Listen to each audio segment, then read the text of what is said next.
streaming. Okay, that seems to be the TikTok is live and YouTube is also live. That's good to know.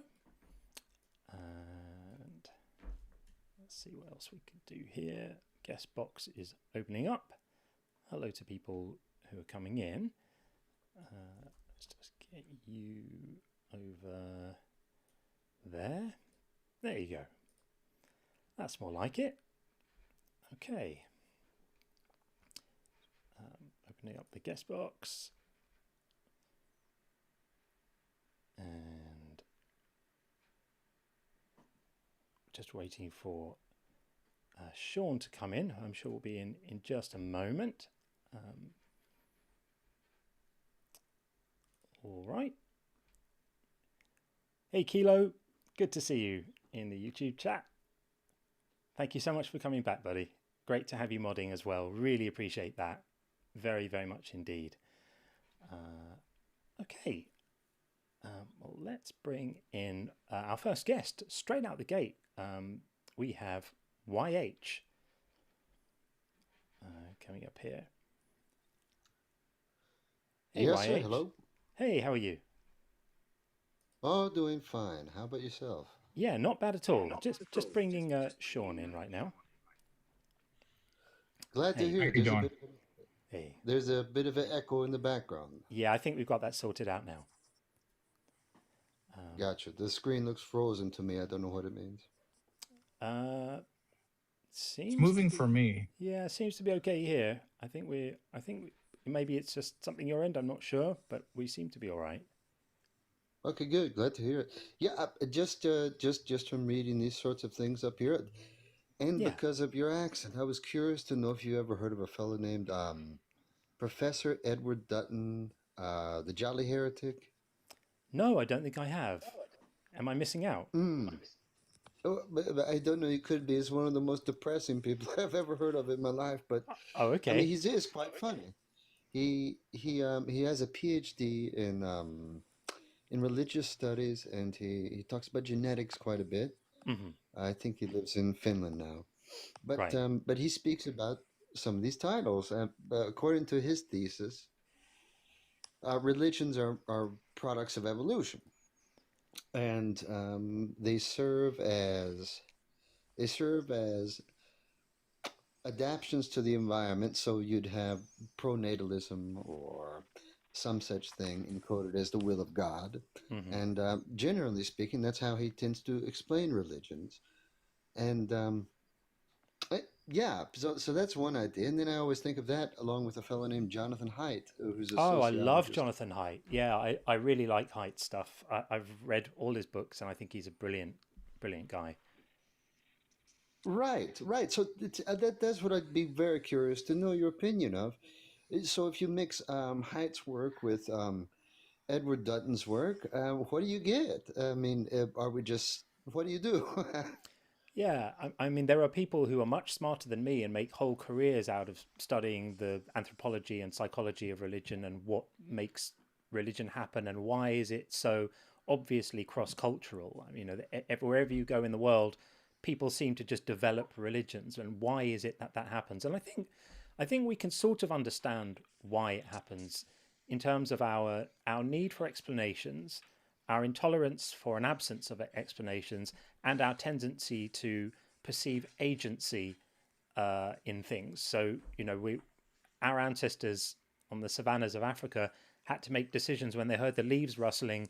Is that an agent? Is it something that could harm me? And I suspect that our brains were probably had some kind of selection pressure towards perceiving agency where there wasn't any because it made them safer. I'm just guessing at that. I don't know if that stands up in the literature or not. But all of these things combined and storytelling and the traditions like that, it kind of doesn't surprise me that religions would pop up everywhere. What does surprise me is how prevalent they remain. It does surprise me that they're still so sticky. I mean, every time I do this, Sean and I sit through 6 hours of people coming in here with straight faces to tell us, about Bronze Age blood sacrifice magic with a straight face, as if it's something that should be taken seriously. And to me, it's remarkable. It never stops being fascinating and horrifying. Sure, sure. I mean, what's the best way you think to condense Haidt's work just for the audience? I think you'd be much better at it than me. Well, I mean, I'm more interested in the stuff he's done recently. He wrote a really interesting book called "The Coddling of the American Mind," which is not really about this at all. It's about really a sort of intolerance to challenging ideas and a sort of a culture of safetyism in academia and in young people. This idea of people being protected from challenging views, for example, which I don't think we should do. I think we should learn to be robust, and I think we should have discussions about difficult topics, and we should hear opposing views. I think that is what makes us better. Yeah, I couldn't speak with any knowledge on his writing on religion. It's more his more recent stuff on young brains and the effects of social media, for example, on young brains, which is way off topic from here. But he is a brilliant communicator. I mean, he's done quite a lot of stuff. If you check him out on YouTube, it's Haidt, Jonathan Haidt. He's definitely a voice worth listening to.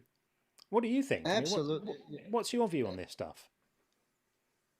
Well, oh my goodness, I'm a terrible pessimist, so I always go to pretty dark places. But Right. um, I, I love listening to the guy. I love his idea that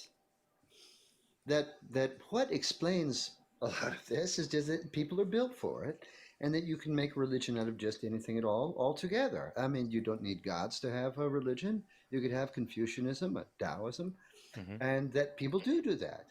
And it reminds me of a guy named Tom Holland, who's an Englishman, and I don't know quite how you describe him. I guess he's a historian, and he takes the position that everyone should be very, very grateful uh, for for Christianity, for giving them the Enlightenment, and he would point at maybe say like an atheist person, like the archetypal person. I don't know. They've got different colored hair and piercings and tattoos, and you think, Christianity is very oppressive.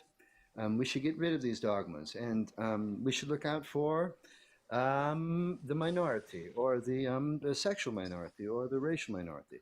And Hmm. this is very important, and these are my values. Well, he would say, "Oh, you atheist fellow, don't you understand that all of this comes from Christianity?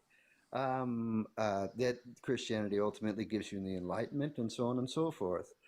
I listen to him saying that, and I immediately think of Nietzsche, and who's saying exactly the same thing, only in negative terms. Oh, what's so terrible in the world is this Christian slave morality that admires the meek, uh, um, the underdog instead of the strong guy, and going, hey, why are these guys saying the same thing? And then how does it go with Jonathan Haidt's work? Oh, you can make religions out of anything, and maybe people have made religions out of whatever, politics in the modern secular world, or maybe some civil rights thing or something. Hmm. Anyway, it just all swirls together in my head. I'd love to hear any opinions you might have about it. Yeah, I don't know. It sounds like you've thought about the sociology um, here a lot, and um, I'm more interested in the actual ideas themselves and how those ideas actually affect people. I mean, my whole thing is really about the nature of belief. It's what I've written a book about, which is out later this year, um, and my sort of thesis, it's not really original, but I'm trying to bring more attention to it, is the idea that belief is an involuntary thing, that it's not a thing you do, it's a thing that happens to you as a result of your mind becoming persuaded by stuff. And I think this is very obviously so. It just requires a little bit of thought to realize that if you don't find something persuasive, you can't just decide to find it persuasive. Something else has to happen to get you over that line of conviction. Um, and so judging belief as a moral failure is, to my mind, kind of morally incoherent. And I think that idea causes a lot of harm to a lot of people. And so that's my kind of shtick, is pushing back against that. Against the idea that that belief is something that you do. That belief is something that you could be held kind of accountable for. That, I see. which is a central pillar of Christianity and Islam, which is that if at the point you die you don't believe the correct required things, then there's consequences for that. I just think that's a profoundly idiotic idea, Sure, because you sure, can't just decide to believe something if you don't believe it. You're stuck, right?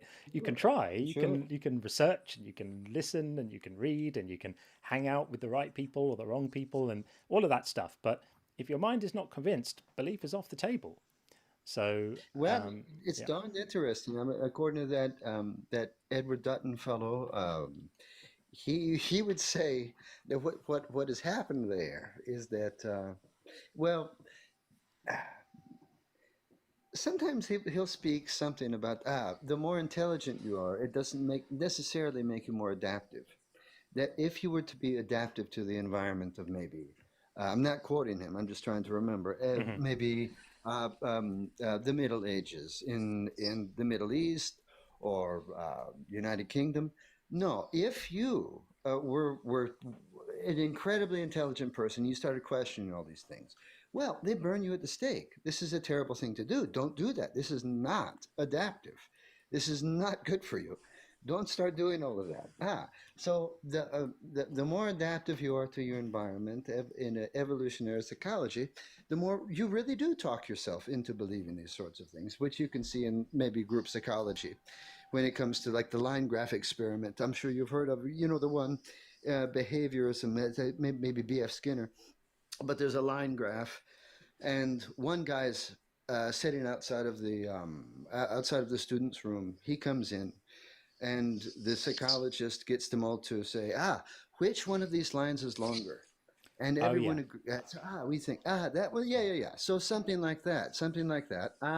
And so maybe this is what's going on with religion and all that sort of thing. And they're gathering themselves together as best they can to organize themselves to fight their enemies, to accomplish great goals, or whatnot, and it's all sort of baked into the cake. And Mm. anyway, yeah. It's interesting stuff. Yeah, it's interesting stuff. I'm sort of really fascinated with how bad ideas can hurt people, and I think that this one really hurts people. I think there are too many people suffering too much religious trauma, from being told that, either they're explicitly that they're going to be punished, or that they deserve to be punished, or that they're not worthy, or that their lack of belief is a moral failure. I just think that's awful. I just think it's a terrible thing to tell people this stuff.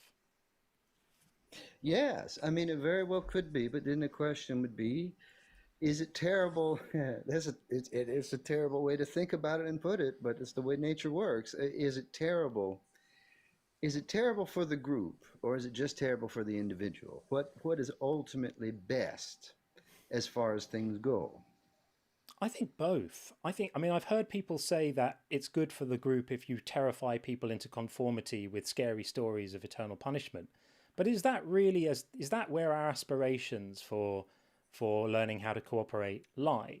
That is that the best we can do, to make up stories about monsters that'll torture people and terrify children into trying to do what that monster wants?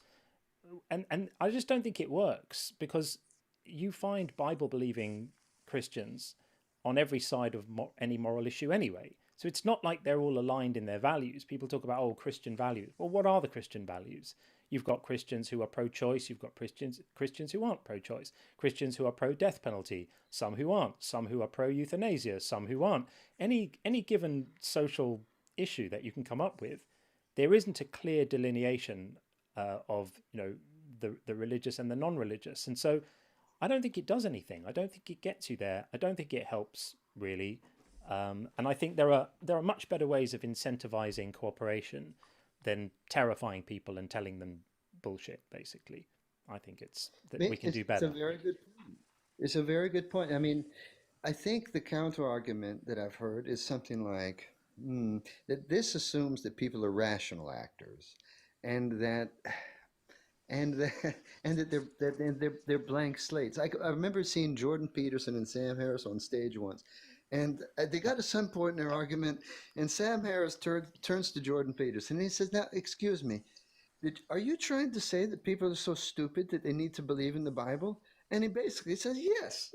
And Yeah. the notion, I think, would be, look, there is a certain amount of the population that that cannot understand these kind of things. But higher order things. If you try to explain to them exactly why it would be bad to sleep with your neighbor's wife or what Mm. have you, cheat on your taxes or whatever it is, you just be met with a blank stare.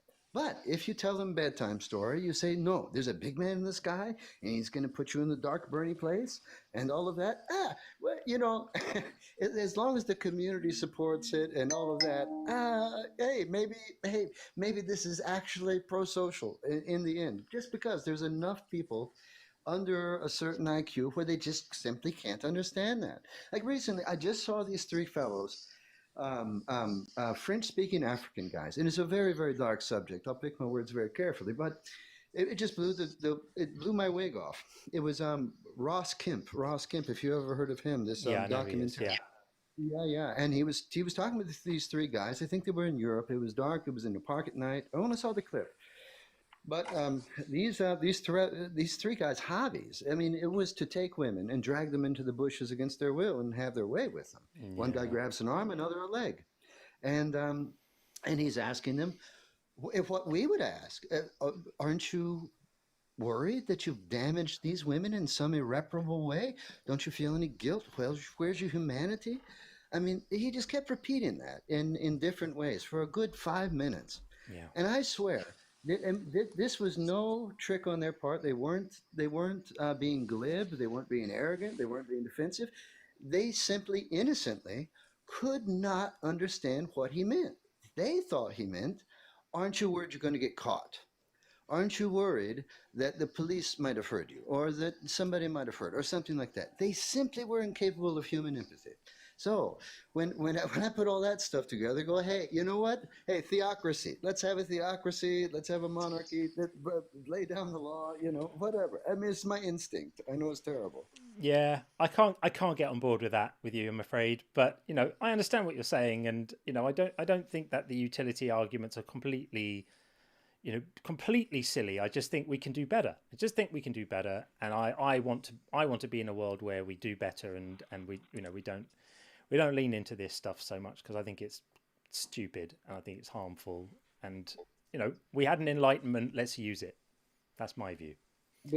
So you don't think it will come back eventually? You don't think that, whatever they say, Islam is the fastest growing religion, so on and so forth, right? Religious is growing. It goes along with harsh Darwinistic conditions. People become more religious in times of strife, Yeah, blah, blah. yeah. I hope that we can do better. That's it. I hope that we can push back against these things. I worry about that too. But I don't think that the solution to Islam is more crazy religion from other people. I think the solution is let's lean into, you know, science and skepticism and teaching children critical thinking and educating people and raising up women in communities where they don't have equal opportunities. And that is in my view, I mean, call me an idealist, but that's where I would like to go. No, no, it's incredibly optimistic. I just don't know what to do with it because I'm trying to think big picture, and I think it's true that any place there's a secular humanist developed Western nation, they don't, and they educate the women. They don't have a birth rate anymore. Now, what does that Really? mean? Yeah. Have you looked at the data? You can just. I'm not gonna. I can pull it up now if but I don't want to waste our time. But just go and look at. You sound like you have an American accent. Are you in the U.S.? That's right. Yeah. Okay. Sort the states by rates of because we're mostly a Christian nation. I should say a nation with mostly Christians, but sort the states by, for example, violent crime rate or murder rate or what have you. And then in another tab or whatever, what have you, you can search for, you know, re- rates of religiosity by state or Christian percentage by state. And you're going to see an opposite correlation between religiosity. And I'm not saying causality, I'm just saying there's an opposite correlation between um, violent crime and rates of religiosity. And the states that are most religious tend to have the most problems, including violent crime. Now, possible causality of that is that conservatives tend to be more likely to be gun owners who also happen to be more likely to be Christian.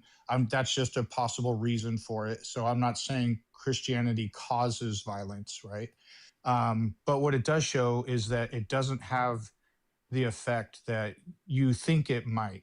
And then you can do the same thing for the countries with the lowest crime or quality of life. Check the index and check their religiosity and compare it to the US. So the data doesn't bear out. I mean, what you're saying kind of sounds like it might make sense on paper, but in practice, it doesn't really bear out. I guess what will come. I haven't looked at any of this. I paint houses for a living. I know absolutely nothing. My opinion changes upon who the last guy I listened to and how charismatic he was. But Well, I then mean, you should be convinced by John then. Oh, I don't know hey, about that. well, you know, 'cause the only thing that bothers me is like, okay, like I heard somebody say, like, if the world was a computer game, a video game, what do you think the goal would be? I think that's a good question for everybody to ask them. I think it's a fantastic question. And if there is no God, if there's nothing, and all of Yeah. that, and it's just evolution. Well, what's the goal? It's survival. And if it just so turns out that when you introduce secular humanism, Enlightenment values, there's no more birth rate, and you need the religion to get it back up. Hey, I guess we're stuck with it. I don't know. I would say so. Evolution doesn't have a goal. It's just a process that has a result that uh, biological traits that are more conducive to survival are more likely to permeate throughout a population of species. So it's not like an end goal, and it's just a scientific phenomena. It's mindless. So we shouldn't like lean into biological evolution like as a principle. It's just a fact of biology. I would say each person, finds their own meaning in life, their own joys, everything else. It's not externally imposed, which is a good thing. And find things meaningful to you. And, if you want something, I would suggest, to apportion your morality to or to mirror your morality off of, I would say it would be humanism. Just the idea of evaluating actions with respect to how they affect the well being of others. If they do good for the well being, it's moral. If they do harm to their well being, it's bad. I mean, I wouldn't want to get too far off topic, but I've heard some good arguments against it. I heard Alexander Dugin arguing with Bernard Levy, I think was his name, on stage a few years ago, and he was arguing against humanism. I mean, it sounds. How could you be against humanism? But according Right. to him, it was his idea was something like. You should have seen the look on the other guy's face. He said something like, "This secular, I won't be able to quote him, but this secular democracy, humanist sort of thing, that you guys are all promoting to Africa and Russia and wherever else." He's a Russian guy. Yeah. This is colonialism. This is racism. This is you're forcing people to be have your own value, pro LGBT, and these kind of things. You're forcing it. Anyway, there's arguments all over the place. I never know who to believe. I just listen to everybody. Well, just go with, don't believe someone, just go with what makes sense to you. So, how could um, only doing behaviors that are helpful to the well being of others and none of the behaviors, not that we're all perfect, but in an ideal world, if everybody behaved in a way where their actions only helped the well-being of others or had a neutral effect and avoided doing harm to others, how could that be a bad place? So like racism or doing racist acts are objectively against humanist principles because it harms people. So I don't know how they, for example, plugged in racism and somehow tied that to humanism. It's quite ridiculous. Well, I think his opinion was that they were taking the position. It was a debate against a debate against liberalism, if I'm remembering correctly. And Okay. right, and Bernard Levy, I swear that was his name. He was a Jewish Frenchman with white hair, tall, sort of handsome fellow, and Alexander Dugin, the Russian guy with the glasses and the beard. Um, but yeah, they were arguing pro and pro and against liberalism, and Dugan was arguing that Yeah, these sort of that's a values. separate argument. What? That's a separate argument, but yeah, Well, humanism was in it because it's I enlightenment. got you. Yeah, But Yeah, but no, I was I going to say, appreciate your perspectives. Yeah, go ahead. yeah, I think we're drifting a little far from the shores of the topic. But thanks for being our first guest and coming up and giving us all the best. your opinion. We appreciate that, and good luck with the painting. Take it easy. Okie dokie. Well, we actually had a couple in the YouTube queue, and we had a couple in the TikTok queue as well, who have dropped down. But guys, if you want to come back up, then please do that. In the meantime, we will take Floxka, that looks like. Welcome in, Floxka. Did I get your name right? Floxka, That doesn't sound something good at going on all. with your mic. Yeah, that doesn't sound good at all. If you want to come back in, then request up again, and we'll get you back in again. Just to say hi to everyone on both streams, TikTok and on YouTube. Really glad that you're joining us this evening. Okay, let's give you another try and see. Hopefully, technically, this will work better, because that sounded weird. No, same thing. Still sound weird. Don't know what that's about, my friend. But if you can sort your audio issues out, come back and see us again. Okay. In the meantime, I just wanted to read out a very kind super chat from Joe. Says, can't stay up late for the live, but we'll listen over the next couple of days and fill your comment section up. Love your work, John and Sean. Well, thanks, Joe, and thank you very much for a £10 super chat. It's extremely generous, very much appreciated, and thank you for your support. Joe is an awesome commenter under the videos on YouTube, very active and always on it with smart input. So thank you, Joe. That's really awesome. Thank you. Thank you, Joe. Okay, we are going to go to Jacob on the YouTube side, and we'll bring Jacob in right now and see what he is saying. Hey, Jacob. Hey, how are you doing? Very good indeed. How are you? I know you want to talk to atheists, but I was watching your live. You said you don't have anyone to talk to.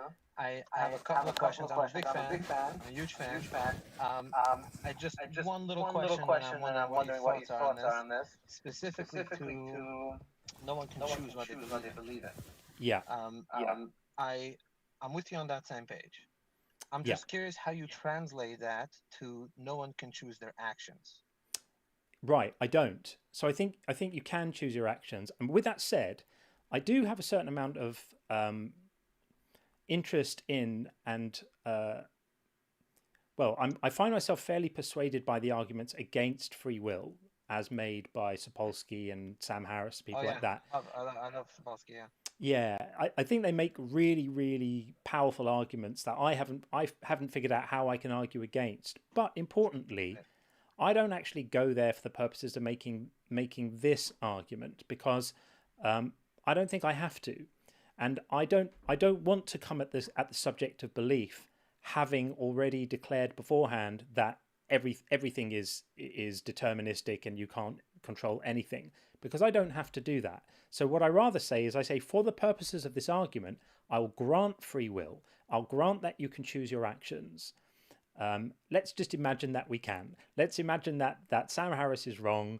I don't think he is, but let's just imagine that he is. Even in a world where he's wrong about this, it would still be the case that you clearly can't choose your beliefs, but you could potentially choose whether you want tea or coffee. And the reason for that is, if we grant this sort of existence of this libertarian free will, well then you can decide your actions, you can decide what you want to do, you can decide how to control yourself in the world and what actions to take. But believing something isn't an action you take. It's something. It's more like a perception. Naturally. I'm totally with you on that one. Like, you can't control what you believe in, because I was ultra orthodox. I was Jewish ultra orthodox. Right. For most of my life, and I grew up in that heavy cult, and I remember believing things, which is insane that I can remember a thought of how much I believe something when somebody first told me that it's all nonsense, I was like, don't talk to him. You're not supposed to talk to him. You'll get influenced. So I totally get this thought thing. I'm still trying to figure out if everything is, I don't like to use the word determined, because I feel like that's somebody determined it for me. Yeah. It's almost like like there's an extra thing that determined for me. So rather, I would say super influenced. My thoughts are extremely influenced by things that are not in my control. Then it has to be in a way that my actions, which I take based off of my judgments of the current scenario, also slightly out of my control. Now, I'm not saying that people Yeah. who do bad things should be put away in prison, because I get the idea that you have to take them out of society and they're a danger to society. I hear you. But there are some actions that I feel like, Yeah. I I don't hear you, know, like, Jacob. I would offer two things, if I may. I would say two things. One is that obviously actions are downstream of beliefs. So many of our actions, as you say, are sort of stem from conclusions we come to about the world. If somebody, if you feel unsafe in your home and your belief is that you're unsafe in your home, well, that might make you go out and buy a weapon or build a 10-foot fence right, around your home or whatever it might be, right? So yes, obviously actions can stem from beliefs. That's the first thing. We must grant that. But the right, second thing is that we need to be in a world where we judge people not by the contents of their minds, but by their actions which affect other people. So I have a chapter, it's actually not a chapter, it's a section in one of the chapters in my book where I say, well, how do we think about problematic beliefs? How do we think about harmful beliefs? If I'm here making a case that people can't choose their beliefs, how do we wrestle morally with and in terms of accountability with people who, for example, are really racist or have odious, terrible beliefs? And I think we have to draw a line between what goes on privately in someone's mind and then the actions they take that might affect other people. And I right, grant you that very often that line is crossed very easily. So if somebody comes to believe, racist thoughts, then it's pretty likely that yeah, those thoughts at some point are going to translate into harmful actions. But it's the actions we have to, it's the actions we have to judge and hold people right. accountable for. I mean, there are occasions where it won't, of course. It's not a Yeah, rule. I know. I totally get it. That's where like the line is super gray for me, because you said a very good point that I haven't thought about yet. Like people who are internally racist, like, but not like in a super bad way, but like in a super stereotypical way, without any like real data to give the reason why they're racist. It's just because you know, I'm not trying to call out my family here, and some family members, like, again, I grew up in this cult, so anyone who's not them is crazy. And it's just by default that, okay, these people are like this, these people are like that, these people are dangerous, these people Yeah. are untrustworthy. And in a sense, I'm trying to call them out and say that you're a horrible person for even thinking that. But if you mix, and if at the same time I make an argument that you can't control your thoughts, I'm kind of saying that, yeah, you can't help it but be racist, which is so strange to me. But But it's kind of true. I mean, I remember watching. Have you seen Louis Theroux? Do you know who he is? no, He's a British documentary maker. He's very good, and he's got a special I just know talent. David Attenborough. The only Oh, one I okay, know yeah. that's No, good is he's David Attenborough. Louis Theroux's about 50 years younger than David Attenborough, who's also Oh, okay. undeniably wonderful. But what Louis Theroux does is he tends to do these documentaries about kind of strange people, and he'll ingratiate himself into these communities of strange people, and just he's very sort of socially charming and very disarming, and he's not very kind of alpha. He's very sort of, I don't know, he's very, very clever. So what he does is he makes people feel very safe around him, and then they show him their authentic self, and then he documents that. And so he did a thing with the Westboro Baptist Church, those crazy Oh people. yeah, He did a yeah, thing with them. He's done all sorts. And one of the things he did was with some supremacists, some like really nasty, you know. And there was a scene right, there where they were teaching their kids a song. I mean, I won't tell you the lyrics of the song, but you can imagine what it is, right? These are people who have swastikas on the wall and sing about the purity of whiteness and all of that, yeah, and they were teaching their children this horrific stuff, and he kind of made the point. but he didn't even need to make it. It was so obvious, which is these children are going to grow up with these terrible beliefs, and if it was you or me, we would too. Would have that's it. They have the beliefs they have because they're told by their parents, and if they're lucky, or if the world is lucky, they might get to a point later in life where they can reflect on them and have to a less odious position. But I think all of us are, to a certain extent, the products of our environment and our genetics and our upbringing and all of that. And so it's understandable how someone could have terrible racist beliefs because they've been persuaded that those things are true by people they trust, by people they rely on to teach them about the world.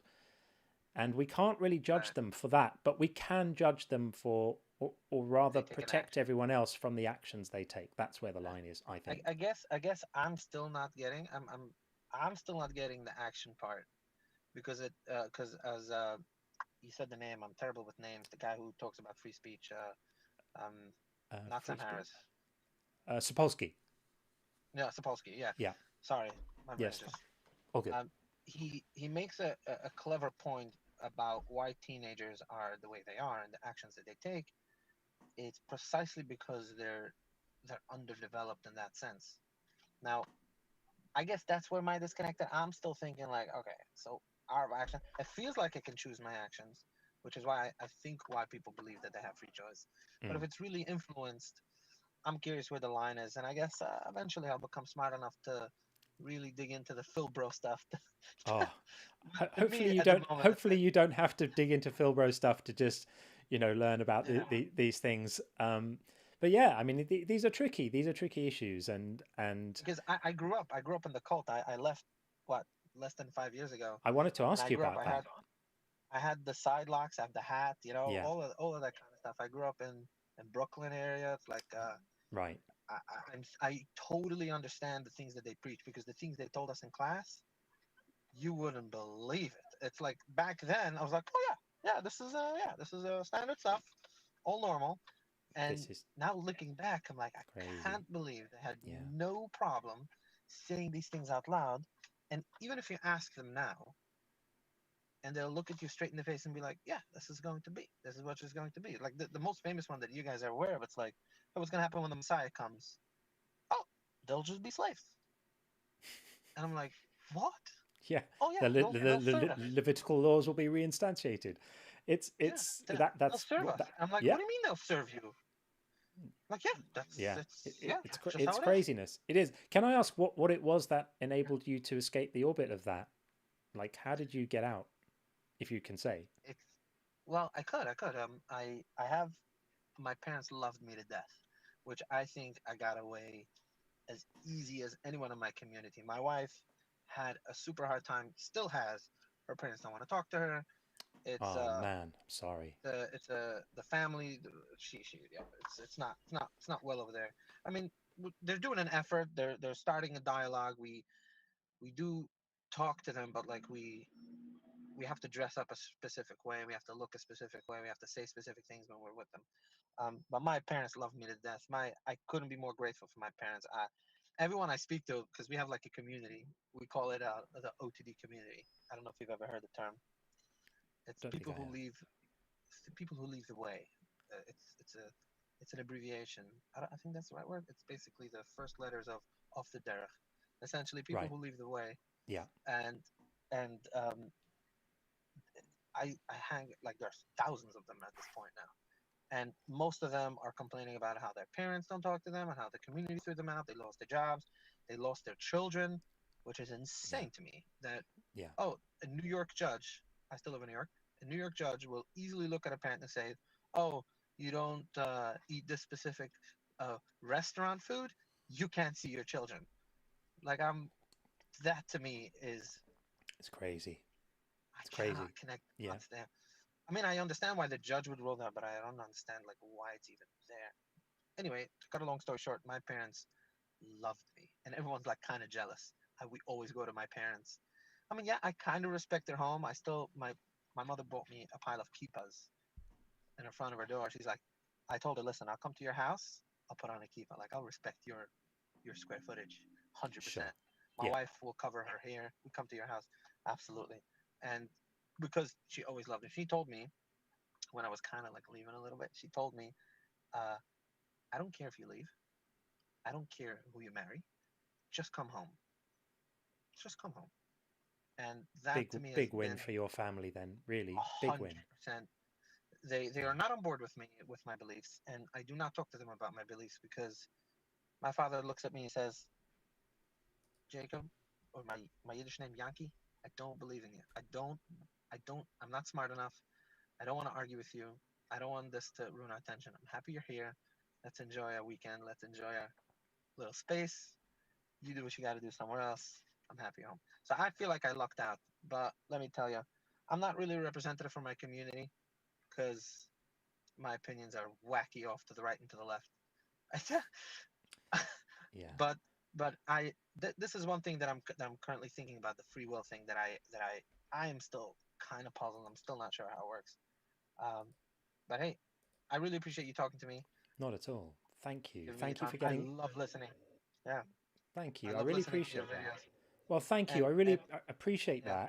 that. I wanted to say I'm actually writing a book at the moment. My second book is about it's about deconstruction, and it's about the link between identity and religion. And I'm looking for people to speak to get some personal stories, which would be anonymized. Yeah. But if you're interested in sharing stuff, just reach out to me. How do I reach out to you? You can get me. I think there's a link to my Challenging website. to say private information. Yeah, well, no, it's not private. My website is on my profile, but I mean, you can get me at john@unconvincedbook.com. You can just drop me an email, and I'd be interested in speaking to you, Jacob. Yeah. And also, do you have TikTok? I don't know. Yeah. Okay. No, we're from the sensible side. Yeah. No, but I think there's a link to my book website on my YouTube. I fear that if I go out from my phone, it will cancel the call. Like it will stop the call. Don't worry. Otherwise, just drop me a comment under any video, and I'll and say that it's you, and I'll see them. I tend to read most of them.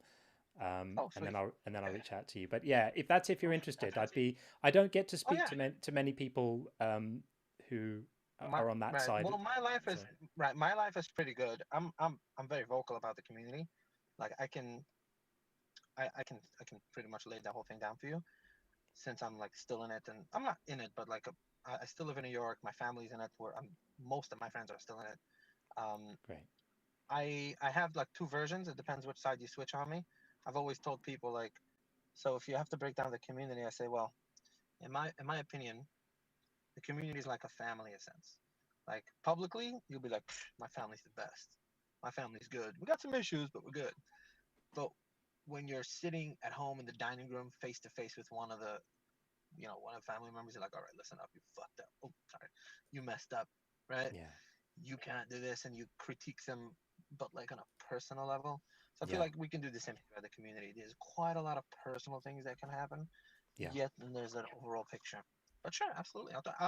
I can even connect you to like community advocates if that's what you're interested in. Might be interesting. Yeah, because my first book was almost exclusively about Christianity and Islam, but I want to speak a bit more about Judaism in the next one. Can I pick your brain for a second? I will try to connect you with someone who does this for a living. I'm a woodworker.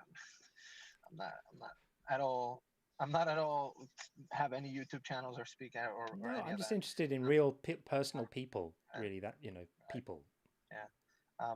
Like I said, I feel like I lucked out a little bit, so I can't sit here and give you the sob story, which I know people who have insane sob stories. My wife, you wouldn't believe the things the family told her. I can tell you what the family members told me, but I'm just the type of guy to laugh in their faces, and I wouldn't take it that serious. Sure. Like, let me ask you a quick question. I do enjoy when you talk about Old Testament stuff. Yeah. Who's that guy who does YouTube videos? He has like Doug the Rock. What's his name? Oh, Justin. Justin, yes. Yeah, Deconstruction. Yeah. Absolutely love his videos. Yeah. Listen to it all the time. Yeah, he's awesome. We're going to be doing something together soon. Oh, sweet. I actually my wife called him in once because she had some questions and I was in the background and I can hear that. I love it when you guys talk about the Old Testament. Yeah. Because in my community where I come from, they are 100% on board with you with the New Testament. Oh, that's garbage. Garbage, trash, makes no sense. But when it comes to Old Testament stuff, it's 100% from God, I know. 100% accurate, I know. and there's no mistakes. And whenever you guys point out an obvious contradiction, I'm like, huh, that's interesting. So I always ask like my friends or some local people, and they always have some type of excuse. But content, content on how to have a conversation about the authenticity of the Bible or the Torah, I feel like there's not that much data on it because nobody really focuses on it that much. It's like, oh, Old Testament stuff. Like, I wish there would be like, I think Justin said he had a cheat sheet, but I don't know how to get it. He does. You just need to Like, follow him. You like join his, his membership. It's yeah, not yeah, expensive, and then you have access to it. He has wonderful stuff. He's yeah. he's It's he's the always goat, about little Justin. stuff, and I'm dying to see a debate between someone like him or like you who truly learned the Torah like we learned it, but in an unbiased type of way where you know it as well as I do. This was the most shocking thing when I left the community, is that I had no idea that the non-Jewish people or the secular world has any clue that the Talmud exists or of this whole Jewish learning. I was like, I thought it's like our little secret that we have, and like you guys are just too stupid to know, to even think about it. And then I was watching a YouTube video and this guy quoted like the Bible and Mm. told a story that happened in the Torah. I'm like, Mm. wait, how do you know that? Like, Yeah, who he told you can, about and he can say it in the Hebrew too. that? Yeah. Yeah. And I'm like, wait, what? And then he quoted the Talmud. I'm like, okay, well, you know about that stuff? And it's just like a new wave of fresh. And I would love to see a debate between some rabbi and him because there is just not, if you go on YouTube, the only rabbis you'll see is like if they debate the theoretical God, like maybe Richard Dawkins and maybe um, the other like new atheists debate a rabbi, but Mm. on like theology stuff. Like there's no, Mm. it's not like looking the rabbi in the eye and be like, rabbits don't chew their cud, and then Right. full stop, and then Yeah. wait for the answer. Yeah. Like, well, no, Yeah. don't involve God in this. It's just a quote. It's just a question. And I asked this question for somebody, and you should see the bones they broke in their back to answer that. A rabbit doesn't mean a rabbit. Chew the cud doesn't mean chew the cud. Of course. The Yeah. standard Words don't stuff. mean words is the standard Words don't response mean words. when the going And gets tough. Yeah. yeah, and things like this breaks them more over theology. Because if you're gonna come with like philosophical stuff, they all like it's all wishy-washy, and it becomes this deep argument about little nuanced things, and the main part of the argument just washes away. When you come with like hard things like, hey, rabbits don't chew the cud, or hey, this thing, another famous thing, he said that less than 40% of women bleed their first time, right? Yeah. Like a super obvious contradiction, and then full stop. What's the answer to that? And I feel like those things have a harder hit rather than saying, hey, free will doesn't work, For sure. or because my community is like, whatever, you don't understand it. Who cares? You don't understand it. There's smarter people than you who figures it out. They brush it away. It's not even a real question. Yeah. So I would Yeah. love to see that hyper focus with find some rabbi. I know Justin is friends with Rabbi Tovia Singer, I think. Yeah. He needs to do a debate with him, like about something. I know he wants to keep that friendship going because they're both on the same fight. I think they're focusing on the common ground. Yeah. Yes, Exactly. I know. But I would like to see Yeah. Justin looking at Tovia and being like, hey, what's up with Yeah. your book? You know what I mean? Yeah. But that's brilliant. Back in the day really when appreciate Sam Harris used to do debates, of course he doesn't do that kind of thing anymore, but there was a fantastic debate he did with a rabbi whose name now escapes me, but it's on YouTube. If you look for Sam Harris rabbi debate, it's on at there, the full Whoopi. length. Whoopi? I can't remember who it was. Not a modern Orthodox. The guy was for sure a conservative rabbi. It wasn't like an ultra Orthodox rabbi, because this rabbi Yeah. was totally fine saying that the Torah was like inspired by God but not written by God. In my Maybe. community, you say that. Maybe. In my Yeah. community, you say that, you're out the window. Yeah. It's not just every word is written by God. It's all the books that came after was written by God, and Yeah. every single word of the Talmud was inspired, and the people were right. Even the Talmud, we used to learn it in yeshiva, and like they were clearly fighting against each other on a point. And like at some point, people look at each other and like, okay, so what is it? And then the Talmud raises a question: is like, how can it be two people have different points, when both of them are supposed to be passed down from Moses? Like the minute, if you say that it's perfectly passed down, and you have two opinions, there's a break in the cycle. So the Talmud asks that question, and the answer is, when the Messiah comes, both of them will be right. And it's an accepted answer. It's an accepted answer. Yeah. Yeah. They look at you straight in the face and say, when the Messiah comes, both be right. Yeah. And I look logic at them, like, can just be switched off at that point. Yeah. Yeah. That's how powerful God is. I remember learning it, and I was like, yeah, That's amazing. I don't know what came into my head. Well, dude, we'll move on, but thank you so much for coming up to say hi. Absolutely. It's great to get your perspective, and as I said, just reach out to me if you fancy it, and we'll have a chat. No, I like talking, so you're not gonna hear the end of me. But I can connect you. I would rather connect you with community leaders who are like, this is their thing. It's community awareness of the community, the issues. Like, they know this nuance much better. Sure. Well, that'd be great too. Yeah. All right. It's a pleasure talking to you. All right, Jacob. Thank you, my friend. All the best. Yeah, take care. Thanks. Okie dokie. Interesting. Yeah, I mean, those ultra-Orthodox religious communities are very culty. And that's it. It's all the like control stuff, power dynamics, in-group, out-group, all the markers are there. Like, not good. It's not good. So good on Jacob for getting out, and good on Jacob's family for understanding what comes first. Because what does it say about someone if they can reject their own children and not want to know their own grandchildren because those people don't have the same religious views? It's just shocking. Horrendous. Absolutely horrendous. Okay, we will get Baku in just a moment, but just wanted to thank the Viking Chef very much for a £20 super chat. That's extremely kind. Please set up membership. I will be doing that possibly this week. Thank you for that. Also, what's your opinion on the works of Josephus? I had some wacko claiming Josephus's writings were proof on Jesus being real, and I had an understanding Eusebius tampered with it. Yes, so in the Antiquities, Josephus did have some passages about Jesus which said something like, and Jesus did great miracles or something like that.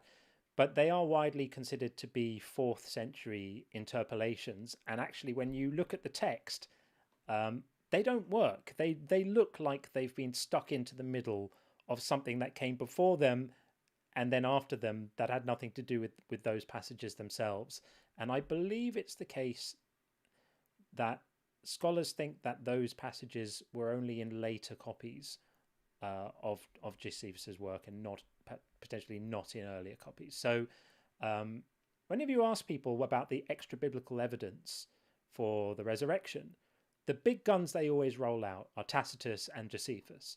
And Tacitus was a historian writing about 100 years after the event, and he wasn't writing about the actual events of the resurrection. He was just attesting to the existence of Christians.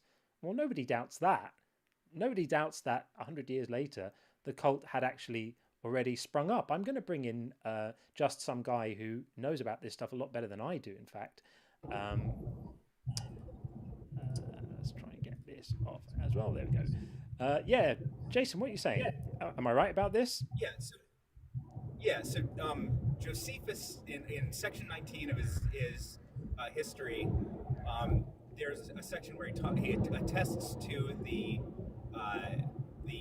divine nature of Jesus, and that didn't exist in earlier writings, and it is attributed to Eusebius. And the main reason why it's attributed to Eusebius is because they have other of Eusebius's writings, and they've analyzed the way that Eusebius wrote in his other writings, and they've analyzed this passage, and it's like they were written by the same guy. And it's like they found a diary of somebody speaking who has the same idioms, the same syntax. And not only that, the idioms and syntax that are used in what Eusebius added to it are indicative of Eusebius's time, and they're anachronistic to Josephus's time. There you go. So, Yep. Just wanted to pop up and add that. Thank you for that clarification. Yeah, I did. Thanks, Jason. Appreciate that. Yeah, I had heard that Eusebius was the suspected smoking gun, but I didn't realize that level of textual analysis had been done. So that's fascinating, and I hope that answers the question. Okay, we are going to bring in Chaos Christie, who's a dear friend of the channel as well, dear friend of mine also. And then after that we have Baku, and currently the YouTube queue is empty. So if there's anyone on the YouTube side who wants to get involved, the link is there. It's tinyurl.com/JCguest, and we'd love to talk to you. What's up, Chris? Hey, John. Hey, how are you? I wanted to say well, today is a mixed bag for sure. I stayed home from work because I'm hurting too much to go to work. Sorry to hear that. Yeah. And I had this guy, your troll. Who are you? He has blocked me. And I found it funny this morning because he blocked me because, like, he was just an ass. And I said, like, he's not saying the truth. People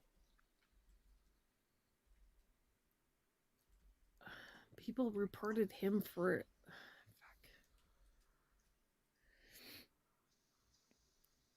So this is a trolly person on TikTok who's now blocked you. Is that right?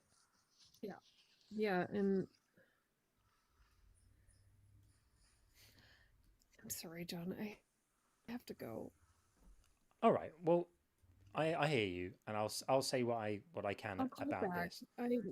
Yeah, take it easy I'm too and sore. just look after yourself, Chris. And I'll give some thoughts on this, but take it easy, and we'll speak soon, Chris. Let us know if you need anything. As always, yeah. Let us know if you do. All right, Anne. So people who are deconstructing or who have deconstructed and then find themselves in online spaces like ours will quite often get into interactions with people who don't like what they're saying. And it's tricky because it can be cathartic to push back against this stuff. And it can be cathartic to speak your mind. And it can be cathartic to enjoy the freedom of being able to say whatever you like and enjoy the kind of pushing back against the things that used to control you. I can really see a value in that, and Chris is someone who does that really, really well. She's amazing. She's fearsome, and she gives as good as anyone can. And sometimes we can lose sight of the fact that we are actually stepping into the fray, though, and sometimes that's not what we need. And so my advice would be, like, yes, get into the fight when you want to, because it does feel like a fight sometimes. It's like a fight of ideas, right? It's a fight about what's true. It's a fight about what's right. It's a fight about how we should treat each other, what we should say to each other, and all of these kind of ideas. But you always have to look after yourself first, and you have to understand that you've come from trauma, and you've walked away from something, and you've got a safe distance away from it, and then part of the freedom that you've bought yourself is the freedom to jump back in those waters too, which is fine, but just be aware of when the time is also not to do that. And people can be really hurtful online, and people can be very threatened by what you're saying, and they can play rough, and it can be nasty. And sometimes we don't realize how thick the skin we require is to get through those exchanges, especially when you're feeling a bit bruised, and especially when you're feeling a bit bruised by life, and you're not feeling well, and if you're having health issues or other stresses and stuff.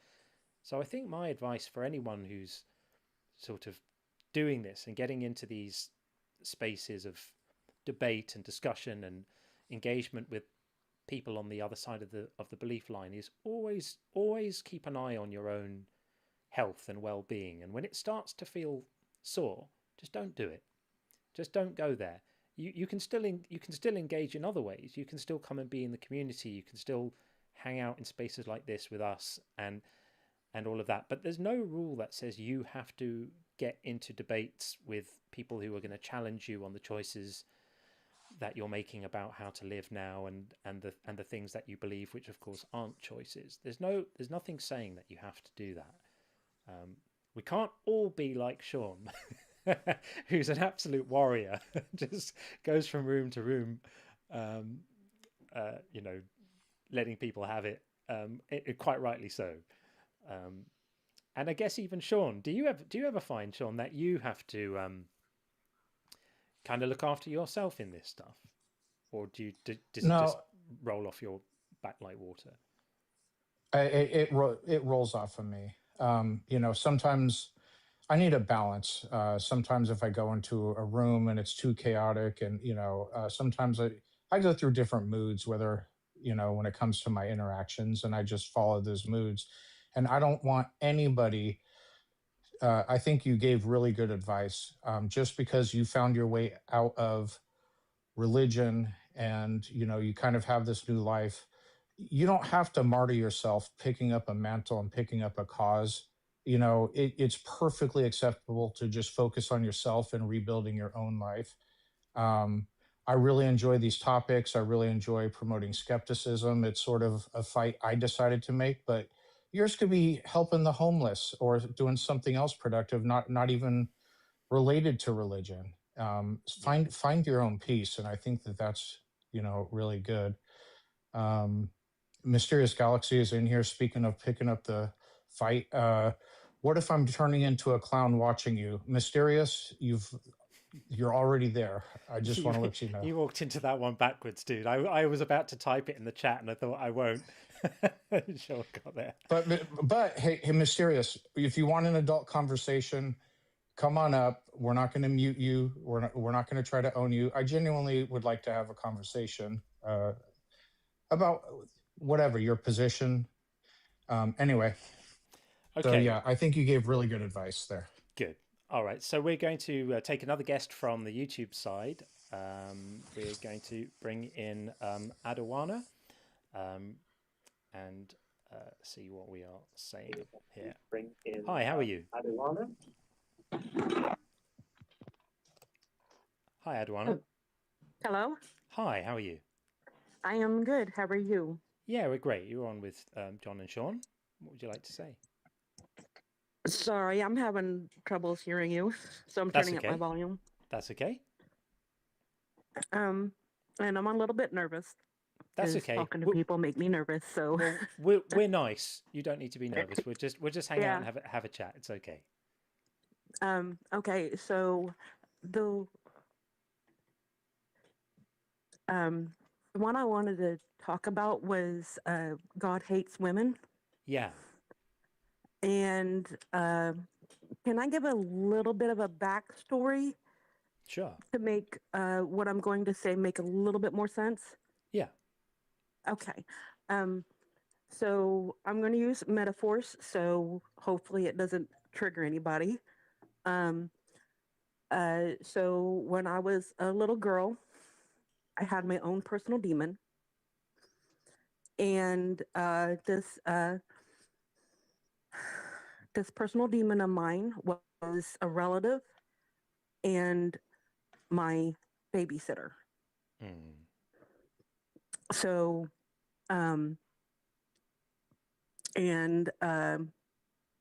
that was from roughly the time I was about 6 to 9 months until I was 7 years old, roughly. So with that in my life and the things that he did to me,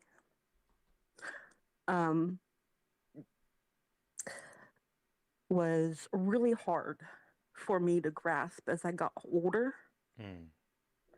And when I was about 12 years old, I started going to church. And when I started doing that, the things that they taught and the things that I read in the Bible all I seen was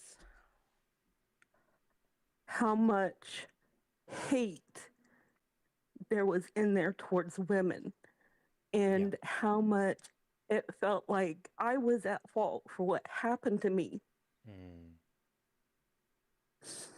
And this isn't the entire reason I left religion and theism, but it was part of it for sure. Yeah. And it really hurt, you know. I'm sure it does. So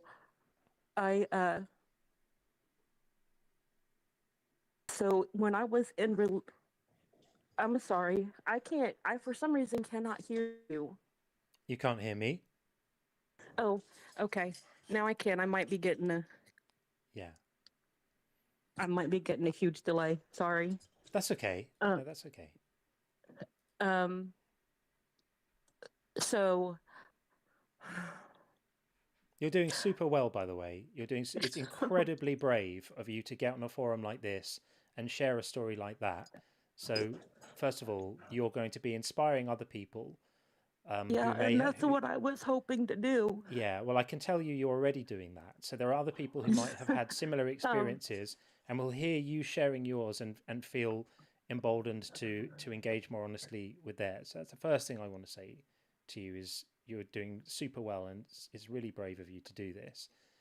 And then the next thing I want to say to you is I totally understand why that would be so hurtful to you, that after having suffered unspeakable, horrendous things, that you then are in a religious environment with a book which so obviously doesn't treat women with dignity, so obviously makes light of things like women's sexual rights and sexual autonomy and status within the family and within culture and within society. Like, what you needed was to have messages of validation, and what the religion gives you is messages of know your place.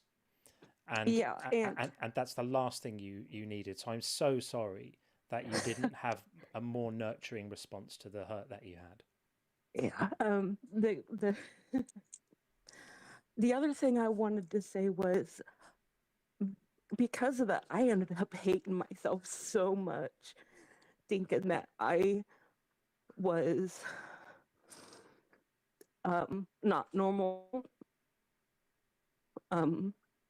that I for the longest time believed that I was going to hell, even though I believed at the time, just for being a female. Crazy. I'm so sorry. And so, and then church itself started becoming really uncomfortable, and I couldn't figure out why at the time. That church was really uncomfortable for me. It wasn't until I got older and started thinking about things, and it took me a while, because I still wanted to believe. I still wanted to think that there was a loving God that would protect me. Yeah. And it never came. Yeah. So, and when I've known my husband for a very long time, but we've been, seeing each other on and off over the years. And the last time we met up, he told me that he was an atheist, and it clicked. That's what I was. That's the reason why, that no matter how hard I tried, I couldn't stay with it, because I no longer believed. Yeah. And the reason why I never came out before my husband came along that last time was because everybody I knew was religious, and I did not feel safe, even in my own family. I hear you. So here's a news flash for you, right? If you are not persuaded of something, belief is not possible. So it's not your fault. There's no fault in this. we can only believe something if our minds accept them, if our minds accept it, if our minds find it convincing and persuasive. And the reason I get up every morning and do this, the reason I make videos, the reason I've written a book, the reason I am dedicating the rest of my life to this, is because the idea that someone like you should be held morally accountable just for being honest about what you believe is absolutely appalling. This is it. When people say to me, what harm does it do? What harm does it do? I want to talk to them about you. I want to talk to them about people like you who have been in a situation of feeling ostracized, feeling not good enough, feeling that they deserve punishment, that they're unworthy, purely because they just can't force themselves to believe things that are not believable for them. And so you are good enough, you are worthy, you are not deserving of punishment, you're not deserving of judgment, you're just being honest. And I think that says more about your courage and integrity and intellectual bravery in the face of all the things you'd suffered before as well. And so I'm going to predict that you're going to get a lot of love from my community. I'm already seeing supportive messages for you on TikTok right now from people who are saying good for you, and in the YouTube chat as well. And I think you should feel really proud for having the courage to speak about this stuff and be so introspective, because I think you're awesome for doing that. Yeah, and I understand that maybe a lot of people might not see it the way I do because they haven't experienced things the same way I did. Yeah. And I understand that, but because of my experiences, I could see that in especially in the Bible, it was filled with so much hate towards women, and that everything, not everything, but a lot of in the Bible, a lot of the bad things happen falls back on being the fault of a woman. Yep. The blame is on a woman. Yeah. For a lot of things bad that happened in the Bible. And I of course, I know not everything. I did read the Bible. I know not everything, but a lot. Yeah. You know, and the biggest one is Adam and Eve. Yeah, it was all her fault apparently. And did you see how quickly Adam threw her under the bus? Like when shit went down and God came back and it's like, what's going on here? Adam just pointed at her and said, not my fault. Right. Yep. Yeah. Exactly. Yeah. And I also was able to see pretty quickly at a young age how hypocritical people in the church can be. And I'm not saying everybody. I have met some really nice people in the church, but I've also met a lot of people, and more hypocritical ones than nice ones. Does that make sense? It makes a lot of sense. Absolutely, yeah. And so yeah, and that's resonated with me. That's the reason why I wanted to call in and share the story, to hope that somebody else hears it and understands that they're not alone in these feelings. Good for you. You know? Good for you. And if you want me to, I'm going to ask your permission. I'm going to ask your permission for this. If you want me to, I'll clip this and put it on YouTube, and thousands of people will hear you being brave and sharing your story. I will do that if you want me to, and if you don't want me to, I won't. No, that's fine. That's my. I don't have a problem with that. I didn't even give my real name. Good. Okay. Well, that's fine, because I think that you then can know that you sharing your story will validate other people who may have trod a similar path. And I think, you know, that's a huge win for you. Yeah, because I wish when I was sorry. No, you're good. Right. When I just wish that when I was younger, I had somebody who was able to share something like this with me, so I didn't feel so alone. Absolutely. Absolutely. Well, you'll get to be that for many other people. And I just want to ask you, do you have an effective support structure around this stuff now? Like, have you been able to get therapy or counseling or stuff to help you process this experience? Well, I've been processing this for quite a long time. Sure. I am pushing 50 now. Yeah. And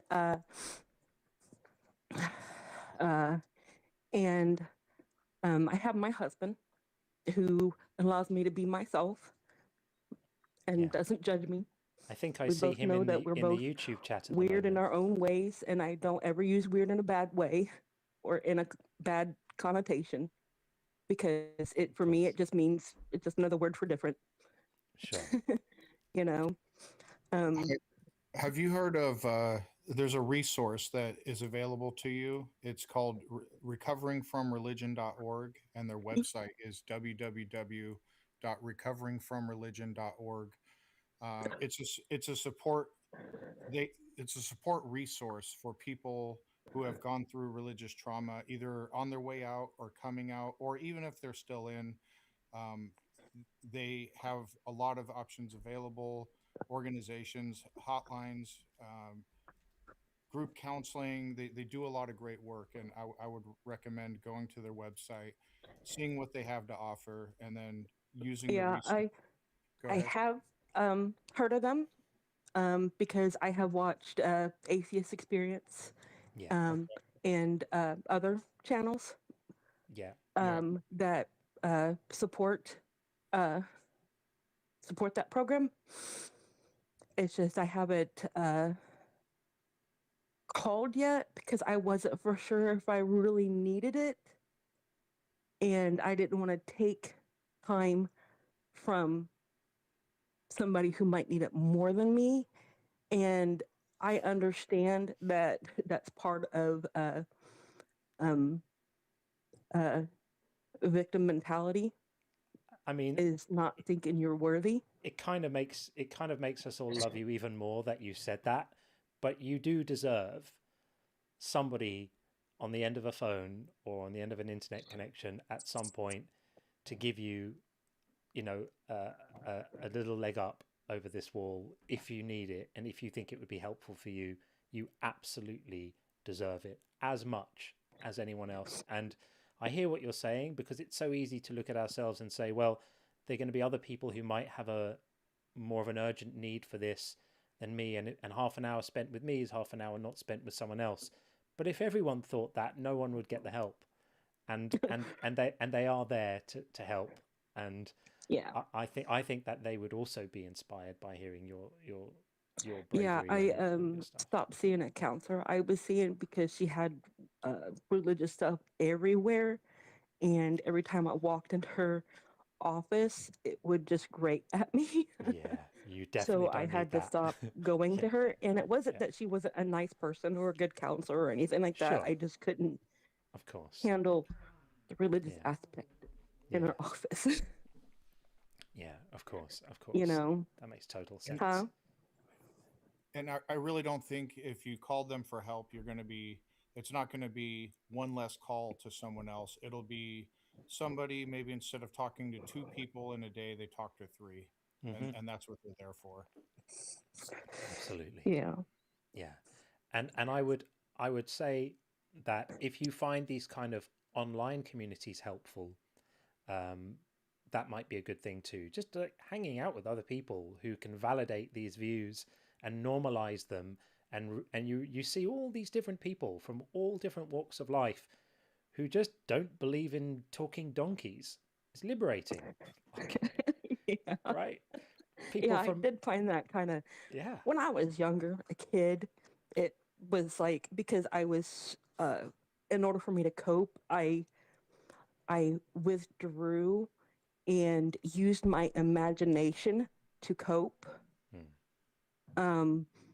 So I got really good of using my imagination, so much so that when I was a child, I did see things because my mind was projecting my own imagination into the real world.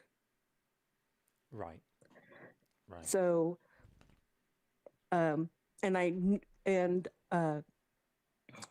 I said something to somebody once, and then when they say they couldn't see what I was seeing, I stopped. I was like, okay, I'm not going to do that again. Wow.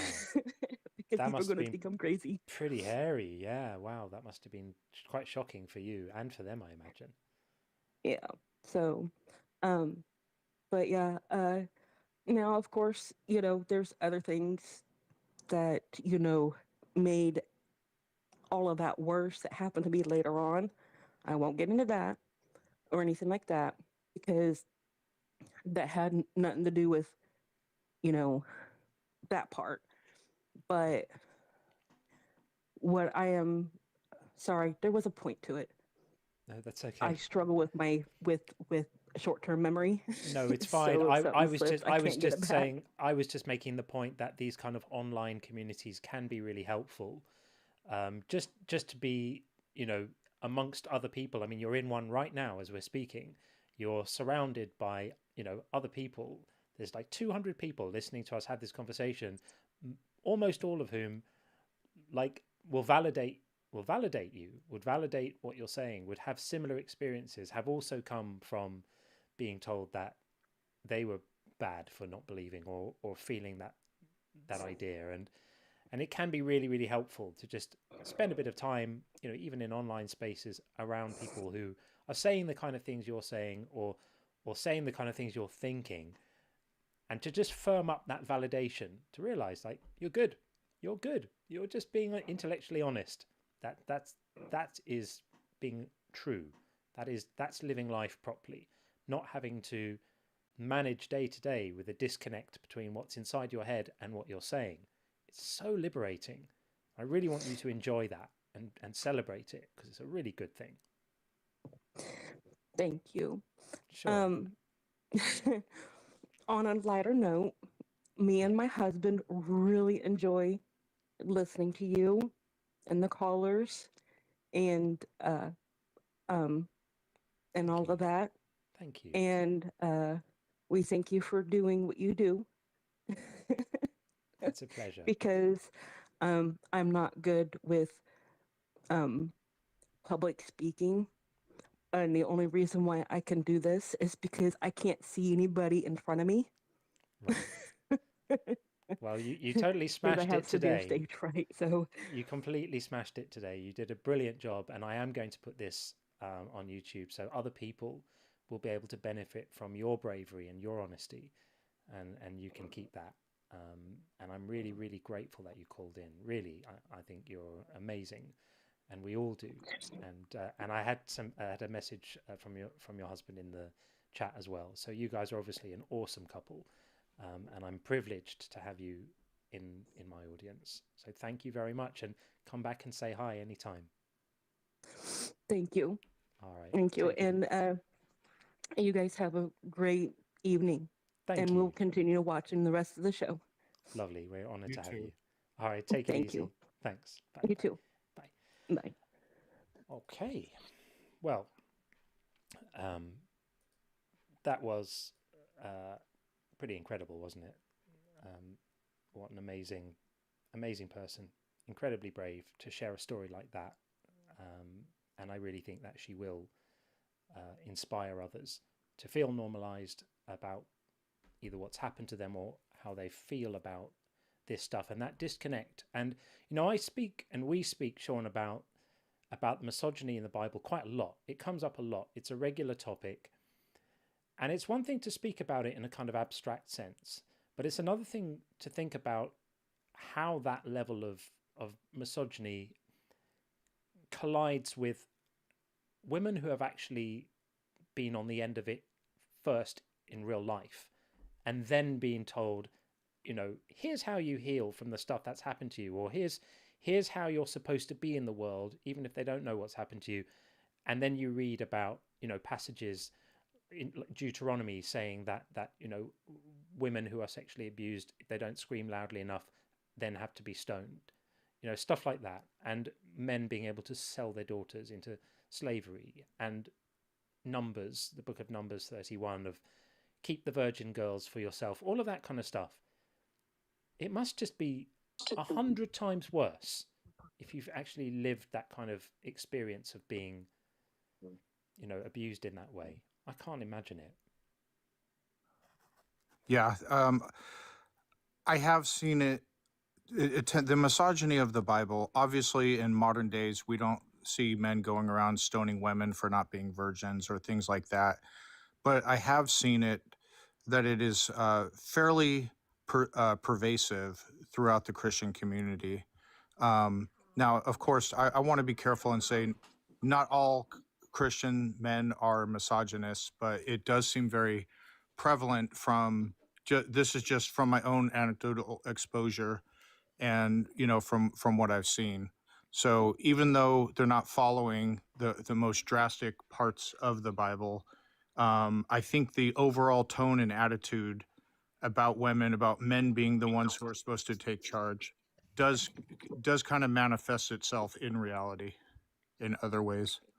Yeah, I'm sure. And even just like the passages from Ephesians about women submit to your husband. I mean, even something like that. That's terrible. No, women should not have to submit to their husbands. That's nonsense.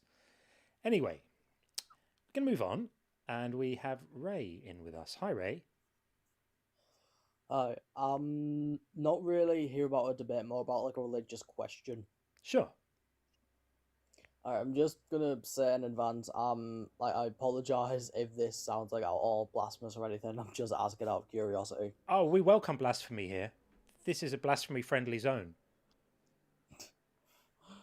Fair enough. Yeah, So you can blaspheme as much as you like. Yeah. So if I was to link this to a debate thing on like the slide thing you've got on the top, it'd be God is not morally good if I had to link it to one. Yeah. So my question is about Exodus. I think it's verse 20, line 4, something along them lines, Exodus 24. Mm-hmm. About like how can people claim God is benevolent when it says in here. So should I read out the full passage or just the part I'm referencing? Yeah, just read out the part you're referencing, and if we need to expand out, we can. All right. So it's mainly, well, I, the Lord your God, am a jealous God, punishing the children for the sin of the parents to the third and fourth generation of those who hate me. Yeah. So the way I interpret that personally is God punishing the third to fourth generation in a family line for an action committed by their ancestor. Yep. And do you want to see That's something one really of the funny? 10 Commandments. Do you want to see something really funny? So Yep, go on. I'm putting it on the screen here, right? The verse you're talking about is Exodus 20, verse 5. You shall not bow down to them or serve them, for I, the Lord God, your God, am a jealous God, punishing children for the iniquity of parents to the third and fourth generation. But look what happens a little bit later in Ezekiel. You get, the person who sins shall die. A child shall not suffer for the iniquity of a parent, nor a parent suffer for the iniquity of a child. The righteousness of the righteous shall be their own, and the wickedness of the wicked shall be their own. So this is the Bible that apparently is the word of God, or inspired by God, or affiliated with God in some as yet to be defined way, can't make up its mind, even within just the Old Testament, about whether the sons of the Father are indeed visited on the Son. The sins, I beg your pardon, of the Father are visited on the Son or not. Can't make up its mind. I mean, obviously, you're right to point out that Exodus 25 is a terrible preachment. The idea that someone does something wrong, that their children or grandchildren or great-grandchildren should be held morally accountable in some way, which of course is the whole basis of original sin. Adam and Eve go in the garden, have an unauthorized fruit salad, and everyone else for the rest of humanity has to be screwed over because of that. How does that make any kind of moral sense? It's crazy, right? Yeah. So with the specific verse I'm referencing, I've asked other religious people about this, and the main the argument I hear, which I'd say would make the most sense to me, is it's not to be taken literally. It's about how God will offer punishment for people who commit sin, but offer greater love for those who commit virtue. Because later on after that, it says, as but showing love to 1,000 generations for those who keep me and my commandments. That's like the main argument I hear. Yeah. I mean, it's always metaphorical when it gets difficult. It's always spiritual or symbolic, or, you know, Yeah. it doesn't, words don't mean words, or it's But yet a main part of the doctrine is inherited sin. And, yeah. And now because of what Adam and Eve did, all women, future generations, for eternity, or till mankind ends or whatever, all women will feel pain in childbirth. So it's not beyond the scope for God to punish others. I mean, there's so many examples of him punishing others for the sin of someone else. Yeah. And it's crazy. It just doesn't make any kind of moral sense. I mean, when we talk about a miscarriage of justice, when someone says, "Oh, there was a miscarriage of justice," what do they mean? More often than not, they mean somebody was convicted either on insufficient evidence, or someone was convicted of something that actually someone else did. Here you've got a system where basically miscarriage of justice is baked in to the system, but like definitionally baked in. Like, these people did this bad thing, and therefore lots of other people who weren't involved in it at all are going to be, have to pay a price. And when I ask believers about that, and to explain why it should be that way, they tend to say, well, God had to do it that way. I mean, literally, I had we had someone in the last live who was making that kind of case, saying, well, he just had to do that. I think it was the South African lady was saying that. He just had to do that. And I'm like, well, what does it mean for an all-powerful God who created the entire universe and could presumably have configured it any way he wanted, to have to do something, he had absolutely no choice, had to screw over everyone else who's ever going to live because of the fruit gate? It just doesn't make sense. He could have just punished Adam and Eve for their transgression and said, okay, you've here's your punishment, banished from the garden or whatever it is, and then got on with humanity. But no, everyone else that comes in the future has to pay the price too. I just think it's morally silly. Yeah. I also have to know, because I'm new here, how many times, as many times you go live, do you get Christians who spout homophobic stuff using the Bible as an excuse? Not so often using the Bible as an excuse. I mean, obviously there's a basis for it, but they don't generally feel a need to justify it when they do. They'll just say, they'll either use it, they'll just make random kind of homophobic slurs as if it's a bad thing. So they'll accuse me of being gay, or Sean of being gay, and as if that would be a problem if either of us were. It happens to be that we're not, but if we were, so what? It's ridiculous. Or they'll say, did you know what things were like back then? God was looking at the world, it was all going to hell, and people were killing each other, and men were sleeping with men, and they just casually group those things together as if they're categorically similar in any way at all. So yeah, it happens. It happens a fair bit. Because one of the arguments I like to use for any homophobic Christian who tries to use the Bible as a defense is either in Hebrew, Yemen, or Konya Greek, whichever was where it was originally translated.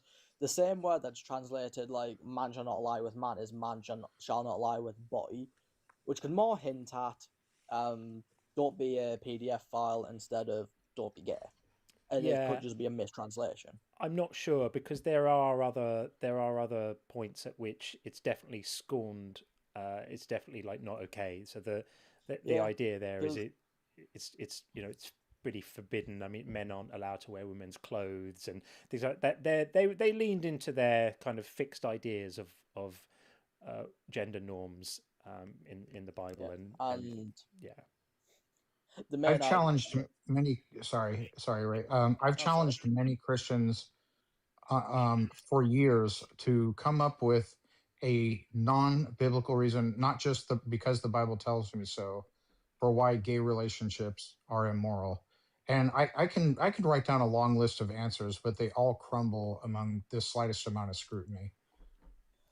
Yeah, because any argument back I get from Christians is, oh well, it's in the Bible. Okay, specifically, where is it? The Old Testament. If they believe the Old Testament, they should hypothetically believe in slavery then, as long as they maintain, like, I think it's something like what's the word? That's Like human condition, like good conditions, and Oh, I can only give you the beat cope them for lightly. that. The cope for that is Jesus came along and made a new covenant, and none of that stuff counted anymore, which is complete nonsense, because he said in Matthew 5:17 that I'm not here to abolish the law but to fulfill it, and anyone who doesn't carry on teaching and following these laws is going to be considered least in the kingdom of heaven. So it's not true that Jesus repudiated all of the Old Testament nonsense, and even if he had, those laws stood for hundreds and hundreds of years.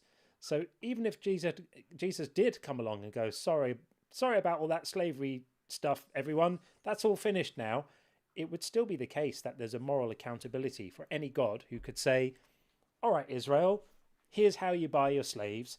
Here's how you beat them to death if you want to, as long as they don't die within a couple of days, it's all good. And all of that barbarity and brutal stuff. So yeah, it's, there's always a way that they will always find a way of saying, yes, that's Old Testament stuff. That's not really a problem for us anymore. We're New Testament people. This is nonsense. It's the same God and doing the same anytime they stuff. say that, the core founding of their religion, being the Ten Commandments, is in the Old Testament. Yeah, that's right. Oh, they'll tell you, though, I mean, again, there's a scriptural basis for it. So they'll tell you that Paul in Ephesians, I think, said that basically all of that old stuff is finished. We just have to keep to the Ten Commandments, and that those are the ones we like, and all the, he basically wanted to get rid of all the obligation to follow all the religious requirements, which were very ritualistic.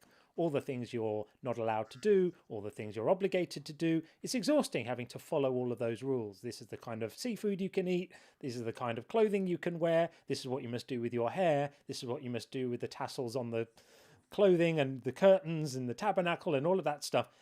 Paul realized that it would be a much kind of easier to market system. You could say, well, get rid of all of that stuff, but just keep the ones I like. But that's not what Jesus said. So, if you want to worship Paul, yeah, go for it. Fill your boots, but then don't call yourself a Christian. That's not Christ. That's not what Jesus said. Jesus said that stuff still counts, remains in place until heaven and earth are no longer here. And I checked this morning; they both apparently are here. Well, I don't know about heaven, but earth is still here.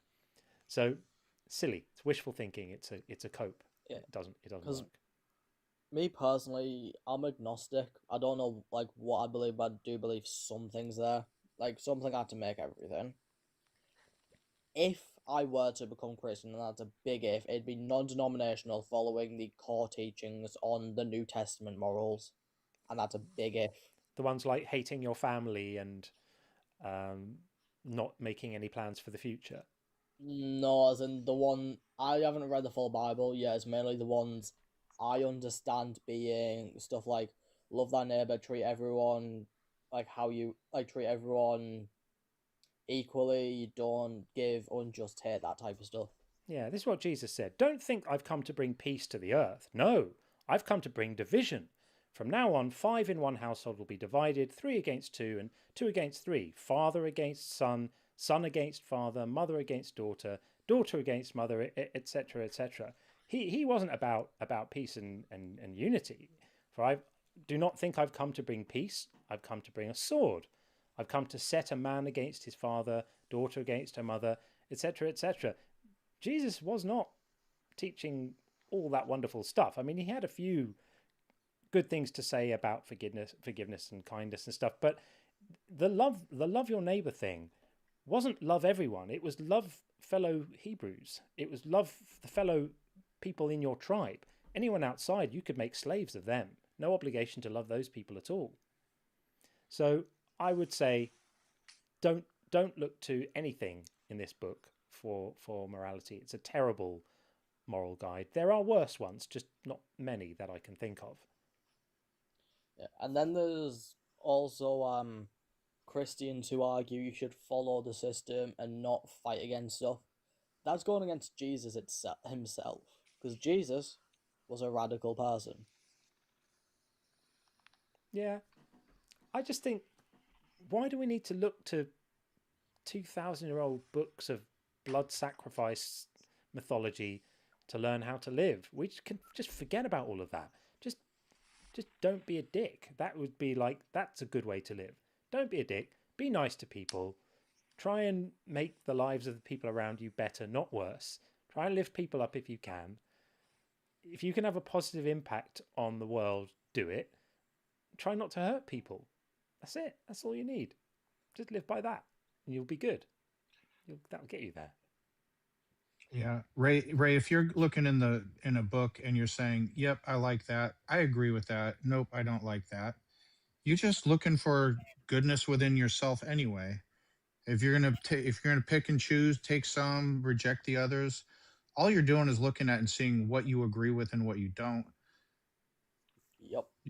So, okay, which is why I'm agnostic. I have not found one belief system which doesn't have its contradictions or its problems, or that isn't Right. interpreted in a different way. Yeah. Yep. My advice would be just go where the evidence leads. You're not obligated to adopt a belief. Just follow the evidence, follow reason. Don't accept things on insufficient evidence, and don't buy into dogma at all, ever. Don't buy into dogma from me. If you think I'm being dogmatic, ignore me. I'm just saying, like, these would be my advice about how I try to live, and it works out pretty well. I don't screw people over, and just be nice and follow your brain and your heart, and to be poetic about it, and you'll be all right. But don't feel that you need to adopt a system. Yeah, it's what I try to do anyways, living life.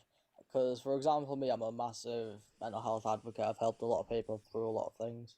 Good for you. Good for you. Yeah. Well, sounds great. Sounds like you're on the right track, and really pleased that you gave us a call. Really appreciate it. Yep. All right. Take it easy, man. Yeah, all right, see you. Bye. Yeah, there's sometimes this idea that sort of you have to find a belief system and then have that. But I don't think you need to have a belief system. I don't think I really have a belief system as such. I sort of just, I'd say I have principles, and principles that I employ in terms of how I think about things and how I try to live. But I don't think I could unify it under a belief system. I mean, humanism, I guess, is close to a set of ethical principles that I try to live by, but not dogmatically. It's just, what do you think, Sean? Belief system? Do you have I one? think you can. Yeah. So I think logic and sound epistemology for me, not relying on intuition. So I would call that, and I don't know if that's what most people mean when they say belief system, but it's a system in which I use to form my beliefs. Yeah. And then humanism is like my moral system. So my belief system is skepticism, sound epistemology, logic. And my moral system is secular humanism. Yeah, I think that's quite subtle, because you're describing there the sort of methodology rather than the contents. Exactly. Right? It's like and I don't even consider Christianity most people will call it that, but they'll call Christianity like their belief system. It's not really a system; it's a set of rules and dogmas and tenets. So I think sound logic and sound epistemology is more of a system to form your beliefs. Yeah, I think that's right. That's good. Okay, we are going to bring Baku in and say hi to Baku, because he's always got something interesting to say. Welcome, friend. Hello. Hi, how are you? How was your pancake day, John? I completely missed that it was. What? Yeah, I totally missed it. Was it Shrove Tuesday today? Or yes. Yes. Oh, it's today. Right. Yep. Missed that. Oh Totally missed it. no. I know. There we go. I missed Pancake Day. That's terrible. I have to make up for it somehow. Rod Blow is saying that the show is way too quiet overall. I'm going to bump up the level for the YouTube feed. Is it okay for the TikTok feed? Because that gets a different audio mix. Hopefully that's okay. But thanks for the heads On up the on guest side, you're okay. that. Okay, I'm gonna nudge up levels all across the board. Let's go to -1.9 for YouTube, and hopefully that will be better. Yeah, it's a bit of a juggling act trying to make sure that everything is balanced correctly. But hopefully this will be better now. Thanks for the heads up, though. I really appreciate it, Rod Blow. Thank you. Okay, so yeah, Baku, how was your Pancake Day? It was amazing. Absolutely amazing. Good. Do they have it in America, Sean? Pancake Day? If we do, I'm not aware of it. But we do often say use the term Taco Tuesday, which is pretty much every Tuesday is Taco Tuesday. Right. Well, I think you're missing out. I do love pancakes. There you go. I should try to avoid them, but what have you got for us, Baku? I have 8 questions in total. Okay. But I'll only do a few for now. Yeah, let's do 2 because we've got a couple in the queue, so we don't want to keep people waiting too long. So give us a couple of questions, and then we'll get Dr. Joe in, and then we've got YT after that in the queue. Yeah. So these 2 are for the first topic. The first question is, if beliefs are completely outside our control, how can moral accountability for non-belief based actions make sense? Yeah, and again, I think we would come back to the idea that beliefs are outside of your control in terms of what you find persuasive, and you might end up doing harmful things because of what you've become convinced of, and everyone else in society deserves to be protected from the actions you take as a result of those harmful things, and that's why we have accountability. It's really to protect other people from the things that people do. But I still think that the accountability has to rest in the actions themselves rather than in the thoughts and mental conditions that may have led to them. It kind of has to be that way, because otherwise we are sort of embracing the idea of thought crime and of making people morally accountable for the contents of their minds and contents that they may not have been able to have any control in shaping. You know, if they're children that have been brought up with terrible attitudes that I was speaking about earlier, or someone who just becomes convinced about something because they just got really bad information and they couldn't kind of figure it out, that what was bad and what was not bad, and so I think we have to be compassionate about beliefs and extremely diligent in holding actions accountable. Okay. I would. So something that occurred to me when we were discussing with the gentleman on YouTube earlier about accountability for beliefs as opposed to actions, there shouldn't be accountability like on an official sense, but I can't help if somebody expresses what I consider abhorrent, personal opinions, whether with respect to racism or just cruelty, lack of empathy, whatever it happens to be. I can't help, like, even though my intellectual mind says, like, you don't knows that you don't choose your belief, I can't help but feeling like I need to give them social consequences for that. Like, you're a terrible person. I don't want to associate with you. And it dawned on me there's actually a utility to that, because human beings want to fit in. I want people who have racist views to feel like pariahs, and maybe that'll be a forcing mechanism for them to do introspection and want to fit in and maybe open themselves to, like, you know what I'm saying, other ways of thinking. Yeah, and in case I misspoke there, I didn't mean to say that people who have terrible beliefs, that we should just, celebrate them and sing songs around the campfire about them with them.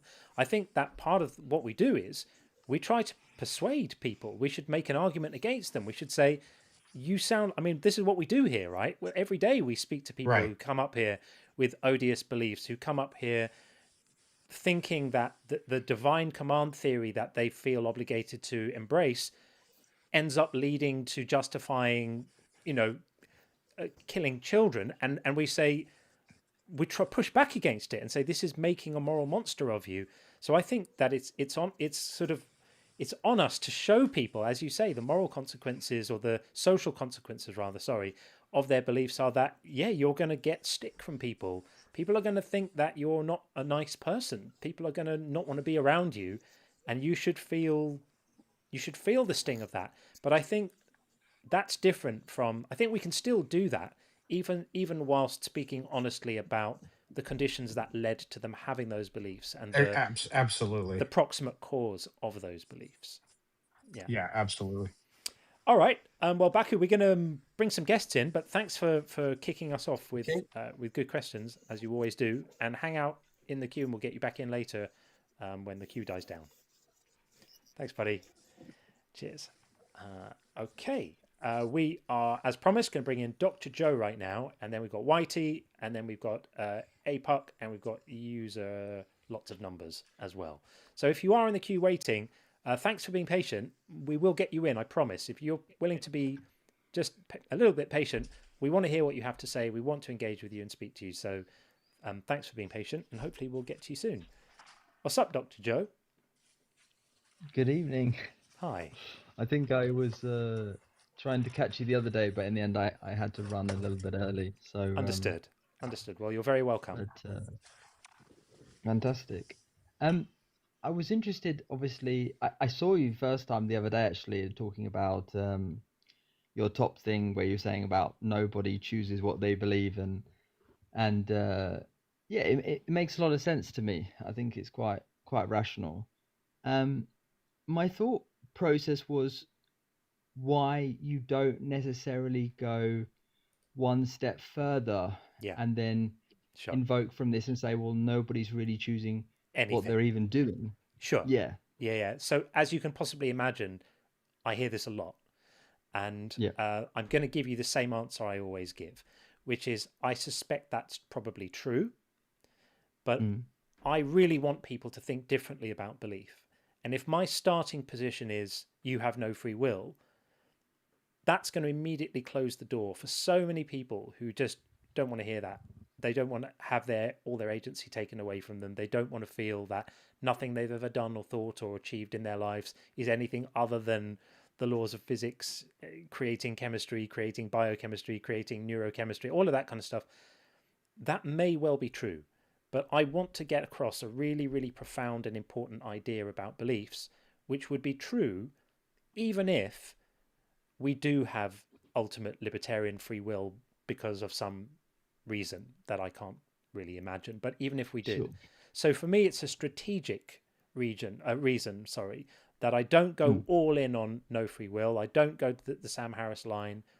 I just stop one stop short, and I say, look, I'm going to grant you your agency. I'm not going to take it away in the argument. Say, for the sake of argument, let's assume you can control your actions. You can choose them. The point I'm trying to make is that belief isn't an action.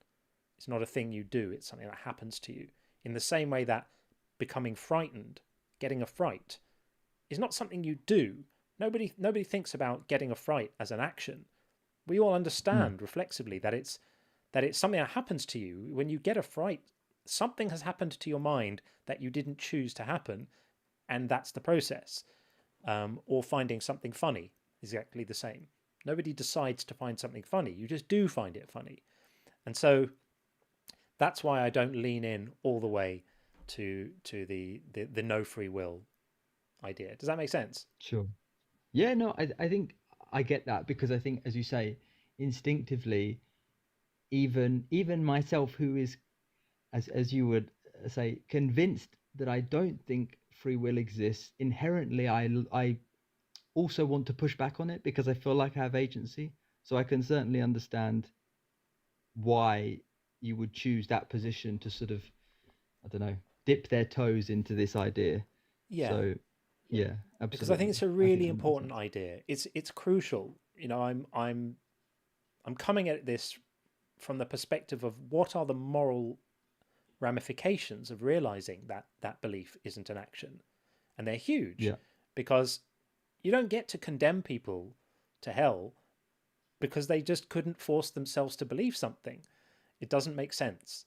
And so that's the one that that's the bell we're Yeah. ringing here, if that makes sense. Absolutely, absolutely. That makes sense. Yeah. It is interesting. I wonder whether, and I agree in most aspects. I wonder whether you could convince yourself of something that you didn't believe in. I wonder whether this is possible. Yeah, you can try. So Yeah. I'm never making the claim that beliefs can never be modulated, and that you can't in some ways be the pilot of that modulation. But here's the thing: wanting that to happen isn't the same as making it happen. It's the difference between influence and control. So, for example, you could set yourself a mission to say, right, I'm going to go and sit in a cave. I'm not even going to rely on any input from anyone else. I'm going to go and sit in a cave, and I'm not coming out until I really believe the moon is made of cheese, and genuinely believe it, not just like say it facetiously. I really want to talk myself into really believing it. Now, let's say you're able to do that, and it's a stretch, right? But imagine you can, and you spend 6 months saying a mantra: the moon is made of cheese. You thinking about cheddar. You just got your entire existence is completely focused on becoming convinced of this idea. What does it look like if you're successful? Well, if you're successful, it means that you have been able to meditate on the idea in such a way that you've become convinced that it's true. It's still then not a choice, because if you become convinced it's true, then you don't have any option to not believe it. So what's happened is there you've tried to become persuaded of something. That attempt happens to have succeeded, and you've ended up becoming... So in that instance, you could say he set out to convince himself of something, and he did manage to convince himself of something, and in that moment, he then had no choice but to believe it. So the moment of belief itself, and I'm not just being pedantic, it is crucial, this difference. It's that the moment of conviction still isn't a choice. The choice was in trying to get there, and you just happened to succeed. Because you could just as easily sit in that cave trying to get to the moon is made of cheese and fail. And then you tried it, you did the same intentionality, you just didn't get to the belief. Yeah, absolutely. I mean, you could even argue and say you didn't even choose to want to convince yourself. You could even go back a step further, I guess, if you wanted to. But then you could. We'd be there forever. Yeah. But okay, wonderful. Anyway, it's nice to chat. I do have to go, but sure. Well, thanks a lot for appreciate wonderful conversation. I've seen you in the room before, so nice to get to speak to you at last. And thanks for being around. We appreciate you, man. Thanks. Thanks a lot. Bye. Cheers. I meant to ask him what he's a doctor of, and I forgot to do that. Okay, we are going to bring in Whitey next. Hi, Whitey. Hello. Hi, how are you? Good, how are you? Yeah, good.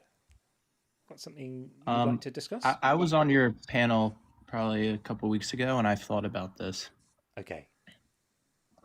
Because I kind of conceded that like belief is not up to your discretion or your agency. But then I started challenging that. Cool, interesting. We can talk about whether your change of belief about this was a choice or whether it was something that happened to you.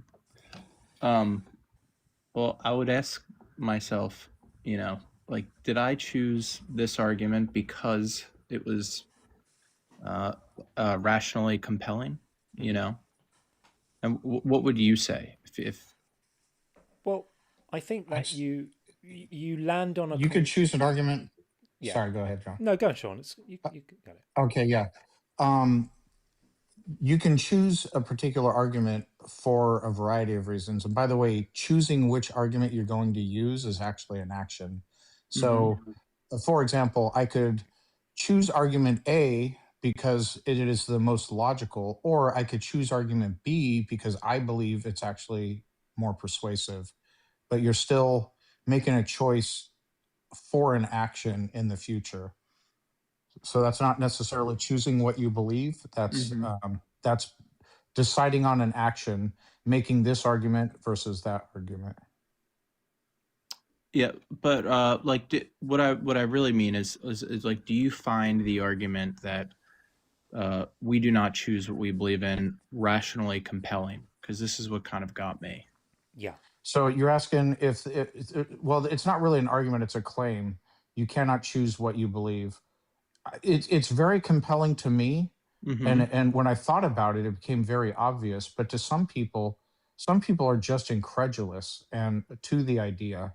So it really depends on the person. Yeah. Okay. Well, I would say yes, and the reason I would admit that, or was admitting that, was because I evaluated other reasons and I accepted another explanation over another, and I exercised judgment. I think that in itself is what agency is. Yeah, so the ponderance of the, like, the self-reflection, or the what do you call it, brainstorming the idea within yourself, that act in itself is a choice, right? But Right. the consequence at the very end of doing that, whether you're going to be persuaded one side or the other, that part of it isn't a choice. But I think that the choice comes from assessing reasons and weighing out arguments. And I think sometimes it's uncomfortable for people to test their arguments.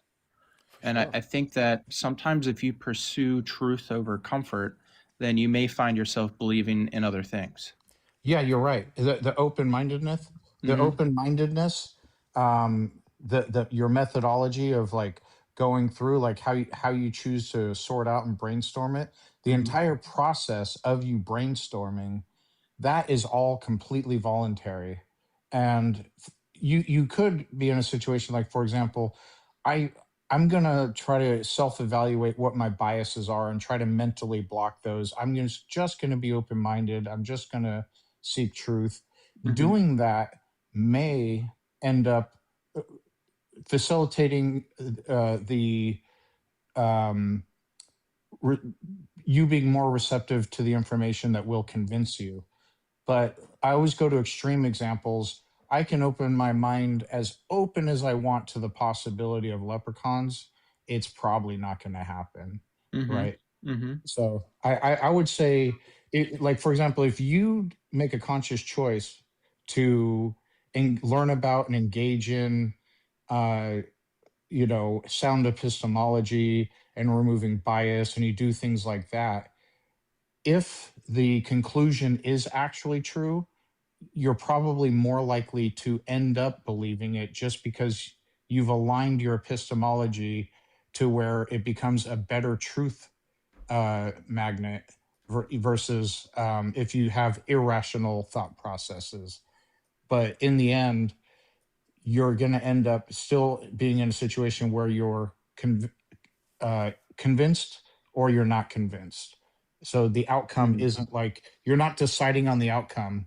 Yeah. You're creating the potential for the outcome. Another way of putting it is just be really, really clear about the difference between decisions you take to engage in a mental process and then the outcome of that mental process. One you have control over, and the other you just have to wait and see what it does, and then you become aware of what it does, and that's the difference. That's where the choice isn't that bit. Right. I think that's where your mind starts recognizing, or you start receiving some sort of confirmation bias over time.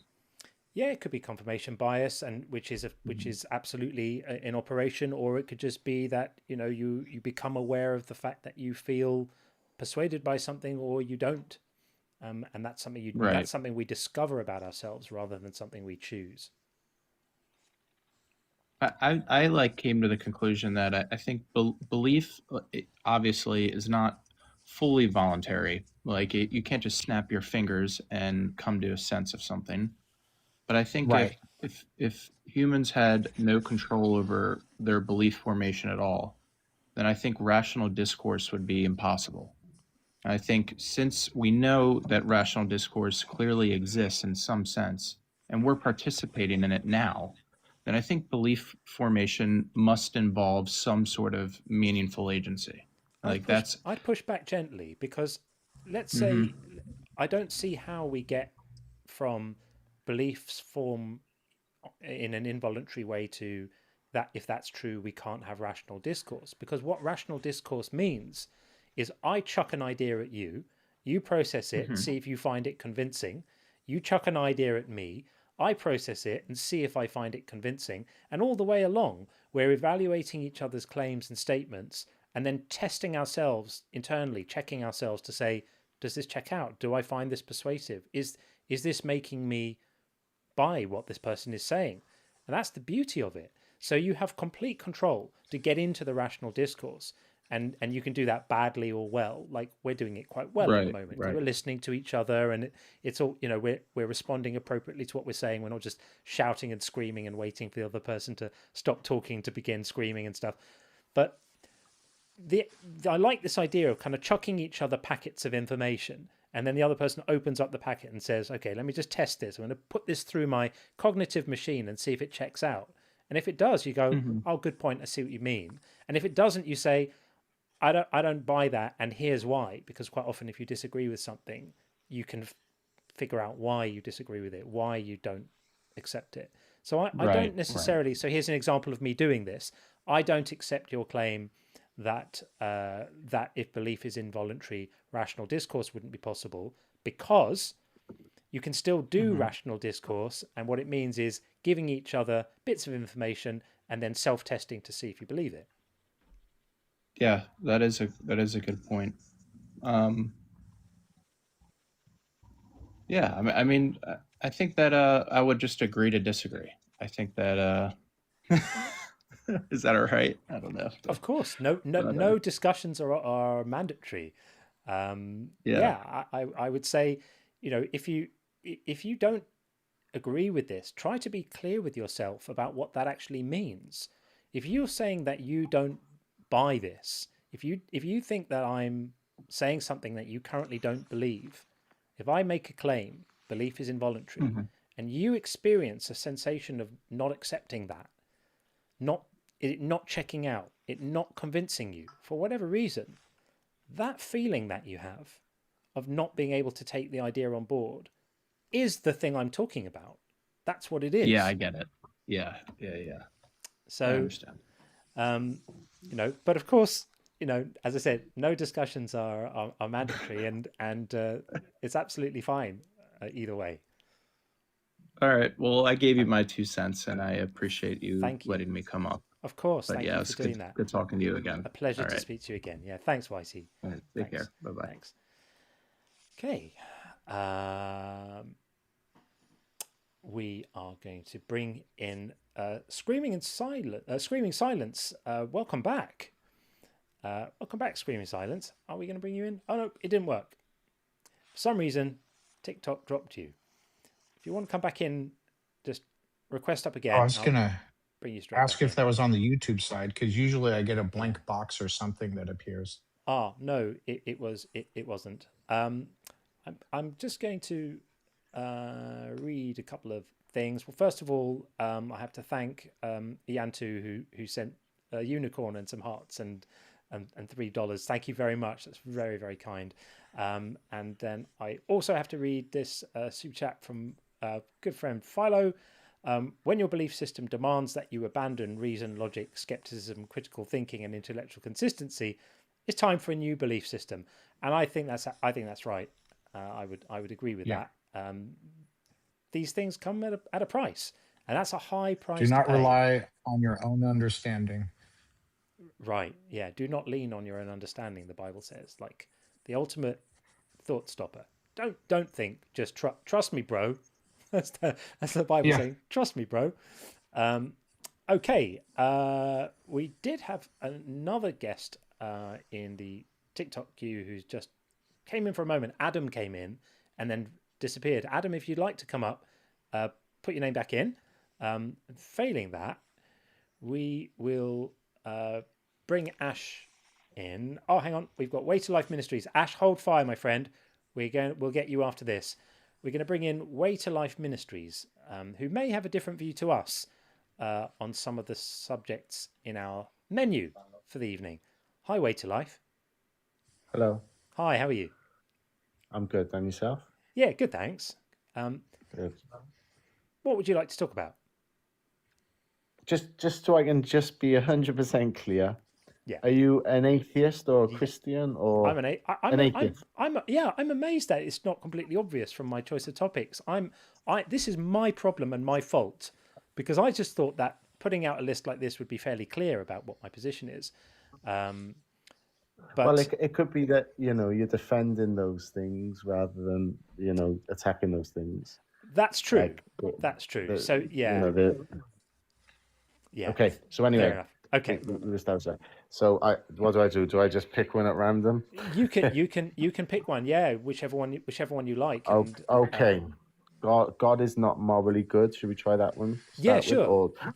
Or actually, we'll go with hell is ridiculous. I like that one. We can go for hell is ridiculous. So when I say hell is ridiculous in this context, I mainly mean hell for non-belief is ridiculous. I didn't put it on here. We sometimes run this as a topic on its own for the entire live, and then it properly says it. So I would just add this as a qualifier.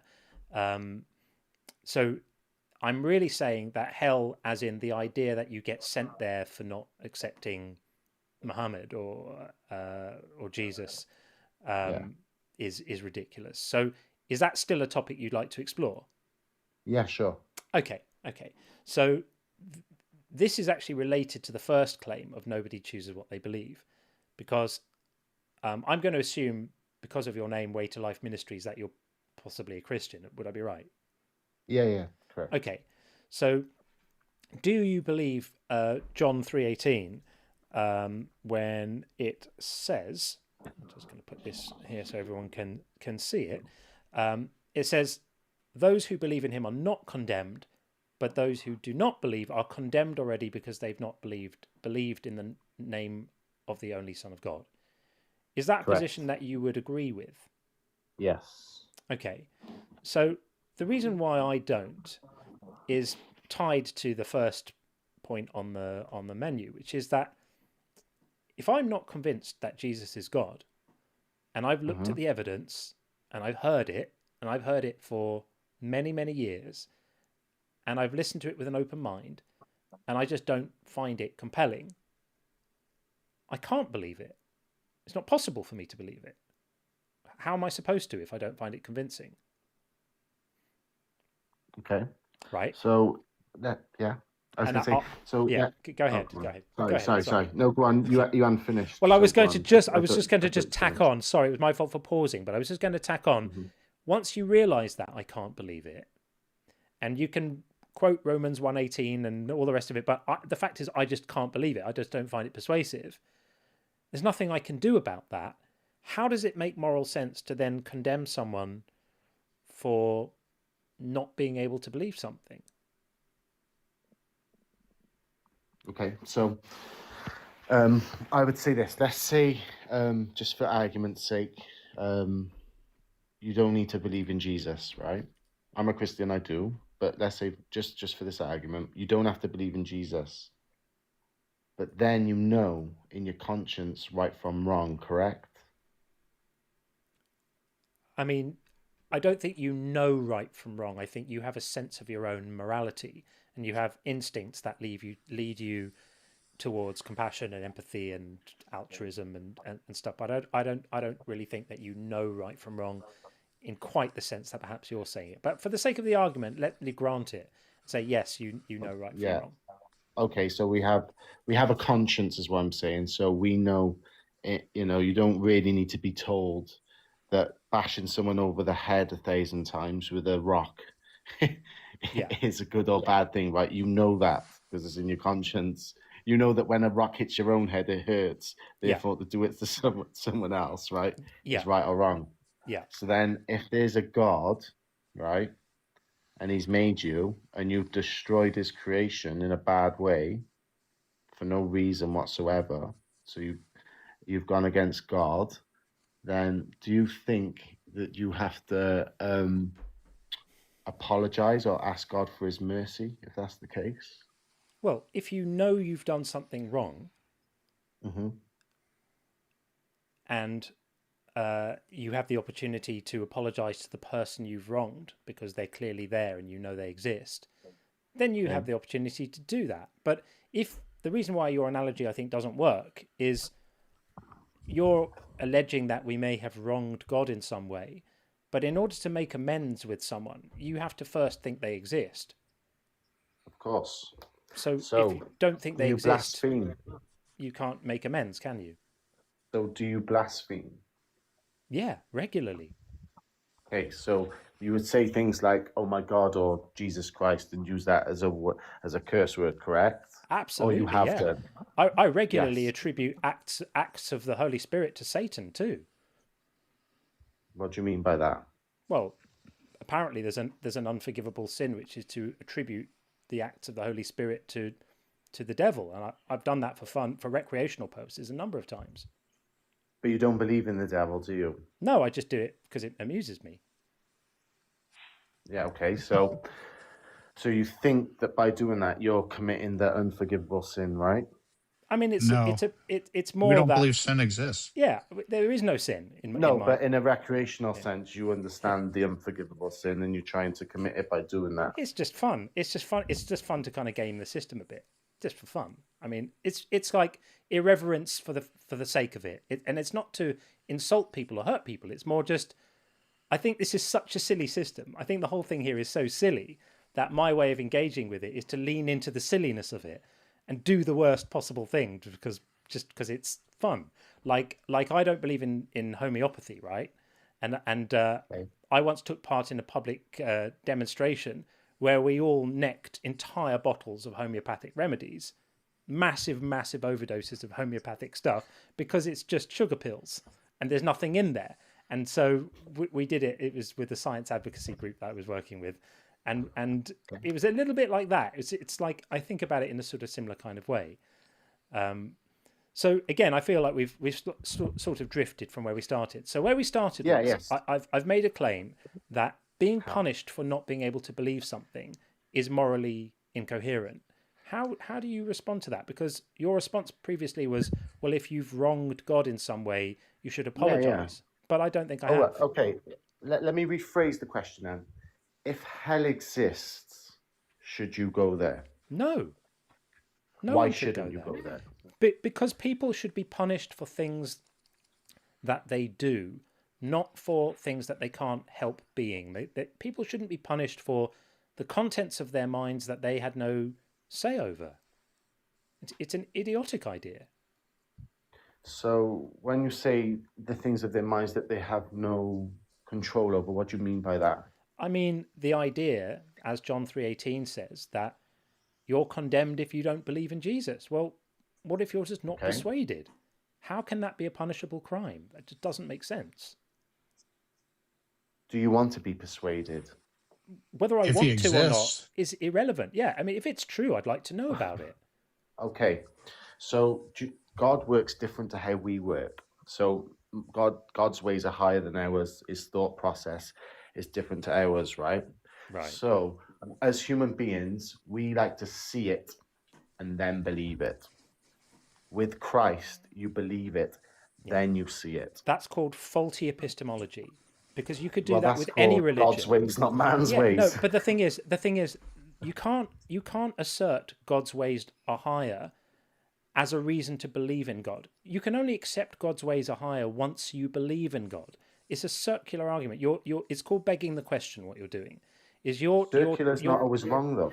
No, it's always fallacious. No, it's not. It's always fallacious. Because the argument you're making could be made by any religion. I could invent my own religion, right? Say I believe in Puff the Magic Dragon. Puff the Magic Dragon's ways are much higher than all the others, and you have to believe in Puff, and then you'll see the evidence for him, because that's how he works. And Puff knows that your God isn't real, but you'll only realize this afterwards. And Puff's rules are better than your rules. I can make up this stuff all day long.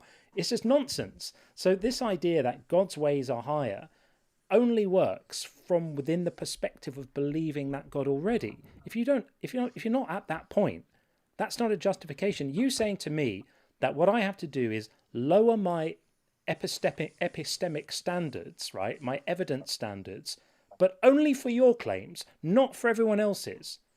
That's a terrible special pleading, because if I'm prepared to do that for you, should I also be prepared to do that for my Islamic friends who make the same claim? So I understand the premise that you came from, but they will try and tell you that they will attack Christianity directly within their book. It doesn't matter. I could have mentioned any other religion. It doesn't have to be Islam. Yeah. So if I'm going to do the same thing for you, lower my evidence bar in order to start believing the stuff first and then worry about evidence later, it's not so important at the beginning. If I'm going to do that for you, should I do that for other religions and other claims too? And if not, why not? And why is yours special? Do you use that same practice for your atheistic beliefs? I don't have atheistic beliefs. You said you're an atheist. Yeah. Atheism isn't a belief. Atheism is, yeah.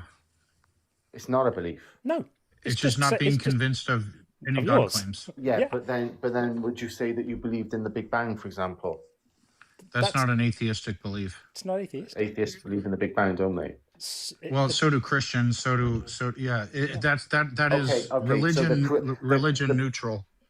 I understand. So maybe let me rephrase it. Do you believe that creation came from nothing, or not creation, but Earth came from nothing? No. No, it came from an accretion disk of space gas, space dust. That's how we can watch planets form. Are you talking about the universe itself? Yeah, everything. Us. Okay. Everything. Yeah. I don't know how the universe came about. It may be eternal into the past. It may be finite. If it's finite, I don't know the cause. Cosmologists are still working that out. Could it maybe God? I mean, I would say I can't rule it out, but if there's evidence that it was God, we're open to it. Okay. So do you believe that Yeshua HaMashiach, Jesus Christ, was a real person? Probably. Yeah, probably, but we're kind of getting off. Like, well, we're not, good with that's God. No, but we're drifting massively from the topic, right? Yeah, do you notice what's happened? We've subtly drifted into you trying to justify your beliefs by either expressing incredulity about alternative positions or trying to establish an evidential basis for why your beliefs are true. But that's going against the thing you said a minute ago, where you were saying the evidence doesn't matter. You have to accept it first. So you seem to have abandoned that project and now started to provide evidence. I agree with that. I haven't changed my opinion on that. It's you that's saying, you use that, okay, well, if I can do that for you, I've got to do it for other religions. Right. But the problem is the other religions have so many flaws within them. Well, they say the same thing about yours. Every religion thinks that they have the truth and every other religion is false. That's why religions are debating each other. So then maybe you should step back and watch the debates between the religions to then see who always comes out on top. Or maybe we should realize that when 1,000 different thought traditions all disagree with each other and all make incompatible claims, there's only one possibility. There's only two possibilities. One is that 999 of them are wrong and one of them is right, and the other is that they're all wrong. And when they're all pointing out exactly the same flaws in each other, and they're all forming a perfect circular firing squad and coming up with reasons why each other's claims are implausible, but can't actually provide any compelling evidence for their own claims, the sensible thing to do is to just say, I think these guys are all probably wrong. And I'm going to maintain my standards of evidence and just keep my powder dry and wait until there's more compelling evidence before jumping on any one of them. Because you guys are all committing the same logical fallacies, the same tired old arguments from first causes and arguments from design and arguments from morality. They're all the same, and they're all poor. They're all poor arguments. Well, have you researched? Okay, should we stick to the hell topic? So yeah, that's what I was going to suggest. Yeah. So hell for I just want to kind of tie it together again. Hell for non-belief is grossly immoral. It's nonsensical because belief isn't a choice. Neither of us can choose to believe Yahweh exists any more than we can choose to believe Superman exists. Did you just choose to make that statement? That's an action, yes. You can choose your actions. You can't choose your beliefs. Why can't you choose your belief? Because it's something that happens to you. Either you're convinced of a thing or you're not. So if I see a spider walking on my wall, my brain perceives it. It's because of my sensory inputs, my brain becomes convinced that the spider is walking on the wall. And so that's a belief that happened to me. Okay. Many If people. someone comes in and says that spider's not walking, it's levitating, for example, and puts an option B in, do you then make a choice? No, because it would be impossible for me to disbelieve my eyes at that point. So you make the choice that they're lying, correct? No, because it would only be a choice if I was able to believe that they're lying.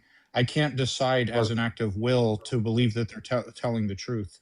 So you're making a choice, however you look at it. No. So let me rephrase it then. You saying that the spider's walking on the wall, that's what you've seen with your eyes, that's what you believe, right?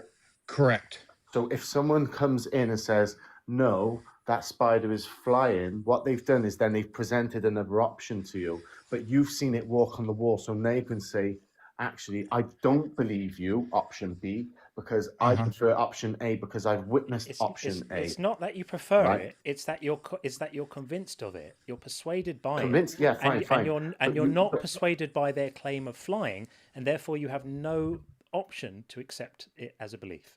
Well, no, you can believe it, but you choose can't. not to. No, you don't. It's literally impossible. It's not literally impossible. I explained this fairly clearly to you at the start of the call, and Sean just explained it fairly clearly too. It feels like you're not hearing this. I'm going to say it once more. Okay. If you become persuaded by something, belief happens inevitably, and you can't stop it. You have no choice. You can be unpersuaded, though. If you are persuaded of something, belief happens inevitably, and you cannot stop it unless something happens to make you not persuaded, in which case belief is impossible. That's just a fact about human experience. That's what it means to believe something or not to believe it. And once you realize this, then you realize that belief isn't something that you can instantiate just by choosing. You can't just go, I'm going to decide to be convinced by this. You can't. You can say it, you can choose to declare it, but saying it's not the same thing as internally feeling it inside, in your own mind. That sense of persuasion about something, that's something that you can't make it happen by flipping a switch to just decide to convince yourself, right? So this is why we say it's not a choice. And once you realize it's not a choice, then you're left with the uncomfortable question of how then does it make moral sense to punish people for things which aren't a choice? And you're right to a degree. And I believe that the Spirit of God does do the work. There's something that the Bible says that God resists the proud, but he does, he meets with the lowly, with the humble, if you like, and he resists the proud. And I would say if you're there mocking God, that's not humility or humbleness, that's pride. And therefore, you're not going to get convinced by God because he's going to resist you for your pride. How do you explain non-resistant non-believers? Exactly. Sorry? Have you heard of the term non-resistant non-believers? You don't believe, yet you do things that show you that convince yourself. For example, you blaspheme the Holy Spirit, or you... please, hang on, I'm almost done. Let me land. So you say, I don't believe in this God. I believe in him if there was all this evidence, while simultaneously doing things like attributing the Holy Spirit to the devil. Now, that was me. Sean doesn't do that. That was me. Well, yeah, I was speaking. But it's hard when you're speaking to two people, right? Sure. So when you say these things, that shows me that actually, how can God, who says he resists the proud, even open your eyes, because you're already in a state of resistance towards him. And I'm just going to say the reason you don't believe Superman exists and you can't, it's because you haven't humbled your heart. And you see, Kal-El, he thinks of things as on a bigger way, so you shouldn't rely on your own understanding.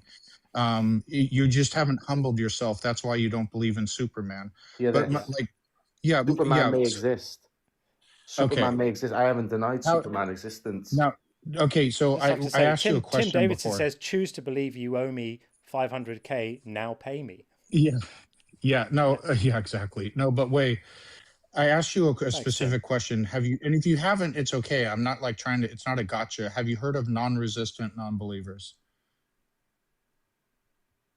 Do you know what that means? Well, it would be the opposite to a resistant non-believer. Yeah, so basically, many people lose their faith, and often it's traumatic for them because their intellectual assent just fades, where they start doubting, and they end up stopping believing in the God. Many of them were Christians. I'm a former Christian myself. We have a whole bunch in this room, and we just didn't want to rebel or just want to sin or anything like that. We genuinely wanted to continue believing. And in many cases, they've uprooted their entire lives because their whole lives were surrounded around the church and the community and their family, everything else. And then we just tried to continue believing and couldn't. Okay, so how do you go ahead? So I was going to say, so did you have a genuine relationship with Jesus?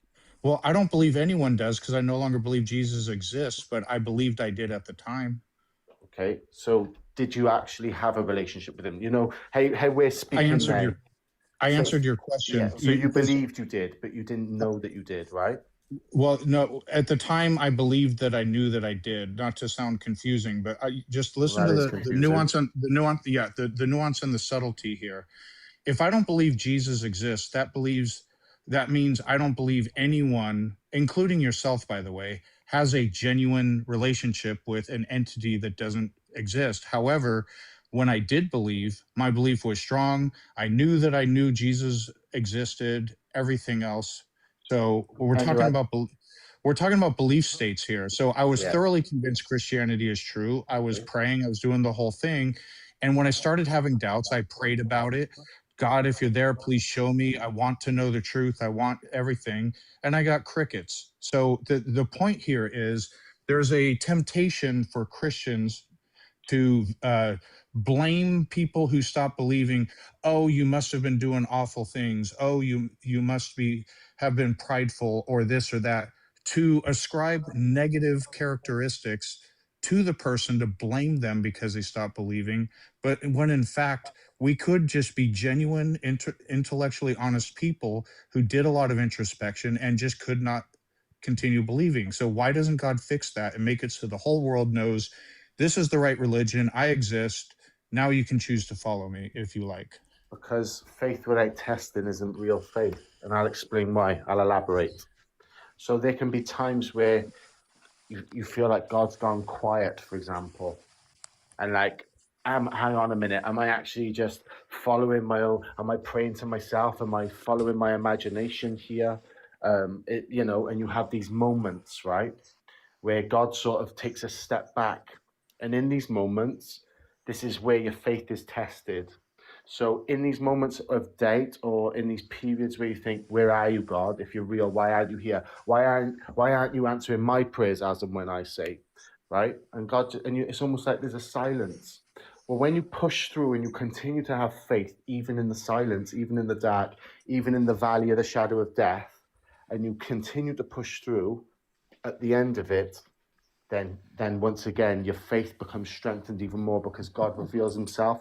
And in fact, you can almost look back and see what God has done. But there's a problem with that. Hang on. I'm almost done. But if you're looking for a way out of your religion or the faith, that's a false thing. Yeah. I'm almost done. If you're looking for a way out, that usually starts with, God, if you're real, I need a sign right now. There you go again. Yeah. Am I lying about my own experience? Because I explicitly explained to you that I and many others genuinely wanted to continue believing, genuinely wanted to continue. And you just said, but if you're looking for a way out, it was like in one ear, out the other, or you just think I'm lying. Wow. And that's why this belief system is so toxic, because you are forced into a position to where if someone stops believing, it must be a moral failure on our part. And that's absolute nonsense. Well, here's the thing. If you genuinely want to keep going, you will keep going. But here's the problem. To believe it. Here's the problem that with what you're saying is that you are working on the assumption that any genuine search for God is going to end with finding him, and that any search for God that doesn't end with finding him couldn't be genuine. And we have No, a no, word no. for We that. were speaking about within faith. Then he But said he was a Christian. it doesn't matter. A Christian who loses Well, it their does faith, because it's different. it's the same process. A Christian who loses their faith, and you're saying, keep on looking for him, keep on waiting for him, keep on praying, keep on holding on. No, that's what the Bible says. I don't care. Wait on the Lord. The position that you're describing here, we have a word for it. It's called victim blaming. It's saying that when someone doesn't succeed in getting to the outcome that you think they should get to, it must be their fault. It must be that they didn't try hard enough. It must be that they really were looking for a way out, not that they desperately wanted to stay in. It must be that their heart was hardened, or it must be that their search wasn't in good faith for some reason, because if it had been, they definitely would have found God in the end. That's basically what you're saying. And I'm telling you, that's just not true. Well, I can see the state of his heart, and I'll tell you how, because he hasn't gone from just not being a Christian, he's gone to opposing it. So God already knew the state of his heart when he was saying that, God, where are you? Give me a sign. That's just a personal attack on and impugning his motives. He's allowed to talk about this stuff. He's allowed to talk about this stuff. I promise you, people who come out of faith don't immediately launch into opposing it. They're just meant, for many people, it's agonizing. It's like a bereavement. It's traumatic. It hurts.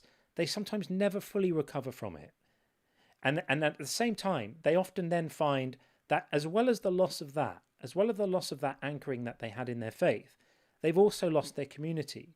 They've also lost the fellowship of people who told them that they were loved unconditionally. Turned out not so much. I think you need to be a bit more compassionate in the way you're thinking about this, because yes, there are people like me who have never believed and maybe take a slightly different approach to it, because I've never suffered the loss of a faith and what that means and how much that hurts. But I can't tolerate you speaking with so much sort of disdain, in a way, for people who have really felt that loss and wanted more than anything to be able to hold on to it, but just couldn't and weren't prepared to lie. I just think you need a bit more compassion about that. I don't care what it says in the Bible about it. Be a human being. Okay, but here's the thing. If someone's going to tell me that they know someone and then say that they didn't actually know someone, then they didn't know someone. Simple as. The no as. true Scotsman fallacy rears its head, always. It never takes long. You couldn't have been a proper Christian. That's just wrong. No. I didn't say you couldn't be a proper Christian, did I? You put words in my mouth. You said he didn't know someone. Did you know Jesus? Yeah. No, I asked. Okay, let me make it clear. Let me make. So he didn't. Just so like you think did, you right? do. Just like no, you I don't think you I do. do. I know I do. Right, of course. But there are lots of other people who have had an experience of faith as real as yours, and then being able to think about it differently and being able to recontextualize it and say, you know what, all of those times when I thought God was talking to me, it was kind of me talking to myself. And you don't get to say that their faith wasn't authentic because they were able to reevaluate it later, because you might reevaluate your faith one day. And when you do, I would certainly say that the you I spoke to today was sincere in what you're saying. I know you're sincere. I grant you that. You should grant it to others too. I had an out-of-body experience of going to hell. That's how I know it exists. Well, lots of people have had experiences like that about all sorts of things across all sorts of religious traditions. Lots of people have had meetings with their ancestor gods and they know they exist.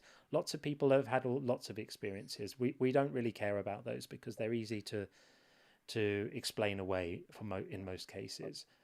Oh, hang on! You're doing exactly to me what you just accused me of doing. No, I'm not, because I'm not accusing you of being dismissing insincere. No, you just listen to what I said. We don't care about those things. No, you're a hypocrite. I'm saying we don't care about those things as evidence. I'm saying it's obviously persuasive to you, and you're obviously sincere in what you're saying is sincere, right? I grant that what you're saying is sincere. You think this has happened to you. I grant that.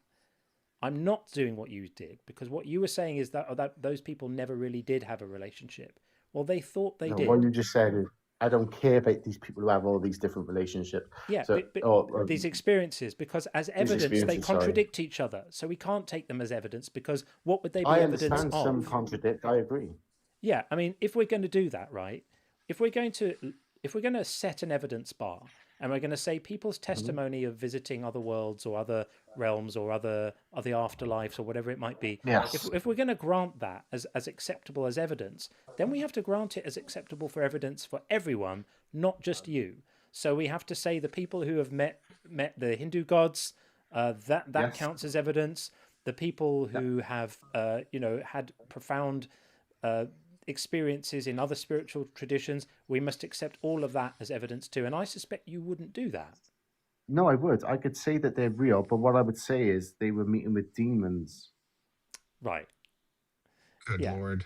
I mean, come on. Wow. Good Lord. Why did you say good Lord? Because they are saying that it wasn't demons, it was God. And they think your experience were demons. And do you know what? And they're entitled to that. And then it boils down to having a debate then about the further things of Hinduism or whatever. It's why we don't accept them as evidence. Or God could just sort it out, because if you're born in all these other countries in different religious environments, statistically, you're almost certainly going to end up believing in the wrong religion. But God doesn't sort it out according to you, because apparently it's a test, which begs the question, why is it considered a virtue to believe something with insufficient or just enough evidence? Why is that a thing of virtue to be tested? What did I say was a test? You literally said that. So, because I'll ask the question again, because that's the answer you gave. Else, about the silence that God gives the believer. No. Okay, yes, so I'll ask again. I'll ask the question again. Rephrase the question then, because I didn't make that point for the non-believer. Okay, so we have people all over the large majority of the world either believe in no God, or the wrong God, or the wrong gods, plural, if Jesus Christ is Lord and Savior. Sure. Why doesn't, and it's largely because people are raised into different religious environments and cultures and what have you. Why doesn't God, he's all powerful, sort it out for the entire world? I'm the one true God. This is the correct religion. Here are my rules. Now they can use their free will to follow him. Why doesn't God do that? Why doesn't God do that? As in, why doesn't God just come now and just change everyone's free will? No, that's a straw man. Yeah. If you convince me God exists, did you violate my free will? No. Okay, if God convinces me God exists, did God violate my free will? But what would convince you? Yes or no? You notice how the first time you were able to answer so quickly? Obviously it's the same answer, but I'm asking the question, what would convince you? We can say we don't know. Irrelevant to... Yeah, God will know. So since God will know, so once again, I asked you, if you convince me God exists, does that violate my free will? Okay, you said no. Okay. No, that's if God convinced... If God... Go ahead, yes or no? It's a good question. So if Jesus came before you right now, would you bow the knee to him? Irrelevant. No, please answer my question. I'm answering my question. Answer my question. No, but answer my question, and I will answer yours. Well, go on, rephrase your question and answer it. Okay, so if God, I phrased it exactly the same way the first time I asked you. If you convinced me that God exists, would it violate my free will? You said no. I said if God I said no. God exists. I said it's the same answer. I said no, so I did answer your question. I didn't hear a no, but I'll take your word for it. Apologies. I did. I said same as the first one. Okay, so it won't violate my free will. Okay. So if God came before you today in your living room, Jesus came there, would you bow the knee before him? Would I what? Bow the knee before him? Bow the knee. Yeah, so I'm going to give you a really honest it's a yes answer. or no. Would you bow the knee before Jesus, you got to, I promise you, yes or no will come out of my mouth. So, if not bowing the knee entails me being burned alive for all eternity, I would bow the knee just like I would for Kim Jong-un if I was in North Korea, because I'm going to want to avoid that sort of torture. I'm not going to pretend to be man up like I'll take eternity of burning alive, because no, I'm not doing that crap. But that's not a very nice thing. However, here's the point. When you have like 7 million people believing in the wrong religion or no religion, if the entire world knew who he was Lord and Savior, et cetera, many, many, many people do. And in all cases, including people who choose not to, then it's an act of free will. So why doesn't he do it? I just asked you a question you didn't answer. If Jesus literally did. I literally answered you. Well, it's a yes or no. I said yes because I would fear if there was no hell, would you bow the knee? Oh, if there was no no how, punishment, no judgment, would you bow the knee? Yeah. No, sorry. No, I wouldn't. Hell no, you no. wouldn't see. But Of course not. and here's what I'm glad you both said that, because here's the point. It's not an intellectual issue with you. It's a heart issue. And let me elaborate why. Let me elaborate for 2 seconds. I would have when I was a Christian. No, hang on. Just let me elaborate. It doesn't matter what evidence you get given about God, even if Jesus Christ turns up in your living room, Nonsense. you're still not No, going to... no. Hang on. I'm not going to let you say this. I already preemptively hang on. I thought we was having an adult discussion here. No, we are having an adult discussion. You don't like it now because I'm about to make a point? But no, what I'm going to say is a couple of things. Point that I already preemptively Are you refuted. running because I'm making a point? Just calm down A for a point that I moment. already Well, I was preemptively shush. refuted. I've been shush every time you spoke, and I've gone to speak. You won't let me land. No one's running. So there's a couple of Okay, things. can I finish my point then? In a moment, please, and then you can correct me. If I'm a fool or an idiot, you can correct me. You're not a fool or an idiot. All right. But I'm going to clarify something before you finish your point, which is that normally we take a review on a discussion when we reach the 30-minute mark. And I have taken a review on this discussion, and the room would like us to move on. Now, I'm going to let you make your argument before we do that, so you can have your say, and then I'm going to respond to it. But I think that the point you're about to make, which was I was trying to interject, I will let you say it, is I think you were trying to say, because we said we wouldn't bow the knee to Jesus, that signifies that there's no evidence we would accept as to God's existence. If you're going to make that argument, I need you to connect A to B there in a way that makes any kind of sense, because one doesn't follow from the other. And now the floor is yours. Okay, so if you just give me like 1 minute to just, if I'm an idiot or I say something stupid, it's going to come out of my mouth, isn't it? Within this moment. You're using up your time. Let me Go ahead. Okay, so I asked if there's, you want evidence that there's God, and then you would believe, for example. And I used the term, if Jesus Christ came into the living room himself, your living room, would you bow the knee? So as your God, your creator, would you submit to him? And the answer was no from both of you. So that tells me that it doesn't matter, even if God turns up in your living room and shows you the same argument I said he would. It's beautiful. Yeah, almost done. Yeah, almost done. Okay. So therefore, it's not an intellectual thing for you, because God can give you all the evidence in the world by even coming to you himself. So we could have saved some time, because I literally said this is the argument you're about to make. Well, I made the argument, and then you butted in to make the argument. Well, so no, anyway, I tried to preempt the argument to save us all the time of having to listen to it. But you're not letting me land again. Well, the plane's crashed already. I'm almost done. He landed the plane for you. He told you your argument. I'm almost done. So your heart issue is you're resistant to God. Okay.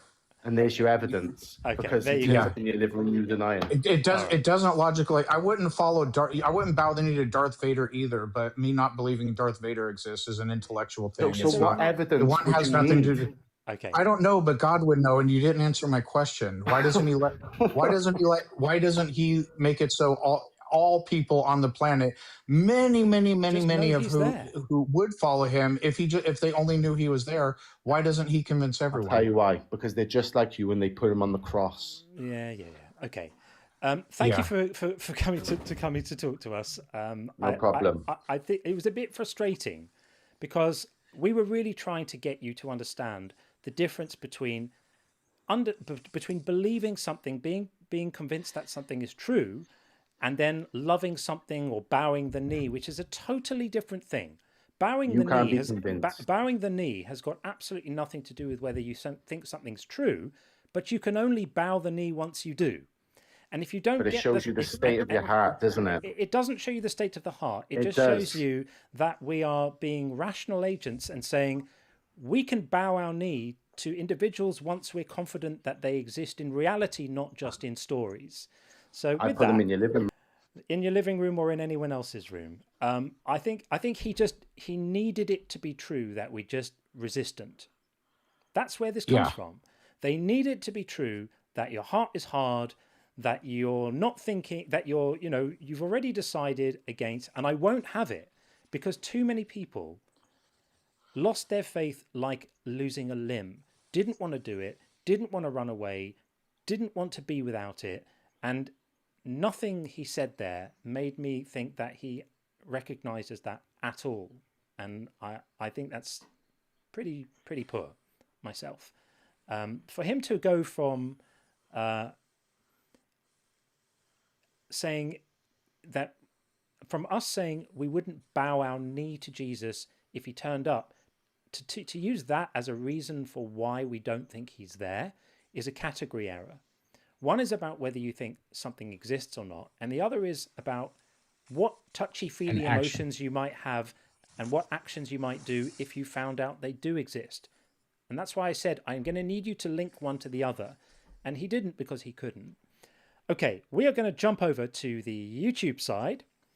And we're going to bring in Tracy, who's been waiting super patiently for ages. And I know we have quite a few on the TikTok queue now. We'll get to you as well, I promise. But right now, I'm very grateful to Tracy for having waited so long. Hi, Tracy. Can you hear me? Yes, we can hear you. This is Yanto. That's my real name, though. Oh, welcome. I'm going to probably change my name on the platforms because that's a game name I use, and I don't know why I put it on this stuff. Excellent. Well, you're very welcome. Don't know if I can hear Sean or not, because... Yeah, you will be able to hear him in a moment. Yeah, sure. Oh, I do hear him. Yeah. Who is this again? I'm sorry. It's Yanto. Yeah, I'm Yanto. Yeah. Oh, hey, how you doing? Good friend of the channel. Thank you for your constant support and your super chats and your kindness. We really appreciate you. Well, I was going to talk about something else, but I'd like to add on to this whole bow your knee. It's not I mean, when I was searching God and trying to get stronger in my faith, I did pray. I got on my knees, down on my hands on the floor, my head in my hands, and when I got up, there was a wet spot in the carpet. I mean, so I'm not searching with all my heart. Am I just crying because I want to? I mean, am I being a paid actor? Yeah. I mean, yeah, we do search. We search and search and search and search. Sometimes we think we found them for a while, and then all of a sudden it feels like you're growing cold and you search again. It's a constant struggle being a Christian because you're constantly searching for something that's not there. But back to where I was going. The reason we aren't going to bow our knee is we'll believe. If he showed up in front of me right now, yes, I'd believe. But if he wants me to bow my knee to him, he's going to have to answer some questions for me first. Hell yeah. And make sure they're satisfactory answers. Right. Because I have a lot. Yeah. Shall we start with keeping the young virgin girls for yourselves? Yeah, and children's cancer. I mean, children dying, period. Why would you send a child into a womb only for that woman to miscarry? Yeah. That's just sadistic. Yeah. Yeah. But of course, it's all part of his plan. He needs it to happen. He can't possibly achieve his plan without childhood leukemia. Like, I've told you, I went back to church because I was HIV positive. And, I mean, I had people tell me, well, being gay, I try to pray and I say, he's not taking it away. It must not be a sin. And they're like, well, it might just be your trial to pass.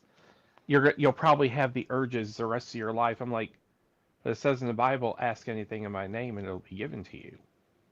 Yeah. And they said, well, sometimes it's in his time, not ours. I'm like, okay. And I had another pastor's wife tell me, well, maybe being gay is just, what you call it, kind of like a repetitive, like reflex or basically like reflex or something. And I'm like, no. I said, you think I don't pray about this? She said, well, I don't know. And I'm like, yeah, I pray about this all the time.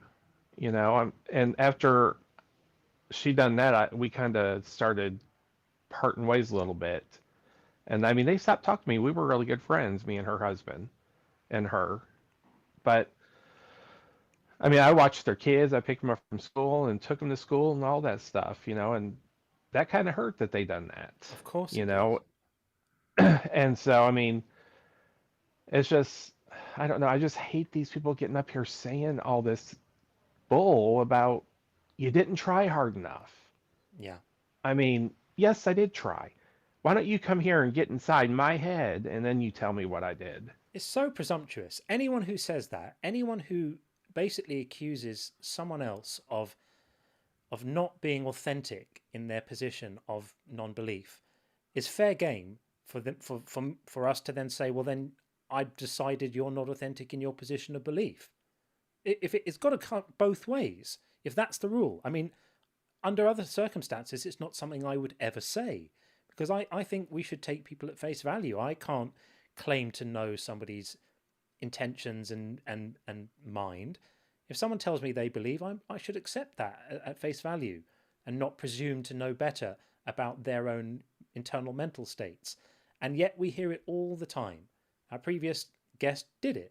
He was accusing Sean of just not trying hard enough, that, you know, if you'd carried on going, you would have got there. You obviously weren't really ready. And, you know, the point I should have made is, I was speaking about how I'll say irreverent things and, you know, blaspheme the Holy Spirit and stuff like that. I had been a non-believer for many decades before I did that. So it's not that that's an indication of why I'm a non-believer, because I'm, you know, disrespectful to God or hate God or anything like that. I just spent many decades not being convinced of this stuff. It's so presumptuous, isn't it? He didn't just say, like, you didn't try hard enough. I had just got done telling him, you know, about my experience praying and trying because I really wanted to believe, in one ear out the other, and then he characterized it as me saying I was trying to find a way out of my religion, when I literally just got done explaining my experience the opposite. It seems many Christians, they're just so desperate, if you stop believing, to characterize it as some kind of moral failing, it's your fault, to where they're going to tell you the contents of your mind and tell you about their life experience when they literally just met you on the internet right now and don't know a thing about you. Yeah. And it's just so toxic. It's horrendous. It's And horrendous. something you said a little bit ago, John, was, or I don't know, it was not blasphemy or whatever, something like that, I guess. But that's kind of how I really knew that I was kind of getting out the end of the deconstruction, because one day I just all of a sudden said, God, you know, I'm not gonna say the whole thing, but God and then the D word, right? Because I don't want to do it on your stream. Thank you, but yeah. And I was like, I've never done that before in all my years of living. Good for you. Good for you. And it just popped out of my mouth, and I felt so good. I was like, wait. Good for you. You know, and then I just thought, well, screw it, I don't care anymore. You know, good for you, man. Yeah, yeah. I did a video on. I think I put it out on TikTok. I'm not sure if I put it on YouTube. About 3 weeks ago, about like mental slavery, the idea of what would mental slavery look like. And mental slavery would look like feeling like there are words you're not allowed to say, and feeling like your every thought is being constantly surveilled and evaluated. That's what it would be. That's what it is.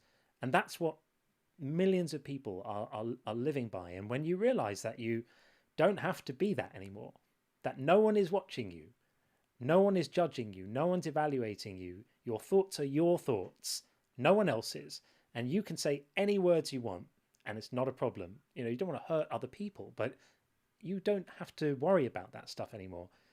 It's a fantastic thing, and I'm so pleased that you're in so much a better place now, and you know, I hope around people who love you and accept you for who you are, for what you are, and celebrate you for it. Oh yeah, I mean, that's something else about cursing is, I used to tell my Christian friends and stuff all the time. You know, they say dang and darn and stuff like that. I'm like, you know, you're really just cussing because you're using the filler words for those real words, and they mean the same thing regardless of which one you say. Yeah, that's right. And I told them, even in the Bible, it says something about pissing on a wall. Yeah, it does. And it says them words. Yeah. And I'm like, and someone said, well, we shouldn't say that. I'm like, but the Bible said it. Aren't we allowed to do what the Bible says? Right. You know? Yeah. I'm having this at Kitty's Bible story time next week. Let's do it. Yeah. Interestingly, the Bible did not specify which English words are deemed curse words. In fact, curse words in general, it's a arbitrary cultural idiosyncrasy. Yeah. Like feces is not a bad word, but shit is. They're just different phonetic sounds to make the same thing. Yeah. It's very arbitrary. Well, You're absolutely right. I game with a lot of people from the UK and their languages, just in their, this is like family members, and I mean the way they talk to each other, it's like, oh my gosh, we wouldn't even do that over here. You know, call each other just all kinds of stuff, and I mean we talk to each other, but it's usually out of anger. They're just out of playfulness, you know, and it's funny they're how not these like things can that be over different. here. Yeah. But I will get off here, and I thank you for your time. All And right, you're buddy. Well, doing a great job as always. And thank you for your constant support. And if anyone out there is looking for JC, he's on your screen. Thanks, buddy. Great to see you as always. Bye. Thanks, man. Thanks. Okay. We are going to bring in Dutchland. It looks like Guy, I think. I'm going to bring in Dutchland right now from the YouTube side. Hey, Dutchland. Hey, can you hear me? Yes, we can hear you well. Hey, how you doing? Very well. How are you? I'm doing all right. Good. Would you like to respond to something on our choose a topic menu or something related? Where are you at? Well, first, may I ask, what are you? Are you an atheist? Are you a Gnostic? Both. Agnostic, atheist. Have you heard that phrase before? I thought you can be both, because isn't atheist you just don't believe in God at all? Agnostic is the belief that I don't know. It's possible, but I don't know. Yeah. So it's not quite like that. So some people think that you've got theism at one end, atheism at the other end, and then in the middle there's agnosticism. It isn't really like that. Think about it, it's more like this. I mean, obviously words are just labels we use for things, right? But the way people normally use these words is everyone who thinks there's a God is a theist. Everyone who doesn't think there's a God is an atheist. And then whether you're an agnostic or not is down to whether you claim to have knowledge about that. So you could be an agnostic theist, which means you think there's a God, but you don't claim to know there's one. You say, I have a belief, I have faith, I do believe in a God, but I don't count it as knowledge that I have. Or you could be an agnostic atheist, which is to say, I'm not convinced there's a God, but I don't claim to know there isn't a God. I just lack a belief. And then within atheism, there's kind of two flavors. There's a sort of soft atheism, which is to say, I don't know if there's a God or not. I just haven't been persuaded that there is one. So for now, I withhold belief. And then there's a more strident position, which perhaps you would think is atheism, which is to say, I definitely think there are zero gods. And that's a more kind of definite position, which is harder to defend, right? Because depending on how you define what a god is, who knows if there are gods out there? I don't know if there are or not. Well, I mean, I'm a theist, so I believe there's a God, but yeah.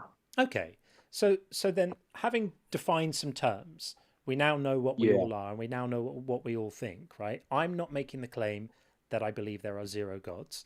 I'm making the claim that I have no reason to believe there are any. I don't believe that there are any, but I don't necessarily make the claim that there are none. So with that said, With that said, is there something in this stuff above me here that interests you, or did you it doesn't show general talk? Well, can you remind me what the 4 prompts are? Yeah, please? of course. Oh, you're on the call at the moment, aren't you? Yeah, of course. So we've got nobody chooses what they believe, which is kind of our central thesis here on this channel. It's our kind of main theme. That's what we're kind of about. And then springing off that, we've got the claim that God is not morally good. And we've got hell is ridiculous. And by that, I mean sending people to hell for non-belief is ridiculous. And then we've got the claim that God hates women because he's not very nice about them. I'm not going to lie. I disagree with all of them, but I'd love to start with... I'll love to start with how. Let's talk about that. With hell. Okay, yeah. Well, so the thing about hell is it's kind of related to the other issues. So the reason why I say hell is ridiculous is is once we understand what belief is and how belief works, which is that it's something that kind of happens to your mind. It's not really something you do, and I can demonstrate that and prove it for you in a moment. But once we understand that, then we can see that sending people to hell for not believing things is a bit like sending people to hell for being colorblind, or sending people to hell for not being able to hear sounds above a certain frequency. Really? Yeah. Because that's how you interpret it? Wait, that's how you interpret it? That's how it is. It's not how I interpret No, that's not how it. Well, I disagree, but I'll let you go. Sorry. That's okay. That's okay. So when you say that's not how it is, do you mean that that's not how you think belief is, or do you mean that's not why people get sent to hell? No, just I'm a Christian. So how basically is if you want to live separate from God, if you don't want to live with Him, God respectfully respects your free will, your free choice. So He's gonna, send you to eternal damnation. So I'm stuttering, but that's okay. I'm not really that guy who believes like fire and it's maybe torturing. The Bible says here, right, the faithless, that would be me. The apistos was the Greek there for without belief. The polluted, the murderers, the sexually immoral, sorcerers, idolaters, all going to be in a lake that burns with fire and sulfur. Is that just not true? Are you saying you just don't believe that's true? Well, many scholars interpret it differently, Okay, so let's assume you're right, and it's just symbolic, right? It's not an actual lake. Yeah. It's a spiritual lake, let's say, and it's not. Yeah, Jesus says, "I'm the door." It doesn't mean he's an actual piece of wood, Fine. So let's agree. I'm prepared to meet you on this. I mean, Jesus definitely also says that in Matthew 13 that non-believers, I think it's in a parable, will be. He uses the word cast into this situation, and there'll be wailing and gnashing of teeth and stuff. So whatever it is, it's not going to be very nice. Agreed. Even if it isn't literally a lake, let's imagine that it's a metaphor and it's poetic. Well, yeah. The reason why it's not going to be I'll tell you the reason why it's not going to be nice. It's very simple. It's because there's not going to be any source of good.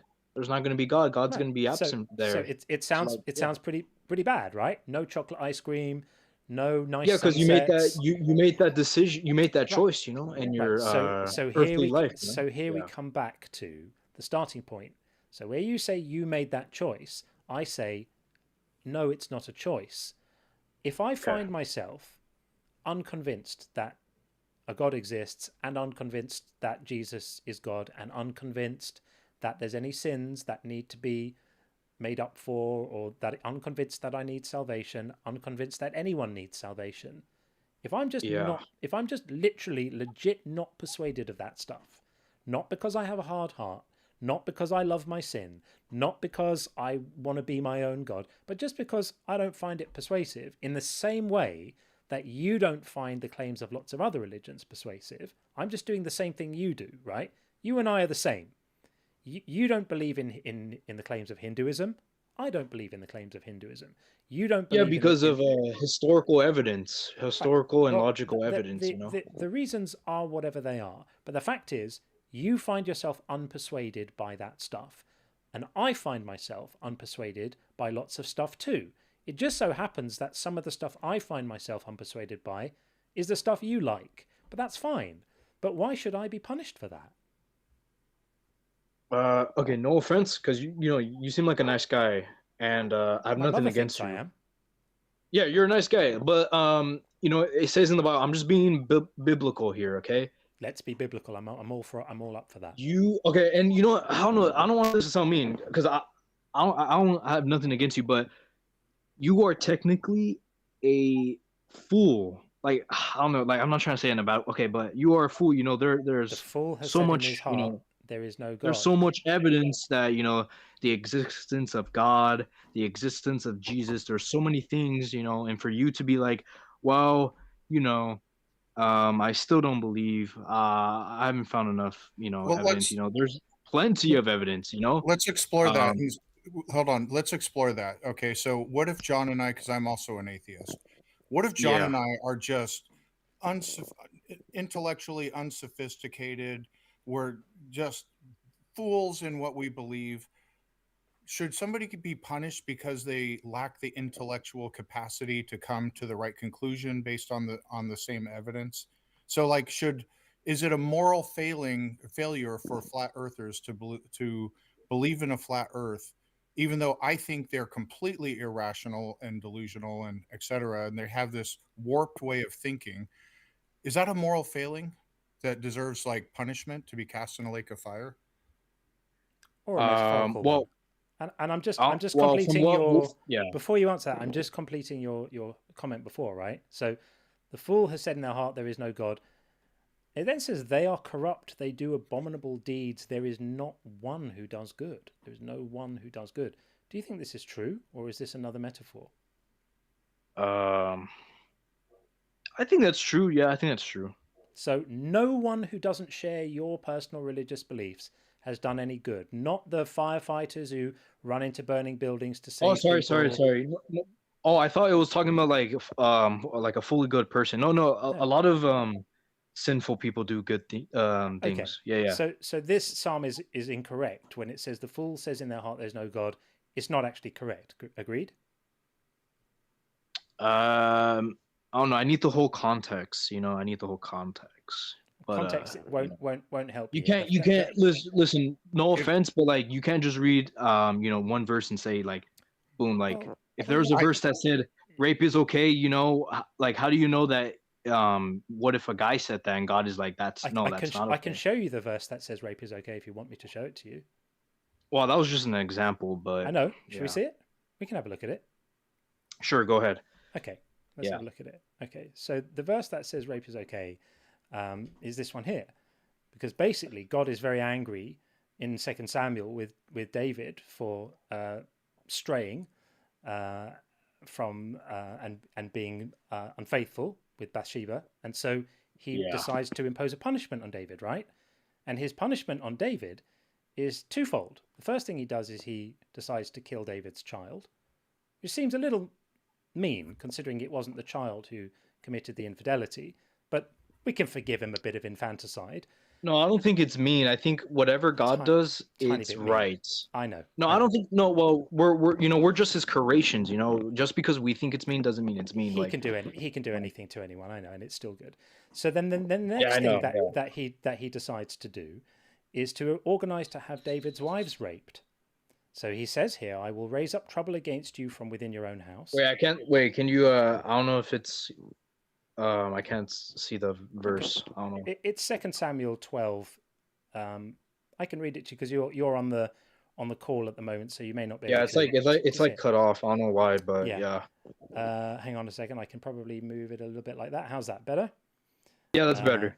Okay, so he says, "I will raise up trouble against you from within your own house, and I will take your wives before your eyes. I will take your wives and give them to your neighbor, and he will lie with your wives in broad daylight. For you did it secretly, but I will do this thing before all Israel in broad daylight."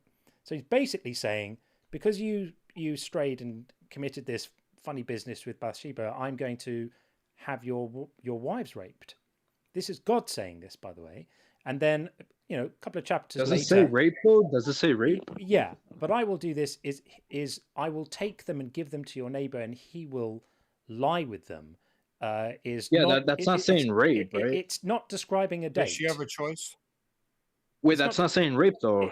Does she have a choice? I'm just saying, guys. It's not saying it because it's not using the word, but it's describing a non-consensual situation, which we now have a word for. They didn't have a word for rape back then, but we have a word for it now, and it describes exactly this kind of scenario, which we then see playing out just a few chapters later, when David's son, Absalom, goes in and under, goading from Ahithophel, who says to him, "Go into your father's concubines." Go into, by the way, is another euphemism for fuck. The ones who he has left to look after the house. I gotta double check that. You can check it, but the term "go into" is fairly common in the Bible. Go into is a polite way of saying. Once again, guys, this is about interpretation. No, it's not. Like, it's about. This is not 100%. Like this is Boom. No, I swear it's not. Like, I'm being honest. No. There's Well, no way it that is. this is factual that the Bible condones rape. I'm Like reading it that's to you Well, right not just now. absolutely not. I'm reading Absolutely it not. to you. I'm reading it to you That's right your now. interpretation. That's your It's the interpretation. common Judge Lynn, if it interpretation said- of everyone who knows what this text means. Shall we finish reading it?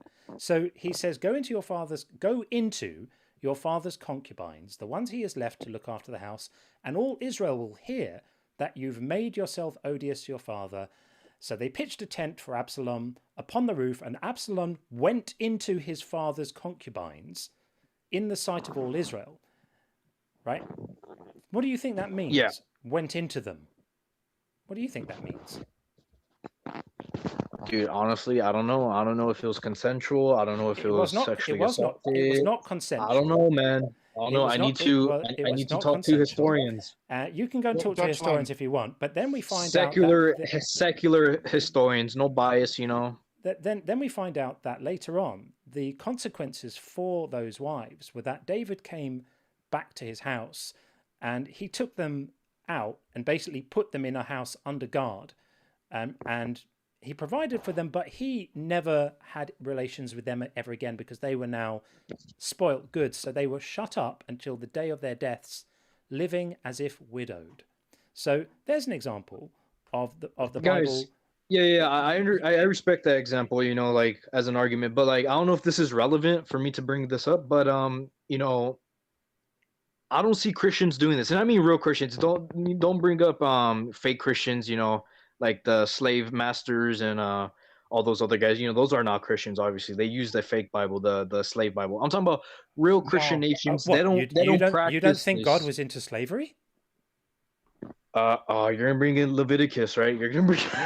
Yeah. You don't think that God condoned slavery? No, no, I don't think so. Are you serious? I'm serious, man. Let's have a look at it. Well, like, wait, back to my point. Wait, before you read that verse, like, I don't know if it's relevant. You guys are probably gonna say, "Who cares?" But like, Christians don't actually do this. I'm glad Christians don't follow their Bible in many cases. No, Christians don't. True Christians, by the way, true Christian nations that identify as Christian. I'm not talking about, you know, fake, phony. Well, many Christians did, and then there were also Christian abolitionists. Those weren't Christians. Well, if you're going to define a Christian as people who don't follow the abhorrent things in their Bible, I mean, you could define it how you want. But we are looking at the Bible, and I'm glad many Christians, most Christians, nearly all, don't follow these verses, like when it comes to slavery, for example. I mean, Christians don't stone their disobedient sons to death either, but that's in the Bible too, as a commandment directly from God. Well, that was the Old Testament. That was like civic law, I think. It wasn't civic law. It was a divine law given from God to Israel through Moses, peppered liberally with the phrase, "So saith the Lord." So saith the Lord. I am the Lord your God. This is what God says. Right? So here it is in Leviticus giving specific instructions for the Israelites on how to own slaves. You know what's interesting though? Last time I checked, Jesus said, "Whoever is without sin, cast the first stone." Yeah, he also said that anyone who doesn't follow these laws and teach them will be considered least in the kingdom of heaven. So that thing about whoever was without sin is in the book of John. That was him just making a claim that the Mosaic law couldn't be implemented correctly in that particular instance. He didn't say that he was there to abolish that law. In fact, he explicitly said in Matthew 5:17 that he was not there to abolish the law. So here's the Levitical laws around slavery. This is God telling the Israelites how to own slaves. As for the male and female slaves you may have, it is from the nations around you that you may acquire male and female slaves. Now, the context, you asked about context earlier. The context of this verse is that previous to this verse, slightly earlier in the book, in Leviticus, God had given the instructions for how to have fellow Hebrews as slaves.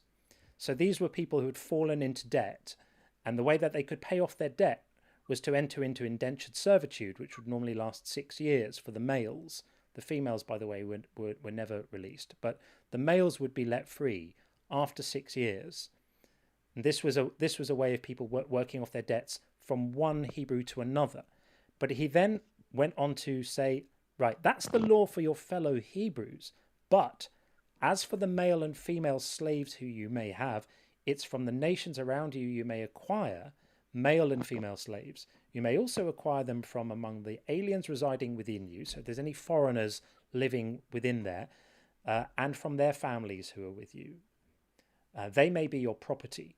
You may keep them as a possession for your children after you, for them to inherit as property. These are human beings we're talking about. Human beings.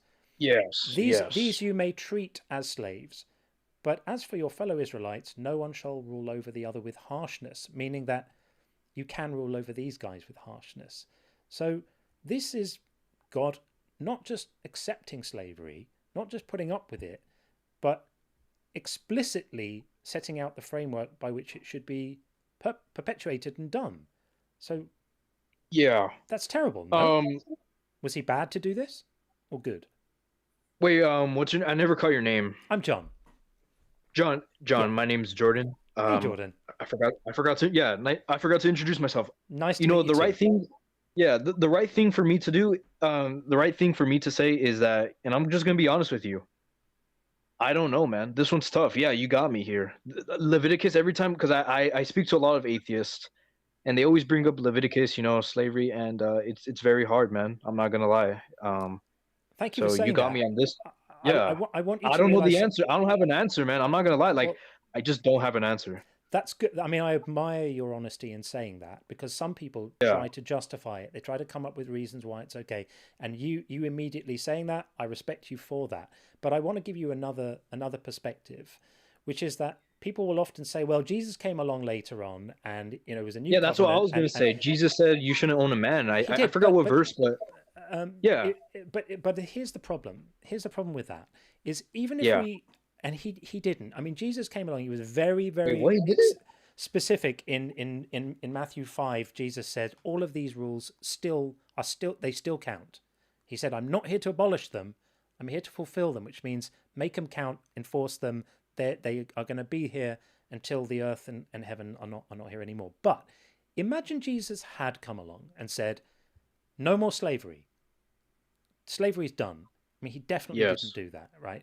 Even if he had done that, if you believe Jesus is God, then these laws are from Jesus. They're just from him when he was in a different version of himself, right? Yeah, I believe that's him, right? Yeah. Right? So that means that the moral accountability for these disgusting commandments lies with Jesus, lies with God. The fact that he let centuries go by, we're talking here about pretty much 1,000 years between these laws being put down and him coming along and going, here I am, gentle Jesus, meek and mild, right? Even if he had come along later and repudiated them, he still made them in the first place.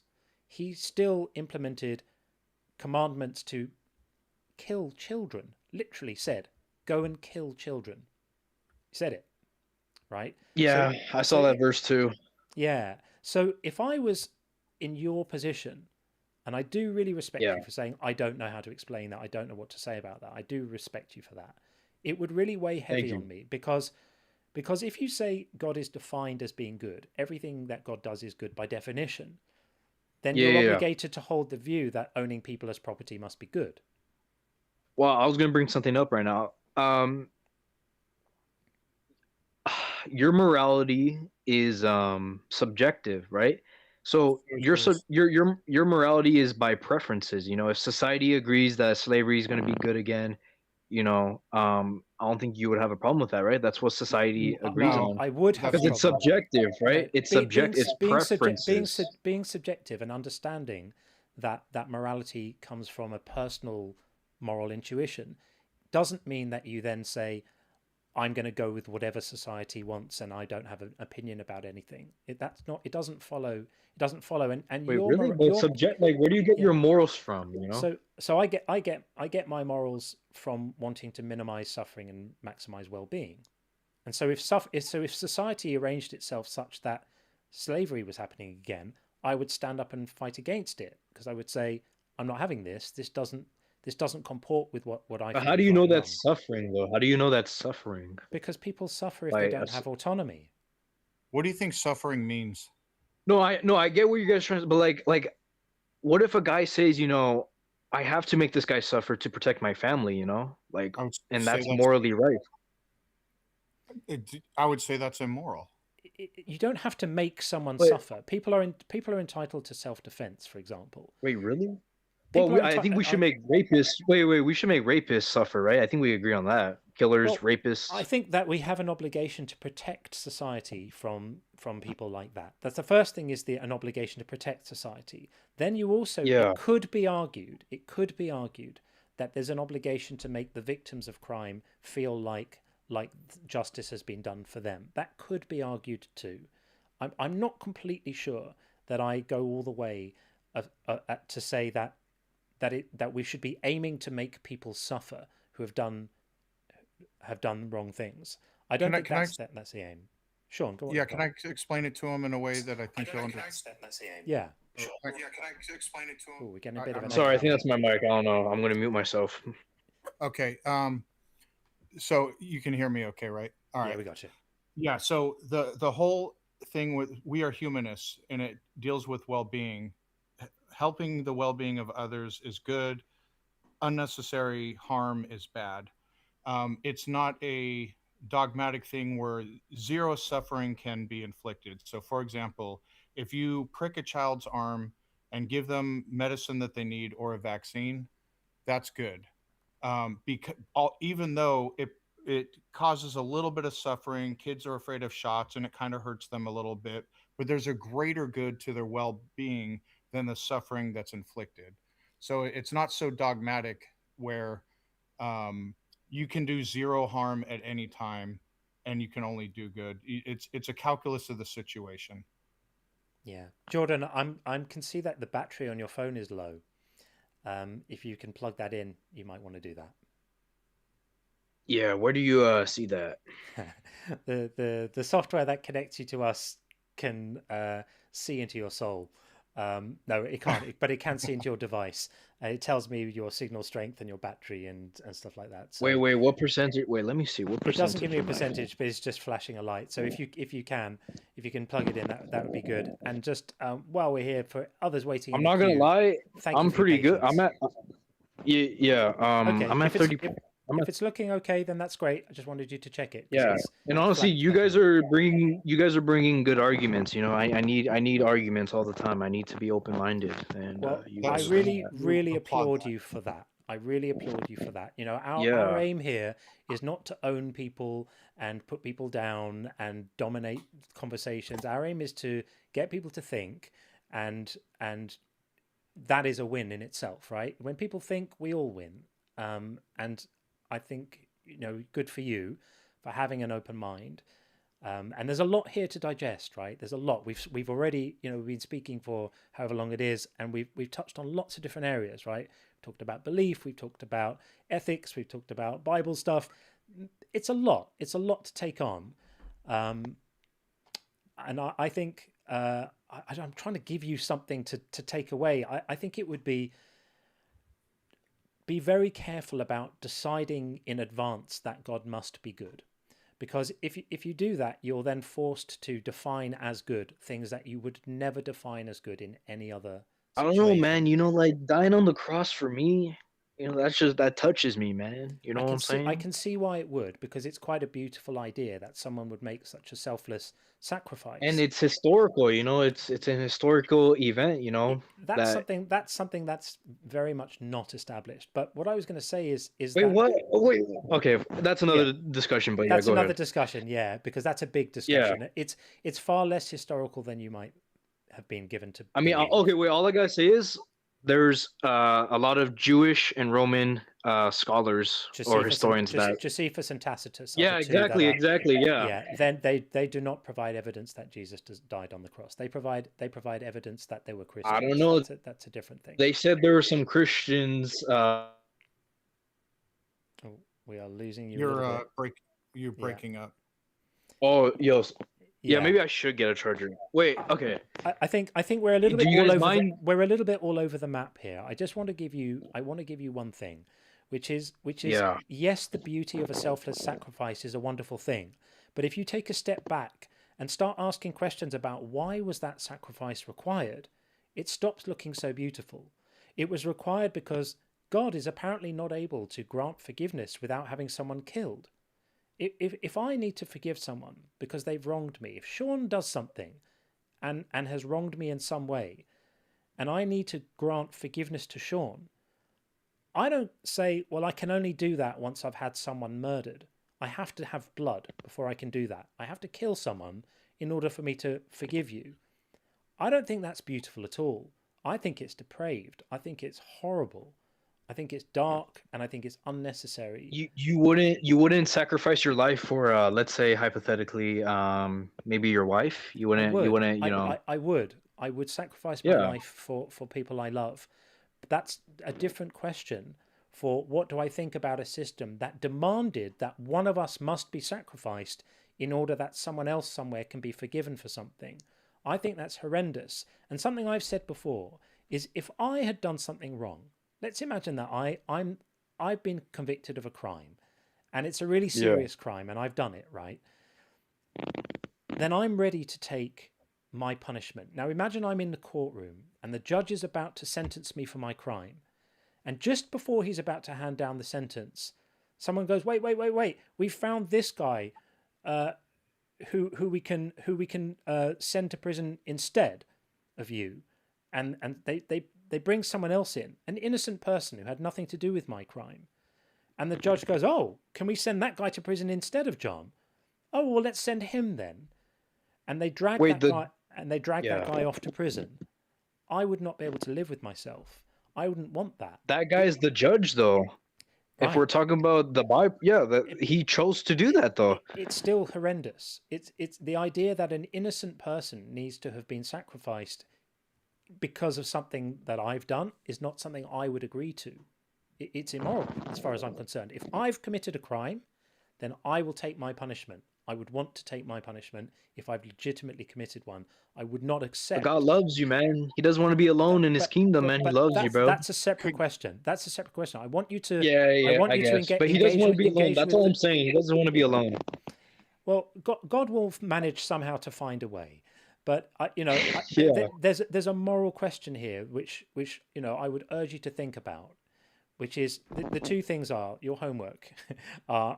Let me write this down. I'm not even lying. Let me write this stuff down. Let me write your question. Thank you. I appreciate this. You're a very, very open-minded guest. No, seriously, because I need to study, man. I need to, Let me get a piece of paper, bro. You're in the 2%, right, Sean? Yeah, for sure. Hey, I appreciate that, and I appreciate how calmly you guys are, because I've talked to a lot of atheists, and they insult me a lot. We're not here to insult people. We're here to have conversations. Yeah, you guys are good. But okay, what's your question? I'm gonna write it down. I'm gonna think about this. So the two things I would really want you to think about, and then come back and tell us. Right? You can even come back and say, John, I think you're full of nonsense, and here's why. I'd be perfectly happy to hear that. So the two things I want you to think about are: what happens if you decide at the beginning that God must be good, before looking at the things he does, right? If your starting point is God is good, just think about what that means. If you then look at him doing terrible things like condoning slavery and killing children, then you have to call those things good. So think about what that means. And what an alternative would be is to decide whether he's good after you've looked at the things he says and does, not before. So that's the point one. Yeah. And then the second point has now gone out of my head, but it was really good. I'm trying to remember what it was. I think it was around this notion of sacrifice, of why it should be that anyone has to be sacrificed for forgiveness. Yeah, that's a good question. Yeah. Okay. Yeah. Like, couldn't God have just forgiven us? Can I add one too? Yeah. Are you? I'll wait till you're done, John. No, Did you have more for him? Go for it. That was it. Yeah. Should there be a sacrifice? Yeah. Now, we're kind of different related things. Why didn't God just make it so everybody on the planet would know he exists, what the correct religion is, what his rules are, and then we would have the free will to decide to follow him or not? I would say that he has. He's given us that. Did he give me that? The Yeah, knowledge man. that he exists. So I know he Yeah, like exists, or am I? the design of the universe, man. You know, all the stuff. You know, a painting didn't Yeah. paint So itself. You know, there has to be yes. a painter behind it. I know you guys probably heard that a lot, but like, Yeah. So the point is the things that are available to our perception aren't convincing to us. They may be convincing to you, but God yeah, can fix it so that the whole world, doesn't matter if you're in a Hindu country, a Buddhist country, or what have you, the whole world would know I am God. Here's the correct religion. Here are my rules. Then everyone would have the free will to follow him. Yeah. yeah, So, Jordan, you've yeah, taken on a lot. You've taken on a lot, yeah, and yeah. I really want to say to you, thank you for coming to have an open-minded Oh, thank you, discussion. man. Thank you, man. You're bringing challenges. But before I go, um, is this channel only about like do you guys only discuss topics of you know, religion, theism, morality, or do you guys also talk about beliefs. politics? We No, stay no completely politics. away from politics. There are other people who do that better. This is really about Well, I think religion guys, and wait, guys, I belief. think we could agree. I think we could agree. What is morally right to say is that Israel is committing a genocide and they are evil. I'm just saying, man. Come on. Yeah, well, Yeah, we're not going to get into that here. it's just not. It's not an area we Yeah. go. I think you can probably I don't imagine. like seeing people suffer. You know, I don't like seeing people being Thank you. shot in the forehead. Well, You know. we don't like seeing people suffer either, and I'm sure you can probably imagine what our views are on this stuff. But it's just a point. I set up this channel to talk about belief and Okay, I respect that. I respect and that. so But one last thing before I go. I don't see Christians doing this. I think you guys could agree that Christians live a good moral life to society. They are really good to society. All they do is pray. Some You know, they Christians can. do, some Christians don't. Well, those are fake Christians. I know we have different interpretations of what a Christian is. I would say is a person who submits to Jesus and repents of his sins and I would yeah. say there are good Scotsmen and there are bad Scotsmen, but they're all Scotsmen. Yeah, good. Yeah, I get. Yeah, I guess. Yeah. But I guess this is it, guys. Yeah. Yeah, this is it for now. But thank you very much for the conversation. We appreciate it. Yeah, And thank you, John. Jordan, I would really genuinely love it if you come back and speak to us again once you've had a think about this stuff. Have a read about it. Dude, Speak to I someone am about going it. to subscribe, man. I'm gonna hit that notification bell, man, because I would definitely come back, man. But anyways, thank you. God bless you. God bless both of you guys, and have a good day, man. Lord bless you, man. Take care. Take care, man. Okie dokie. Yeah, I mean, got to give him respect for coming in and being open-minded like that. Massive respect. I don't think we could ask for more than that from someone who's on that side of the belief line, to be that open-minded. And for many people, that's where a deconstruction journey starts. I'm not suggesting that he is definitely going to go on that journey. I have no idea whether he will or not, but we shouldn't be too judgmental. You know, we should understand that that's where it starts. It starts with people who are in the system, who have drunk the Kool-Aid, who are there, and they start being willing. It starts with a willingness to ask questions, a willingness to contemplate things. That's where it starts. I just have to read out some super chats because there have been a few in, and I don't want to let them go by. So there are actually quite a few. So we have Tim. Thank you so much for the $5 super chat. It says, "Your God is all knowing. He knows what convinces me. He's all powerful. He can make me. He can make that appear. He's all loving. He wants me convinced. Why am I not convinced?" And that's exactly what you were just alluding to, Sean. He could do it easily. We say it all the time, right? It's just a no-brainer. And then we have Philo, good friend of the channel as well. Lady Claire Gurney says, "How do you know your God?" Jack Alexander says, "Simple. When I pray to him, I find I'm talking to myself." From the movie The Ruling Class. Spot on. And Tim again, all hail Algoritmo and the Trinity of like, comment, and subscribe. Well, thank you very much, Tim. I appreciate that. In the early stages of building the channel at the moment, and I really appreciate the help getting things going and building the base, because things happened for me on TikTok over the last 6 months, and it's wonderful. We've got a really robust audience there, and it's my intention to build it over on YouTube as well. So thank you very much for that. Much appreciated. Then we have Good Without Gold. Parents took me to church. I wondered, where's God? I read texts from Hinduism, Taoism, and Buddhism. I read New Age. My dad and my Buddhist ex have said if I keep reading their text, I would believe. Of course, everyone thinks that their own personal religion is the right one, and everyone else has it wrong. So thank you very much indeed for the 1666. Loving that. Thank you very much indeed. And then we have Tim again. I'm an agnostic, apathetic atheist. I don't know and I don't care, but I don't believe there's a God. I like that. I like that. I don't really care. I mean, people often say to me, like, for an atheist, you spend all your time speaking about God. And I'm like, it's not really about the God. I don't care about that. I don't care about these silly stories. I care about the effects that ideas have on people. That's where I care about. I care about people. And I care about people being, harmed by harmful ideas, traumatized, having religious trauma, feeling unworthy, feeling shameful about who they love, who they are, what they are. That's what I care about. So yeah, I understand exactly where you're coming from, Tim. As regards the deity himself, apathy is pretty much where I'm at too.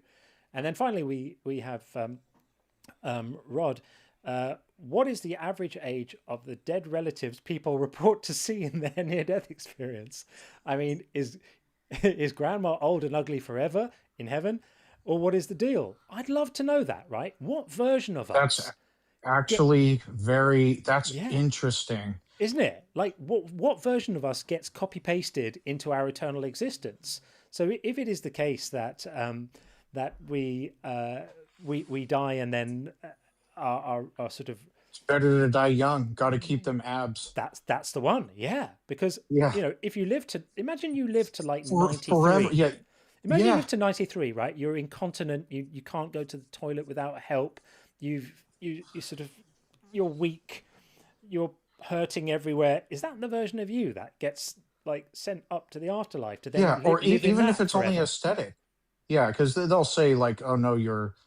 There'll be lots of different answers, but near-death experiences of seeing grandma when she was like 87.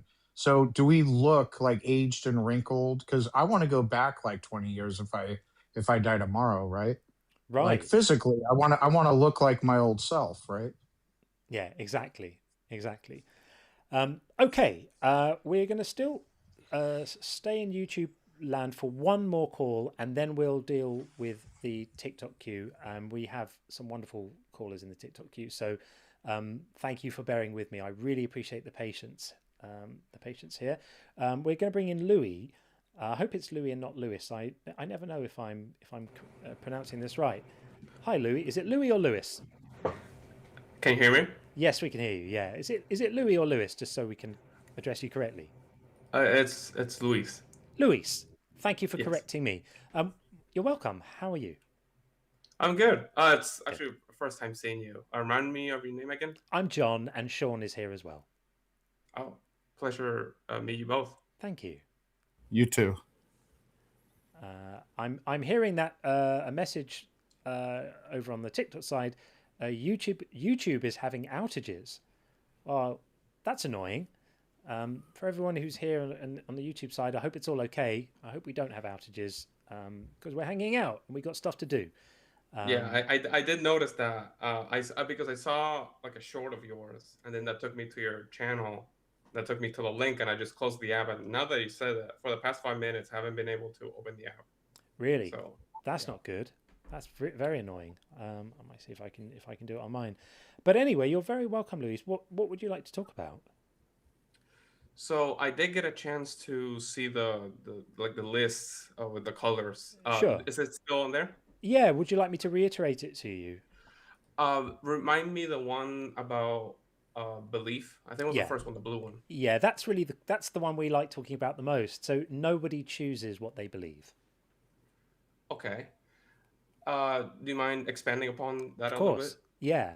So I'm not suggesting that nobody's involved in the determination of their beliefs, but the idea here is, do you choose it? And the case that we're making is a belief is something that happens to you once you become persuaded of something or convinced of something. And if you do become convinced of something, you can't stop yourself believing. It just happens. It's like a train pulling into the station. You can't stop it. It's coming in. There's nothing you can do about it. Once you become persuaded by something, the belief arrives like a train behaving itself.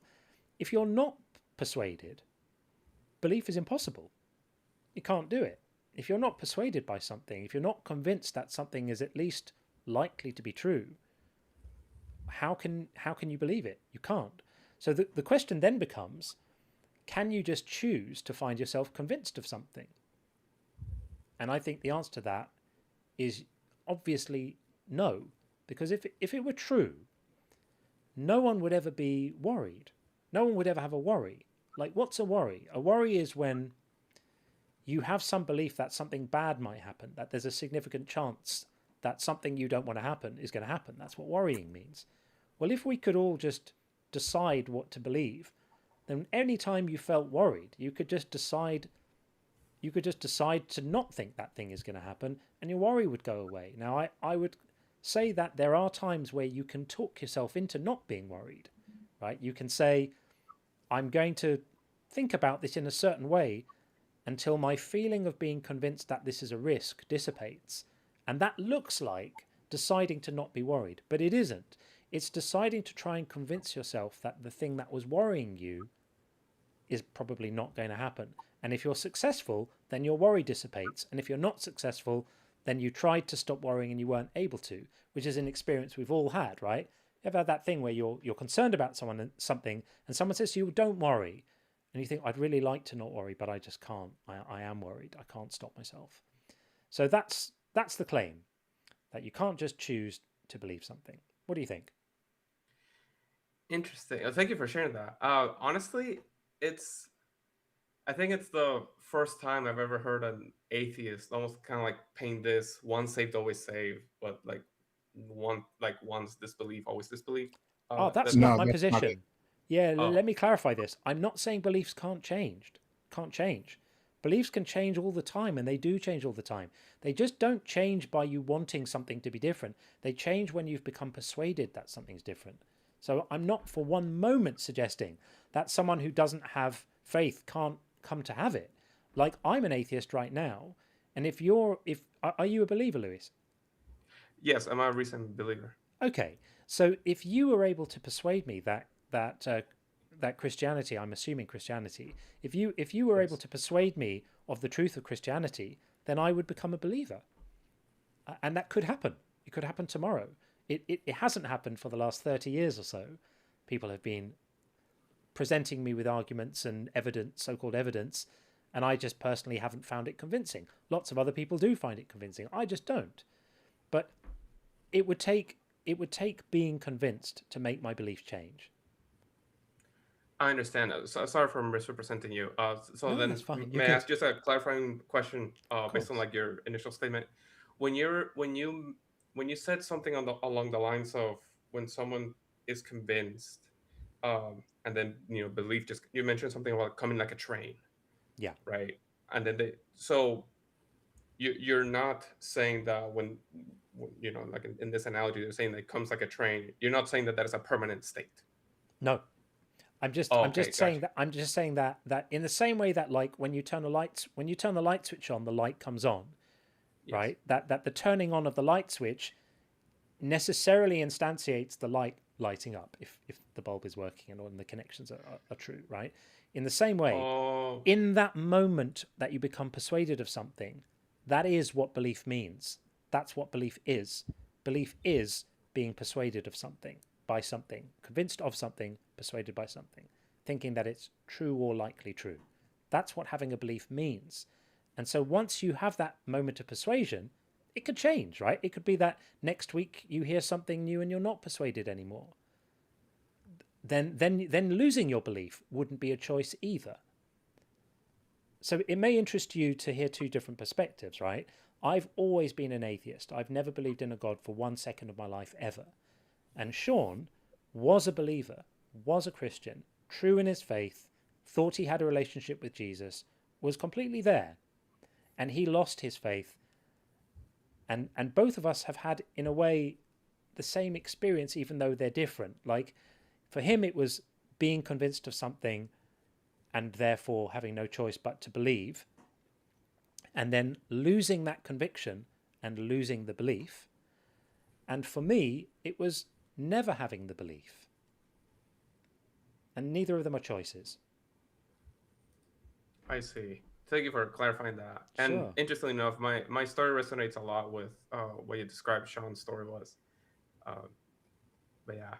So was yours kind of in the opposite direction? Were you always a non-believer and then you recently became a believer? no. I was raised in the Christian faith. Okay. And then I rejected the faith and was essentially, I guess, like an agnostic atheist Okay. for the better part of at least 10 years. Right. And then then kind of like took the journey back mostly. Well, I don't want to make this about me, but yeah, there was a No, whole I mean, journey, and then with a I caller, went. yeah, is there a brief story of like what kind of led you back to what you believe? Yeah, I mean, I can do it in a minute, if that's okay. Sure. Literally 1 minute. So essentially, part of me leaving the faith was because I had questions, and then every time I asked, I was always kind of like chastised for asking those questions. So almost kind Right. of like, don't question God. If you do that, you go to hell. So that didn't resonate with me as someone very science-minded. So Right. eventually, I saw a lot of the atheists' responses to my questions appealing. So I was terrified of leaving the faith, but eventually I did. So I did that, and pretty much didn't give much thought into it. But then eventually, a few years ago, I saw that there was this almost like field of, I guess, believers that they tackle questions, and they don't chastise those questions. They provide reasons for the faith, and I was like, well, since apparently there's reasons, let me check it out. But I'm already pretty comfortable where I'm at, and after a while of like researching, eventually I was a theist, and then from there I very slowly eventually became a Christian. Okay. Yeah, that's interesting. Yeah, so basically in my case, I was convinced of Christianity, or a version, a less well-known. I was a Seventh-day Adventist as a child when I lived with Seventh-day Adventist family members. And then well into adulthood, I finally like allowed myself to allow questions to creep in, like, is this true? And I'm just giving you the short version. I then Christianity fell away fairly easily for me, but I still believed that there was some type of creator God, almost like a deist. I think probably similar to where you were. And then when I began really exploring and started applying, like really leaning into logic and epistemology, sound epistemology, I realized I didn't have a really a good reason to believe that, and then I just stopped believing. But belief states are not a choice, and that's sort of the important message here, because it's true. And in Christianity and Islam, different people have different concepts of what hell is and how to get there, what have you. But the prevailing theme is you have to believe or you're punished. And oftentimes the belief is you're punished very, very severely, but belief just isn't something you can choose. And that's, and I don't know if you were on the call earlier. We streamed for quite a long time, but there was a gentleman on the phone who was casting moral aspersions because we're not convinced. It must be because you wanted out of the religion. There's something you need to humble your heart. There's moral aspersions that are cast on people for not believing, and that's what we're trying to kind of rail against. Yeah, sadly, I did experience some of that on my own Yeah. personal journey. It's honestly unfortunate, but it happens. Yeah, when you stopped believing, what kind of reactions did you get when you stopped believing the first time? So, interestingly enough, I actually didn't share it with much people precisely because I had seen it with close friends and just just even on the news with famous political figures. I'm not from America, Okay. but I would see how it was treated, and I wanted none of that. So I was basically like a closet atheist, if you want to call it that, for the better part of 10 years. There was only like two friends of mine that I trusted very dearly and closely that I shared that with them, and one of them was actually an atheist, which was kind of like the first person I told. The other friend was a believer, and she honestly didn't care. So, that was that. Yeah. Yeah. Well, the good thing is, I think from this perspective, you seem like a level-headed guy, and you've been through it yourself where you lost your faith.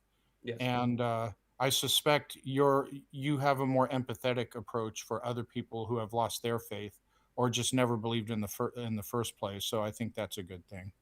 Yeah. No, yes, and honestly, it's something that I even call out within my circles because I am essentially, even within the Christians, I'm a minority because around me there's a lot of people who just grew up in the faith, like all they know and all they live is Christianity. Right. But I guess I was on the other side of the coin, if you want to call it that. So in many ways, I do call out this kind of behavior where, whether it's new converts or just like people who are not Christians, and they almost like apply this judgment on others. And it's kind of, like, if we really want to say that we want to be like Jesus, at least, like pretend a little harder, like be better. Yeah. So that was always my thing because I was on the receiving end of, or at least witnessing this bad behavior, or this honestly appalling, really, in which you just chastise even doubt. Not even someone who left the faith, just doubt. That Yeah. that for me is disgusting, really. Yeah, and it's a thought stopper, and it's like the threat of hell, and for me was like fear shackles of the mind.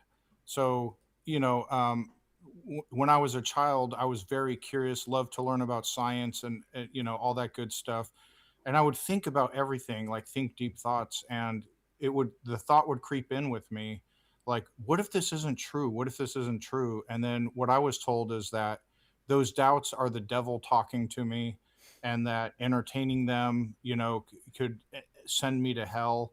And so I would literally stop myself from even thinking about it or consider it. It wasn't until adulthood that that fear kind of went away slowly over time, and I just finally said, you know what, it's time for me to really think about this. And so I did, and that sort of started me on the journey I'm on. I'm really thinking about the role that parenting plays in this, because the reason why I was never encumbered with this belief, this whole system of believing these silly things, and they are silly, is because my parents created an environment for me as a child where they didn't talk about God or gods or stuff like that, and they never told me what I was obligated to believe. They just gave me the freedom to explore the world and figure out myself what was true. They didn't fill my head with any nonsense, and it just makes me think what a responsibility it is to be a parent, because you can really mess kids up. If you fill their heads with nonsense, and child brains are shaped by evolution to believe what their primary caregivers tell them. And we can see why this would be, because our ancestors 200 or 300,000 years ago, their survival chances would be diminished if they didn't do what their parents said and trust what their parents said. That's where the dangerous water is, that's where the safe water is, that's where, don't go there, it's dangerous, stay over here, it's safe. Child brains that weren't optimized for believing what their primary caregivers told them were less likely to make it to reproductive age. So evolution would have selected for child brains that took this stuff on board and believed what they were told. And this is a leftover from that. And so if you tell kids stuff, they accept it. And so I consider myself to be very, very fortunate that my parents didn't take it on themselves to put stuff in my head, because I would have believed it. If my parents had told me about God, as a child, I probably would have been a theist, and I probably would have thought differently about the world. But they didn't do that, and I think that's to their credit. That's good. Yeah. Yeah. Louis, thank you very much for joining us, friend. I really appreciate it. It's a pleasure to talk to you. I think we're gonna move on and take some other guests, but really appreciate the conversation. Yeah, likewise. Just one quick thing, mostly not really about the topic. When do you roughly stream? To my shame, I still haven't been able to figure out a regular routine. We generally at the moment are doing about 3 a week at night time. I'm in the UK, so it's horrendously late. I tend to go from 10 p.m. through to about 4 a.m., which is pretty brutal. Wow, we're doing that about 3 times a week at the moment. I'm not sure if I can keep that up for too much longer because it's hard and I have to function during the day. So I do sometimes do for the UK daytime streams, and we'll be doing a bit more of that, and that sort of hits a different audience as well. So at the moment, I'm so sorry I can't give you a regular timetable yet. I am kind of working towards it, and the aim is to get to a point where the routine is stabilized, so people who want to join know when it's happening. But of course, the streams are all now on YouTube under the live tab. So if you miss one, they're all there. But thank you for coming up and speaking with us. Really appreciate it. Yeah, no, man, a pleasure. I guess once the app starts working, I'll subscribe and hopefully so. Yeah, I hope it's okay. It's really weird. Come on, YouTube. I thought it was TikTok that's supposed to be the janky one. This is not how it goes.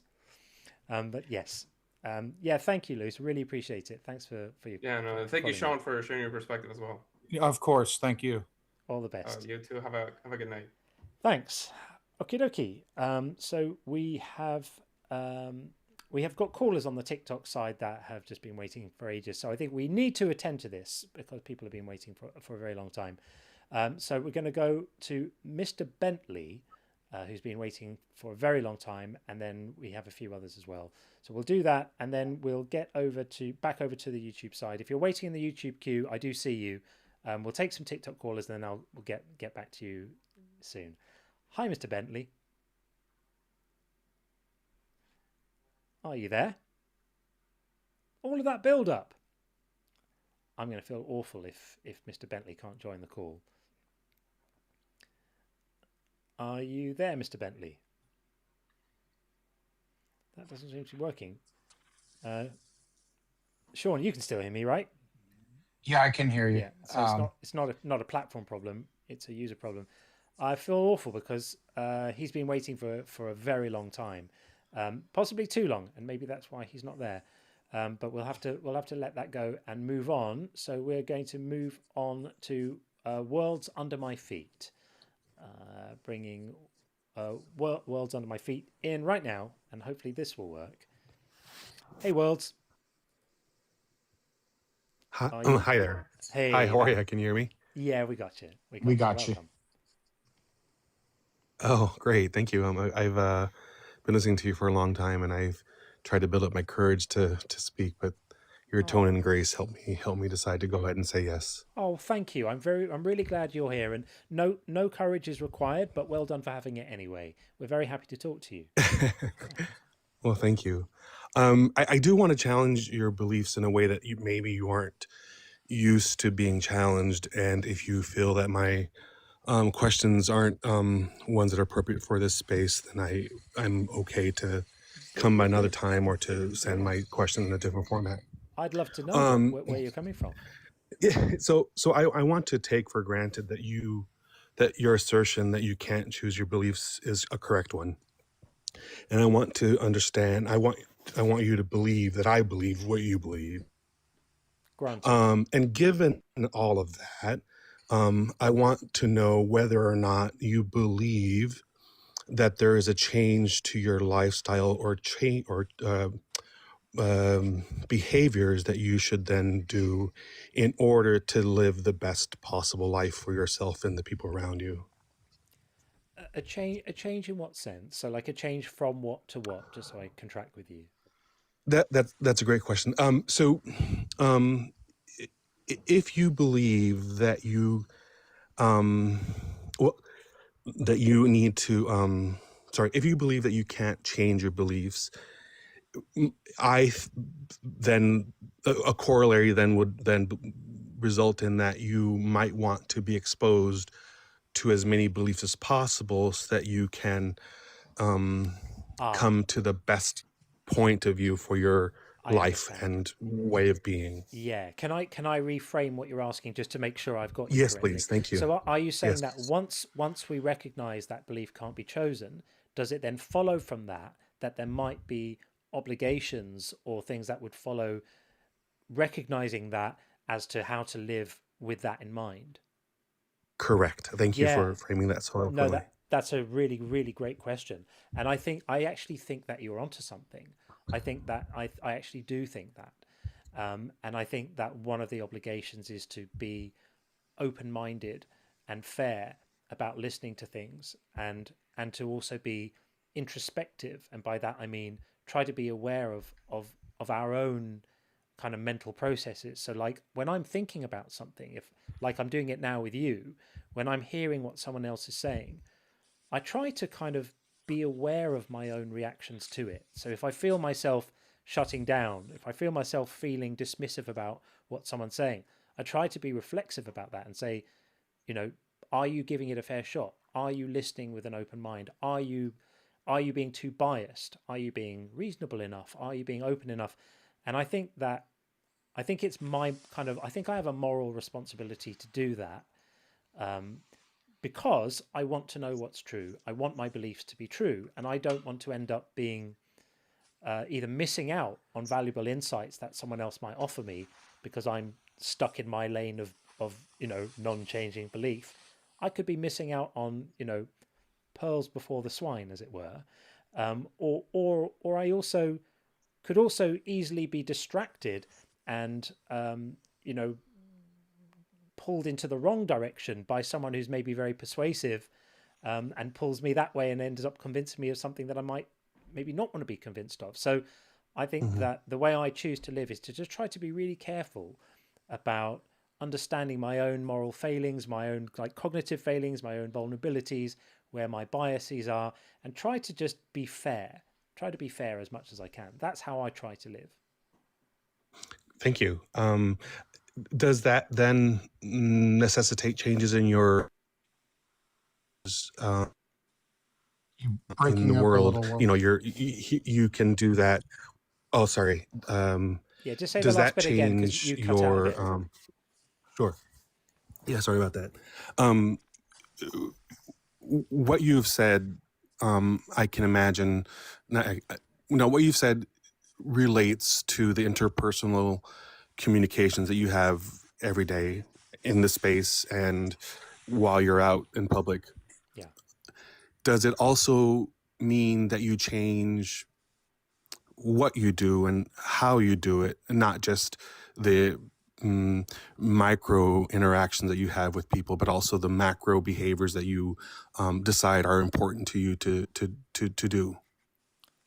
Let me give you an example. I think, for instance, if I believe that I can't change my beliefs and that and being exposed to as many good beliefs as possible is important, I might make more trips around the world. I might go to a madrasa, or I might go to a synagogue, or I might go to a mosque to visit people who have different beliefs than I do.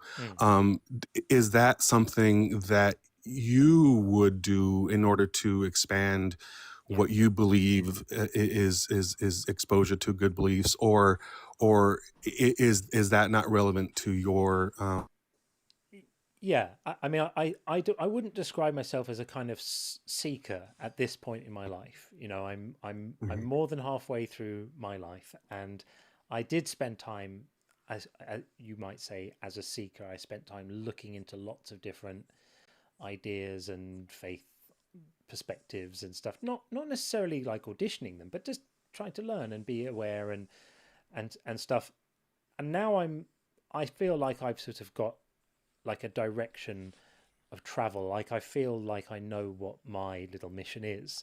I've staked out a little kind of area of thinking and this is my little patch, and I've written a book, and it's coming out, and it's like, this is my stuff, and I'm building a community, and so I'm very happy in that. So I sort of don't necessarily feel an urge to go off and try to decide whether it's time for me to become a Hare Krishna and make sure I've spent enough time ruling that one out. You know, I'm in a more stable place, but I do remain, you know, I remain open. I'm happy to have these conversations all day.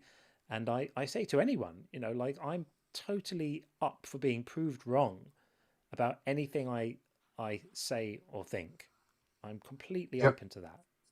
Worlds, you said something. I just want to make sure there's clarification, because you said, since you can't change your beliefs, I just want to make sure you understand we're not saying your beliefs cannot change, that there's no sort of permanence when you adopt a belief.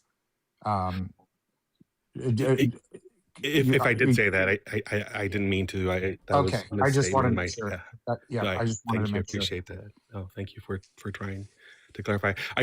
Thank you for answering my questions, and I will continue to listen to your spaces. It's wonderful listening to you, and I hope that you have lots of positive interactions. Thank you. Well, you've certainly been one. I love calls like this, thoughtful and calm, and this is what we do here. And thank you so much for being part of it. And you had no reason to be nervous, because we had a lovely talk. So come back and call us again. We have lots of regulars, so it'd be great to speak again. Thanks again. Have a good day. All right, buddy. All the best. Thanks. Bye-bye. You too. Bye. What a lovely man. Love that. Yeah. What a lovely energy. Great questions too. Great questions. Super insightful and thoughtful. Yeah. Baku's got competition. I don't know. Yeah. Okay, we are going to bring in Think About It. We have spoken to Think About It before, and I think I might have seen you pop up into the queue last time, and then we didn't get to speak to you. But welcome back, Think About It. How are you? I'm doing good. How are you doing?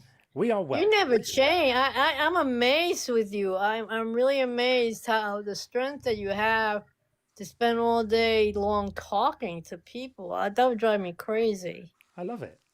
It's my thing. We love it. Do you don't have a regular job or anything? I have had a career, and I'm 1 foot out of it these days. 1 foot still in, but this is. I bet you were a professor. You're a professor, right? You wouldn't believe it if I told you, but I wasn't a professor. Because you have demeanor of a professor. Actually, I kind of agree with her on this one, John. I can see you in the front of a classroom. I think you would have been good at it. Well, thanks. I've never done that, but thank you very much. That's a nice thing to say. Thank you, and welcome back. It's nice to see you again. Is there something you'd like to talk about on our list or related? Well, to you got all these things over where God hates women. Hell is ridiculous. God is not. That's all negative. My goodness, you really believe all that negativity? That's a lot of negativity. It is negative. You're right to pick up on that, and I could be justly accused of being a bit of making a list of complaints, and I think the reason.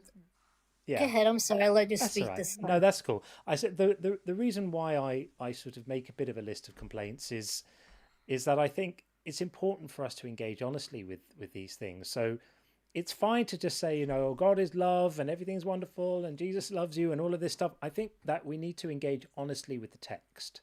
That's really where I'm coming from here. So when I say God hates women, what I really mean by that is, if we wanted to sort of flesh that out into its proper thing, I would just say the Bible, when you read it, contains a lot of stuff which is very misogynistic and paints women in a very specific way as being subservient to men, less than men, less valuable than men, having less rights than men, and that's a problem for me. So rather than having to spell all of that out, I just have a shorthand. I just say God hates women, and it's a bit snarky. I grant it's a little snarky of me, but it's a sort of shorthand for the problem I see there. And the hell is sorry.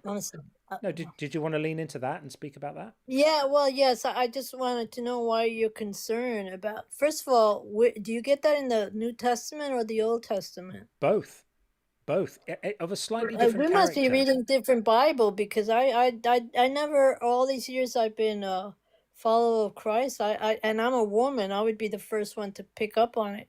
Okay, well, do I you I think? never felt he would look at his mother. When you think about it, look at his mother. How his mother watched her son. Look at the way her mother watched her son die. I mean, Yeah. he took Magna. What's her name? Magnola. He took her and converted her. She was a very wicked woman. You know, she was like a prostitute. So let's And look at the New Testament then, and we can start in Ephesians, and it says in Ephesians 5:22 that wives should be subject to your husbands. yes, Right? absolutely. So that's Absolutely. creating a gender-based hierarchy within a family. Why should it be that way? Why should Because wives be back in subject those to their husbands? well, listen, a wife has to have it's very confusing. I know it is, because nowadays women are very liberal, but look, because of the liberal women we have nowadays, what do you have now? Sin. They have women living, you know, like men. They live their lives. They live with men and test them out to see how they're gonna make good husbands or not, or they kick them out if they don't. I mean, What do you mean God, live like men? that was an order, some kind of an order that the Lord put in order to keep women, you know, online. But when you look at and I'm a woman, but they're promiscuous. These women are worse than men. They go out there, sell their bodies. They But have hang on, sex with men. but hang on a second. You're starting at A and jumping immediately to W, right? Well, that's me. That's I know, me. I know. But I would say just slow down for a moment, right? Okay. It could be the case.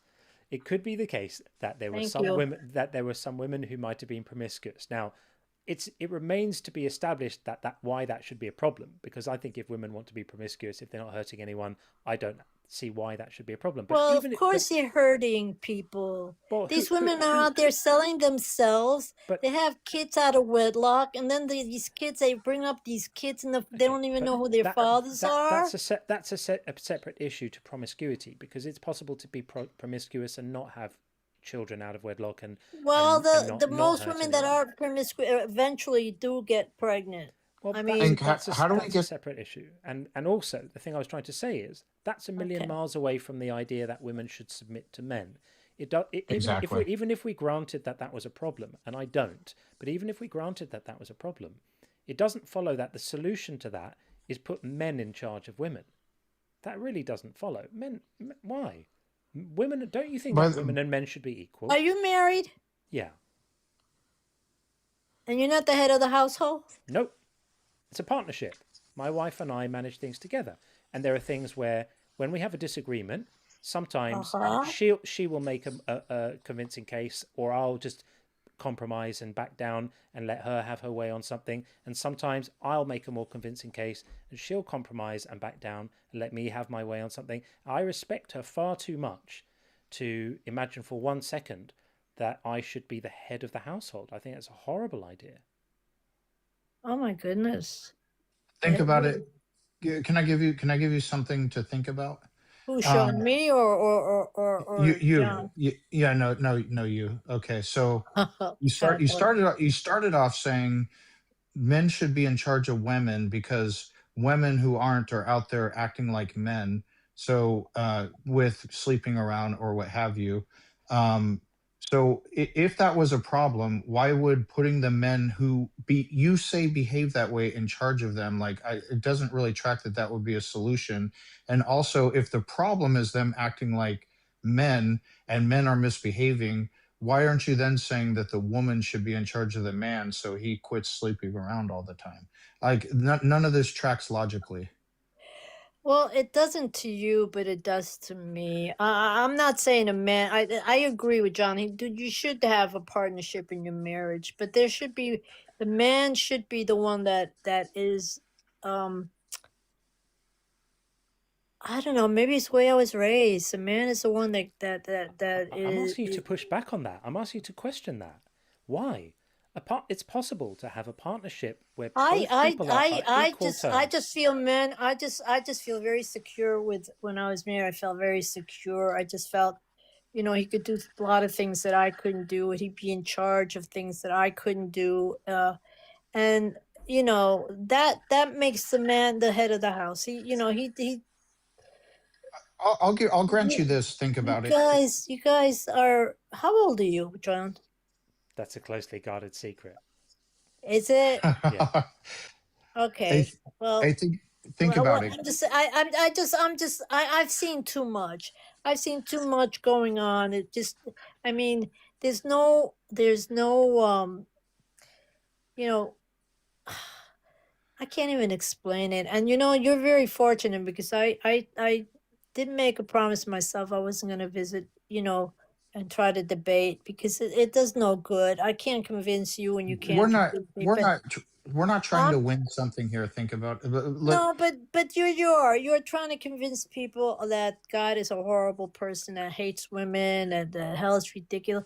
I mean that to me is so, I mean it's like talking about. I mean, would you say that about your wife? Would you say that about your friend? I mean, If they behave the way the Yeah, God of the Bible absolutely. does, yes. Yeah. well, you don't go talking about your personal things to other people. I mean, I don't know. I don't know what the purpose is. So you judge God, and then let me ask you a question. Who do you? Is there someone that you, who do you turn to? I mean, who? I can't even. It boggles my mind how people human could beings. live the way you guys live. Yeah. I So don't the last conversation we had, you asked me a similar question. And you said, what do you do when things are hard, and if your child is sick, or who do you turn to, and what do you do? turn to yourself. That's not. I That's turn terrible. to the people that I love, who love me. Yeah, but they're human beings. They're That's the point. They make mistakes. They're human beings. That's where I get what I need. But that's lack of faith. I get what And I I need know from they're real. other human beings who I know are real. I don't get Oh, on my come, knees. give me a break. Give me a get, break. I don't get on my knees They're and hope someone's listening. I speak to people who I know Well, are all listening. I know is that my God has helped me through a heck of a lot of Well, that's stuff when great. I've been by myself. I'm happy for you. That's great and for you. and well, you know what? If you like, I have to. You really straighten me out. If it makes you happy not to believe in God, that's the one thing. But to ridicule him, that you don't, Okay, to get other people to hate him too, that's Okay, not right. so then let me explain to you where I'm coming from, and maybe it will make some more sense. So first of all, it doesn't make me happy to not believe in God, or happy or unhappy. It's just what I believe. If I wanted to believe something else, I couldn't anyway. It just is. You're going to change your mind, I guarantee you, John. That you're not the first person to say that, but I know here's, that. Here, I could but, see but it. I here's could the thing. see it. I but, could but feel here's it. the thing. I want you to understand why I do this. Okay, so I'm really convinced. I'm really thinking about the group of people who have been harmed by being told that their lack of belief makes them bad, right? That they deserve punishment for not believing this stuff, right? You know what John 3:18 says in the Bible, or Mark 16:16, You exaggerate right? this Bible. Right. You exaggerate it. But you can't discount the fact that billions of people around the world are told that this stuff is true, right? It has. But it is true. It's been proven. Well, then it's not an exaggeration to reference it then, right? So if it's true, and hundreds of millions or billions of people are being told that if they die not believing the correct things, they're going to be punished forever. Yeah, but John, those are religions. Let me finish this though, because yes, I know you consider that you don't have a religion, you just got a relationship, and I understand what you mean by that. But you must grant that there are hundreds of millions of other people who do it differently. They don't do their faith the same way you do, and so they do their faith in a way which causes lots of people lots of suffering. And my reaction to that is I do two things typically. One is to tell the people, there's nothing wrong with you. Your non-belief doesn't make you bad, doesn't make you ill. You're not failing. There's nothing wrong with you. You're fine. Your non-belief is just your non-belief, and you're okay. That's the first thing. And then the second thing I do is I lean into pushing back on the credibility of the belief system that causes that harm, because it helps. So I say, look, We've been You're told that playing this. God. You're playing God. You're Well, playing their God. I'm not playing. I'm not playing God. I'm not playing God. I'm helping to show But that with a small G, you're playing a God. Well, I'm helping to show that this belief system collapses the moment you apply even a modicum of critical thinking to it. Yeah, and I say that. I say that That's understanding you. that you're in it. It may have affected you that way, but it doesn't affect everybody the same way. The thing is, I get messages every week from people thanking me for doing this and telling me it helps. But yeah, because the world is going crazy. They're not the world crazy. is going These nuts. are just human beings who want to be left alone. Why do you think everything is going so great? Because they're leaving God out of the equation. That's why we're messed up. Funnily enough, the less religious societies become, the better they seem to do. So it's really? You think society's doing good? Then you're looking at the wrong. You're in a different. Some societies are doing better than others. If you look at some of the Scandinavian countries where religious adherence is very low, tend to track the highest on metrics of human well-being, infant mortality, educational level, satisfaction with life, all of these things. It's not and true. Who's saying that's the first country is going to be wiped out? Well, I don't know if we need to be worrying about countries being wiped out. It's just something that we can say that the evidence doesn't support the idea that being religious is what you need in order to be okay as a society. The point is, John, that this is your interpretation. It doesn't necessarily have to be the truth. It's the only one I have. But it may not be the truth, and you have to say that. I could be wrong about everything. You could be wrong about everything. Yeah, I could. But at the same time, you take a whole bunch of people with you. Well, I'm not taking people with me. I'm yes, helping you people. are, because you're convincing them what you're trying to. You spend. It seems every time I pick up my computer, you're still there. I mean, I could go away. I'm like a rash. I won't go away. You are. I could go away shopping and do stuff for about 4 or 5 hours, and I turn on the computer, and there he is talking. And I could see your beard growing in front of my face. It happens. I could see the hair coming out of your face. Yeah, it happens. You know what I'm saying? Yeah. Do you have any children? I'm not going to lie. That was funny. It was good. Go ahead. I'm funny. I'm not a serious person. I love you guys. I'm not saying I don't love you. No, I just don't like what you believe in. I understand. I understand that my content is not palatable to people who have a different perspective. No, but the thing is that you're talking about it like 24/7. You're trying to brainwash people. Feed them a little bit and give them a chance to look in another place, to find answers someplace else. But you're constantly. People are free to look anywhere else. I don't insist that people listen. Because you have a nice me. personality. Look, I like you. You have a nice personality. You're an atheist, and I like you. You have a nice personality.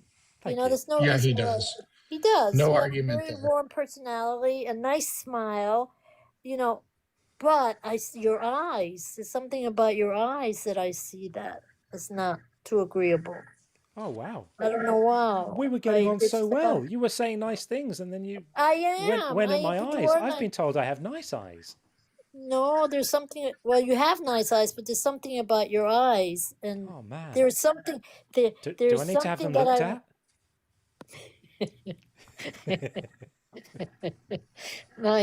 No, very honestly. And you know what I see sometimes? I see anger in you. You know what? I do get angry sometimes, and the thing that makes me angry is when I see people being hurt. Honestly, that's really where I'm coming from. No. You get angry when you see me come in too. I could see your teeth clench. That's not true. I was delighted to see you. No, I could see his mouth clench. He kind of looks to the corner like he could see me, and then his mouth goes, oh no, here she is. Do you have any children? I do. You know something? You should make your life more laughing and more not taking life so seriously like you are, because have you seen my videos? Have you seen my fake infomercial videos? I make an idiot of myself for other people's enjoyment. Oh, I don't really. What's the name of it? I'll probably go to that more than I come here. Yeah. What's the name of it? Just follow him. It's on TikTok. Yeah, follow me on TikTok and look on my page. I've got I am following. I've got silly nonsense on there. I put on a women's dress do you come in one to of them. I come to your live. Do you ever come to mine? I actually don't really go to other people's lives. That's not for any that's reason not nice. Other than that. Like, I've got my thing to do. It takes up an awful lot of time. So do I. and this is kind of my thing that I'm doing at the moment. I don't really feel a need to go into other people's lives to I don't really want to spread my stuff around, because really that's out of respect. I don't want you going there and spreading your stuff around. Just Well, that's quietly it. go in there and I mean, look it's probably around. good. I would imagine you would think it's good that I don't go into other people's lives, because I might infect them with my eyes. The only thing is, if somebody, and I have atheists come in, but they come in nasty, and I block them, and that's it. You know, people that have been here in your life, they come into my life to criticize me, and these Think are about it. I these just followed you. I'm going to start coming into your lives. How about that? right, and you don't say any. I mean, just keep your peace. That's all I'm saying. No, I've had people that's from fine. your life come into my life and tell me off. You see, if I that's come in, another think about question. it. Go That's ahead. not the question I was going to ask you, John. If your belief is so great, being an atheist is so great, greater than believing in God, why is it that there's so many atheists that are so angry and they use bad words? What the atheists getting out of all this? Go watch. Go ahead. Watch my crash out video from yesterday. Yeah, watch his crash out. Watch his crash out but video. Oh, it's on YouTube though. It's on YouTube. Yeah. This guy was mother questioned him as a father, called me, made homophobic comments about me. I'm not gay, but put it across like it's a bad thing. Anyway, What's a bad thing? What's a bad thing? No, the thing is, right, people on both sides of the belief line can behave in unpleasant ways, right? And it's just people are how they are. I think it would be a mistake for you to think that atheism leads to rudeness and anger. No, but both sides. Yeah. But what I see, the people that come in and talk to you about the Lord, and the people that I've seen talk to atheists about the Lord, they seem calm and more at peace, and then they don't argue. They leave as soon as the argument starts. But not the atheists. They start swearing. I'm thinking, is that what being an atheist is about? It's all right to swear. It's all right to call you names. It's all right to criticize. It's a horrible, very negative, the kind of people you don't want to know. Yeah, but there are negative people. I have an atheist friend of mine who he's like a brother to me. He's an atheist. He's like a brother to me. He used to be a Christian. He's like a brother to me. He's been through a lot, and we get into it, but I stop. When I see when things are getting a little bit too heated, I stop. But he's got that habit too of laughing. If I say to him, "God bless you," he'll laugh. He'll say, "Oh yeah, right," and that's very disrespectful. Yeah. But I want to know from you, John, who is it? You don't follow any God or anything. You're your own God. Is that what you're saying? I definitely am not a God at all. I just don't think then what do you follow? What just talking bad about God? Is that what your career is? There's more to my life than talking bad about God. It's just that's what I thank God. That's what I happen to do. What I happen to do here. But God. Yeah, God. it's Jesus, lovely to talk thank to you again. Thank you for coming in to speak to us. I appreciate you. I understand where you're coming from. I hit on a nerve. No, you didn't hit on a nerve. We have lots of people waiting to get involved, and so I want to make sure we spread the love around. So, well, how long do you stay until midnight? Well, it's currently 2:30 a.m. where I am right now. We've been streaming for 4.5 hours, and I'll be going for another hour and a half. Is that fair? Oh my goodness! You stay up in the middle of the night just to talk about the devil? I do 10 p.m. to 4 a.m. 3 times a week just to spread the devil. Yeah. Wow. Well. Yeah. And think about it. I'm not really spreading the devil, right? I'm not going to think about it. I raised my. I don't believe in the devil either, right? That he's a silly story. Thank you. Yeah. Thank you.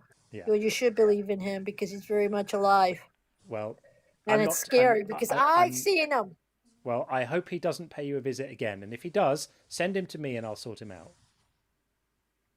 Yeah, me too. Okay. Nice to speak to you. Take care. Good night. Take care. Bye. Bye. Okie dokie. All right.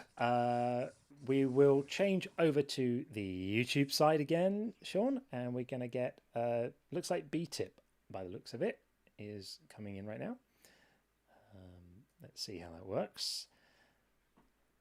Did I get that right? Is it B-tip? Hello? I can see you. I can see the steering wheel of your car, but we can't hear you at the moment. Can you speak? This is the same person from before. Don't think it is. It seems like a different person. We can see the inside of a car, but we can't hear you at the moment. So yeah, I remember the steering wheel, the grass, everything. He's moving the camera around. This is wild. yeah, but not Oh, hearing he's anything. waving. He's waving. Yeah, I'm not sure what's going on there, but that's not. We're not. I'm just going to look at your audio settings. No microphone selected. Let's see if we can get you. If you can hear us, we cannot hear you. Can you hear me now? Yeah, now we got you. All right, sorry. I had to turn it to iPhone microphone. There you go. We got you. Well, welcome in. Welcome in. I appreciate it. So I've just been talking with a lot of people in your chat. You know, it just seems like a lot of people shit on a biblical God where, you know, human wrote these Bibles, whether it be Islam, Muslim, or Christians, or whatever have you. It just seems like a weak argument when, you know, I mean, do you personally see a difference between spirituality and religion? Depends on what you mean by spirituality, because I'll be honest, from my standpoint, I don't believe in spirits, and different people mean different things when they use that term. Right. Like if you mean spirituality as in getting to find oneself and finding their Zen or what have you, that's what some people mean. I think that there's a world of difference. So what do you mean by So there's not. spirituality?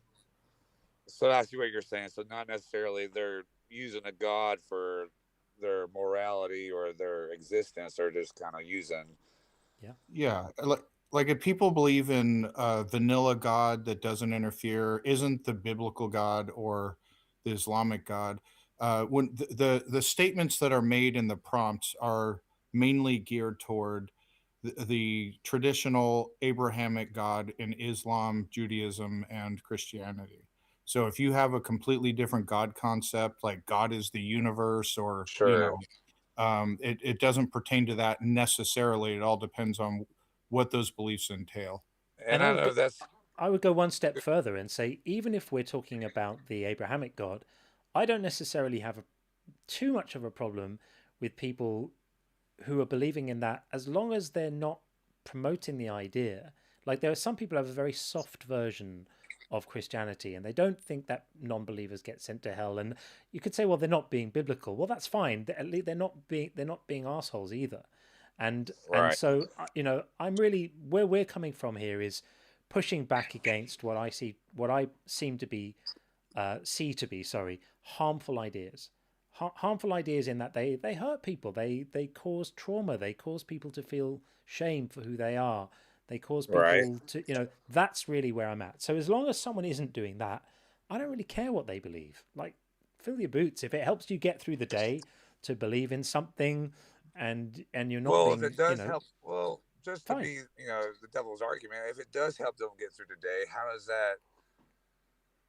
is that helping them if they run into people like you guys that might be disagreeing with them and tell them that their hope is basically a false ideology? Well, here's the thing. I don't make outgoing calls, right? I don't go into Christian spaces and say, hi guys, I'm John, you're all wrong and here's why. I just set up a little corner here on the internet, and anyone who doesn't want to listen to me doesn't have to. But even if, what if they called in? You know, I'm sure I didn't make them call. I didn't make them. Absolutely, but you know, if that's their belief, they want to defend it. They want to call you and disagree with you in some kind of way. Do you not feel like maybe, you know, not that I care, but maybe they cared, but you don't feel any kind of harm in telling them that what they believe in is complete bullshit? No, because if they're calling me, that signifies to me that they want to have a conversation where there's an exchange of ideas. They want to tell me why what they think is what they believe is right. I want to tell them why I'm not convinced by it, or ask them to give me evidence that might convince me. I'm still open to that, by the way. I continue to be, right? And we have an exchange of ideas. And what normally happens is that we part ways with the same opinions we had. It very rarely happens that someone comes in, has a conversation with me, and then leaves with their faith in tatters. What sometimes happens is they come in, have a conversation with me, and then leave with questions that they may not have had before. And that may lead to them coming to a point where they don't have their faith anymore. But in those situations, they normally feel like they're thinking about things more clearly and they're able to see things differently. And they very rarely feel like a victim in those situations. See, I have a hard time believing that most people, just to be right off the bat with you, what you guys were talking about earlier, I'm kind of more of a universal God, not necessarily a man-made God, just so you guys know. But I'm kind of defending the Christians just for a second. And I'm sorry, I forgot where I was going with that. No, that's all right. So we're just talking about what happens. What would happen if as a result of a conversation like this, that someone then lost their faith? But I would think that most people have doubts. I don't, even when I was full Christian as a child, growing up in that lifestyle, there's always that doubt. I don't think that any Christian or Muslim or whatever there might be doesn't have that doubt in their brain. Well, in that case, nothing I'm going to say to them is going to change the situation very much, is it? Here's the other thing too. If whatever their belief system or their belief is, Christianity or what have you, if what they believe is true, the truth never has anything to fear from any amount of scrutiny. Well, but like I said, I'm just saying that it's natural to have that doubt and to think that maybe, because, God never proves himself to that person. Okay. So, they're always living in a crappy life but they're still looking for God to help them out at some point. I just feel like it's just like telling somebody that going to a therapist is, pretty shitty because, therapists, a lot of people agree that therapists isn't a real job. They're just kind of telling you to feel better about things. I think it's very much a real job. And there's another angle you're missing too. What if people's lives in many cases improve when they stop believing and get out of religion? We have many in our group that fall into that category, myself included. Now I can see where you're coming from because you have when I stopped being a Christian, for example, I felt a whole lot less weight on my back, for sure. Like I didn't feel like every little tiny sin that I did, I was going to go to hell for it all of a sudden. Yep. Yeah. So that's why. But I mean, if you guys want to debate a universal God, I'm more than okay with that. But because I don't really, it's a man-made God and all these other ones, but it just seems like. And you did say, right off the bat, you said people should be able to believe in whatever they want to, and I'm glad you allow that. Of course. Yeah, just, I don't have a problem with that. I really don't. And as I said, there was a conversation earlier. Do I go into other lives? I don't go out there and search out people to take faith away from. That's not my agenda at all. My agenda is about legitimizing non-belief. Legitimizing non-belief is something that we should all be doing because it's the right thing to do. But why wouldn't you want to legitimize a faith in something greater than yourself? A faith that everything happens for a reason, even if it's the worst things in your life. I feel like it's the old time argument. Does it help more than it hurts people? Now, like I said, it took the monkey off my back to not have to worry about every little tiny thing being a sin. But, still I worry about, hurting other people, being a good person in society, even without that. Yeah, that's a good thing that you have that. And the other nice thing, because it sounds like you've kind of shifted into more of a universal God, less of like a biblical God. But the nice thing is you don't have dogmas that you have to adhere to. You can actually evaluate behaviors with how they affect people, instead of, for example, being told you have to think gay relationships are an abomination, you have to think men need to be in charge of women, that sort of thing. Now Right. yeah, now you're free to just be a good person and not have dogmas to worry about. Yeah, I can agree with that. A lot of those statements there. What I But would so say is I understand how what I do sometimes looks like I'm like attacking religion. I sure. can see why it looks that way, because I kind of do that. But what's important is the reason why. The reason I do it is that But it helps people to feel more normalized in their non-belief if you can present the things that they're not believing in a different way. Like I'll often make videos pointing out, ridiculous discrepancies in the Bible, or things, scientific claims but that are obviously wrong and stuff. just And what I'm doing here, I'll bear with me just a moment. So what I'm doing in that is quite calculated on my part, right? I'm not trying to shove my stuff down the throats of people who are comfortable in their faith. I'm trying to offer something to people who are not, but who struggle with feeling legitimized in that. And so I'm saying, look, here are things that legitimize your non-belief, and it's been shown to help. There's quite a lot in the psychology literature that a really effective response to trauma is to get people to laugh at the things that were traumatic for them. If you can do that, it's really cathartic. It's really helpful. And so quite often I'll approach this stuff with humor, and I'll point out silly things. Let's talk about the talking donkey. Let's talk about the locusts with ladies' hair from the book of Revelation. Let's talk about these ridiculous things.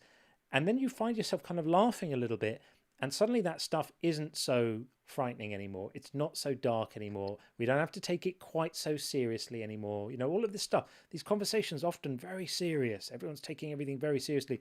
And I'm like, look, let's just stop for a minute and look at this as a piece of literature. And it's quite amusing at times. And God gets into a wrestling match and I mean, and wins only by cheating. Like silly things, right? This is in the book. This is the stuff. This is what people believe in. And so what I'm saying is I understand how at first blush it could look like I'm just trying to be a dick and just trying to insult sure. people and just trying to tear down people's faith. I'm not. I'm quite explicit about saying to people of faith, please don't feel any obligation to listen to me. Please don't feel any obligation to support me or watch my stuff or be here at all. Very happy to have you if you want to be. You're more than welcome. But I'm not doing this stuff to try and upset you. I'm doing this stuff to form a kind of conversation which I know helps people. Sure. I mean, yeah, it can, but I mean, but it's also very easy to be like, well, you can't eat shrimp or you're a sinner. You can't be gay, or you can have slaves or this and that, whatever the hell. It's easy to kind of point at these discrepancies, that whether they be morally right or wrong, or even scientifically right or wrong. Yeah. So it is. But so going back to my point, like you're making that leap of faith that especially people that are struggling, like people that have been in jail or people on drugs or whatever. And a lot of times religions help with these type of things that kind of give them a guidance, even if it's scientifically wrong. What do you think about that? I still think that we're kind of inventing victims here that probably don't exist. I really no. You can agree that people that go to halfway houses have come out religious. Of course, and that's fine. And as I said, if it helps them, good for them. That's why I'm not going into places I'm not going out there into these places trying to tell people not to do stuff. Like, that's fine. If it's going to help you, do it. We quite often get callers who will join us and say, my faith is what allowed me to get over my mental health problems or right. my addiction or my whatever. I don't attack them. I say, good for you. If it's working out for you, good for you. But then what are you going to tell them? But then what is your response when they say, "Well, this is what helps me"? So, but then what are you going to say? I'm going to say, You're great. like, good for you, but if this it's helps you, not great. right. I would say probably don't listen to too much of my content. If you're stable where you are in your faith and it's helping you, it's not for me to. My agenda is not to pull those people away from faith. I'm not speaking to those people. I can corroborate what he's saying. It's every now and then someone will call and they'll talk about how their life changed. They seem like kind people, how religion and Jesus or whoever improved their life and getting through struggling times. We do in those absolutely nothing to say, well, why do you believe, and try to talk them out of their faith? Like zero. We just literally say we're glad it's helping you, and we hope you do well. And so John's not just blowing smoke here. Like everything he's telling you is absolutely true. Okay. Well, I appreciate that. I mean, you guys are being quite honest. Now, if I did want to debate you guys really quickly before you guys let me go, about a universal God, Okay. you know, what do you say when? So, do you believe everything came from nothing, or do you No. believe the laws of the universe, such as physics and stuff like that, Yeah. are So down to a T and can't be broken? yeah, I got you. So to start with the first thing you said, I've never met an atheist who thinks everything came from nothing. That's a common trope among theists, that's what we think. So I just want to make that clear. Well, I'm I not. mean, even physics scientists will tell you everything came from nothing. So that's No, naive. that's a mis.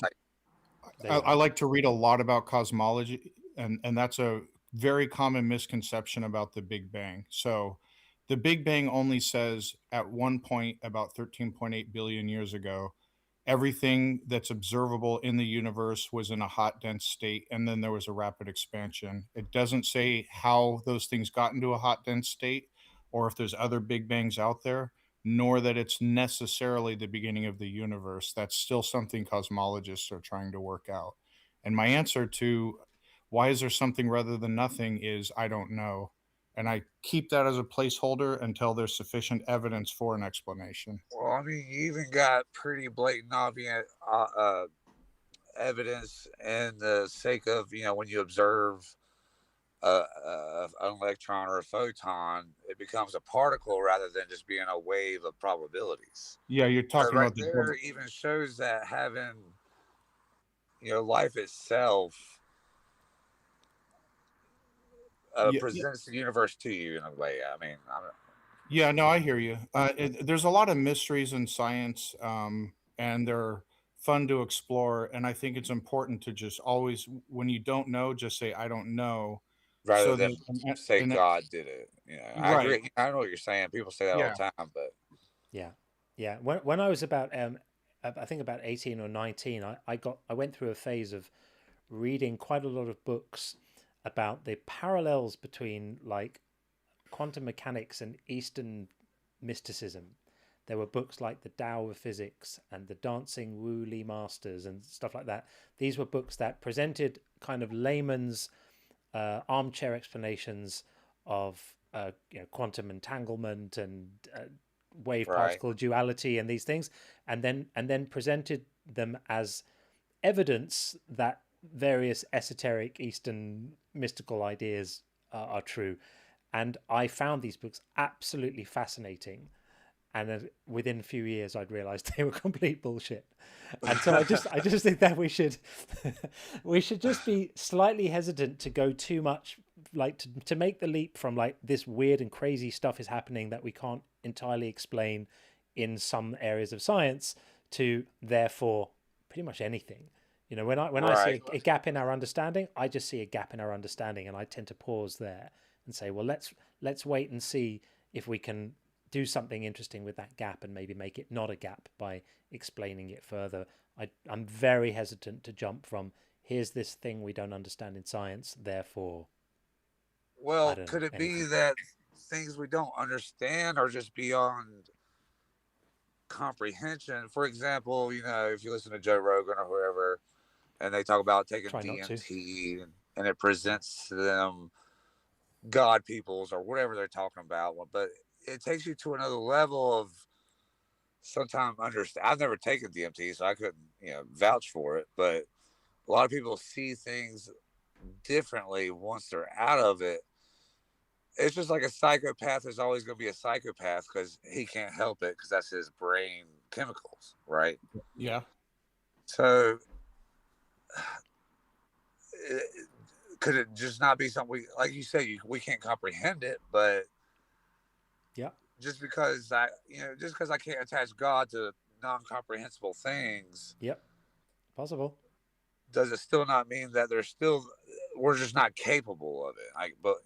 It could be that a God exists that's beyond our comprehension, but the time to believe that, and we're not saying definitely no gods exist, but the time to believe something is when the evidence for it presents itself.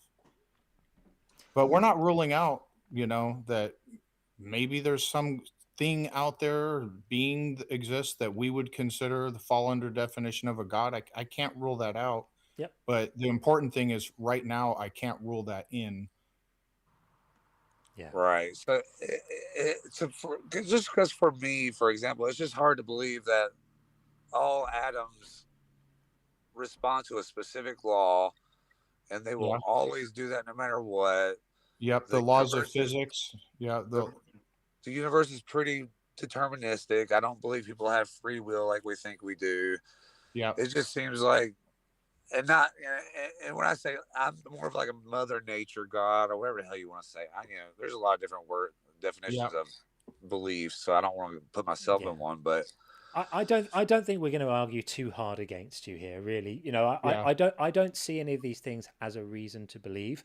But if assuming them makes the world make more sense to you, and you're not, again, I'm going to come back to it, you're not pushing harmful ideas out, then okay, whatever gets you through the day. Sure. Like I don't find it convincing for me. I personally don't find that grounds for assuming, any kind of creative mind that created anything or made anything or runs anything or supervises anything. But, if religion was more like you in general, if these religious traditions, Christianity and Islam, were more along the lines of the kind of numinous world that you're speculating about, I probably wouldn't do this. I probably wouldn't bother. It'd be okay. Like, okay, whatever.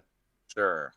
Now, and now just throwing out wild, crazy stuff just for the fun of talking about stuff. Could, these gods be aliens, for example? Who knows? Because you hear a lot about, the sun god came down riding a cow with blah, blah, blah. This is like an Egyptian belief or whatever, but he rode a cow down with, I can't remember the whole thing, but, what are your thoughts on that? I would say exactly the same thing. Any of these things could be anything, and the time to believe them is when there's evidence for them. Sure, I got you. Yeah. So it's just evidence or nothing, basically. And the key there is evidence, right? It doesn't have to be proof. It's not not being dogmatic. It's just saying that's how we approach everything. Like, do you think there's a burglar in your house right now? No. Because there's no evidence for you to think that. There's no reason for you to think that. Do you think your car is going to be stolen tomorrow? No. That's how we work with everything. We presume that things aren't the case until there's a time to, until there's a reason to think that they are. And that's just, I'm just applying that principle to these issues. And if God is an omniscient being, then what kind of evidence would you expect? Yeah, I have no idea. I have no idea. But if there's a God who wants us to know He's there, he knows where we live. Dude, we're gonna move it on. But thank you so much for coming in to talk to us. Hey, great talk, man. I appreciate you coming in. Take it easy, man. Take care. Thanks. Okie dokie. We are gonna switch back now to the TikTok queue, and we're gonna have broccoli in, and then we have our good friends Sajedic is back, and we've got Baku, of course, and Screaming Silence. We're going to get to all of these wonderful people, but first we're going to speak to broccoli, hopefully, if the platform wants to bring broccoli in. Come on, you can do it, TikTok. You can manage to add a guest to a live stream. It's not It's not difficult, or maybe it is difficult. Broccoli, we're trying to get you in, but it isn't working. So I need to disconnect this because it's just not working. If you just request up again, if you're still there, then I'll bring you in straight away. And failing that, if you don't, then we'll move on. So we're going to give you a few seconds, but it looks like it's probably not happening. So sorry about that. We know that you were waiting. In that case, we will move to our good friend, Sir Jeddick. Hello, welcome back. Hey, good evening. How are y'all doing? We're good. Welcome back, and nice to see you again. Thank you so much. Nice to see y'all. Sorry I had to skip out on some of the live stream there for a little while, but I have thoroughly enjoyed what I've caught so far. Oh, that's great. And for anyone in the YouTube on the YouTube side, because I don't know if you know this, we're now dual streaming, so we have a whole audience on YouTube who weren't here when you first came in and may not be as familiar with your story. Do you want to just say something about where you're at? Yeah, for sure. I'm currently in the process of deconstructing a few things myself. I came from a very strict religious side, more so in my family as well, and then it kind of switched over to the church side as well. But independent Baptist, and the most, I guess, I'm not trying to put myself up on a pedestal, but kind of the most strict that I've ever experienced, while having traveled extensively in the U.S. to hundreds of different churches on the independent Baptist side. So that's where I came from. And then the last couple years, just been trying to deconstruct some things that were irreconcilable in my mind as it related to scripture and life and those types of things. So yeah, just in the process. Nice. My wife is also sitting here joining me tonight. She's been enjoying y'all as well. Oh, hi, Hey, welcome. how you doing? Fantastic. Nice to meet you. Oh, Thank you. You're very welcome. Let me just deal with TikTok police again. Craziness. Well, was there anything particular that you wanted to talk about or discuss? Yes, sir. If it's okay with y'all, I would like to kind of tag onto a conversation that happened a couple of hours ago. Sure. With a guest that was mentioning some things about maybe the reason that people want to start deconstructing or start to maybe leave Christianity or God. I think you might remember the guest that was speaking on those things. Yeah, I think so.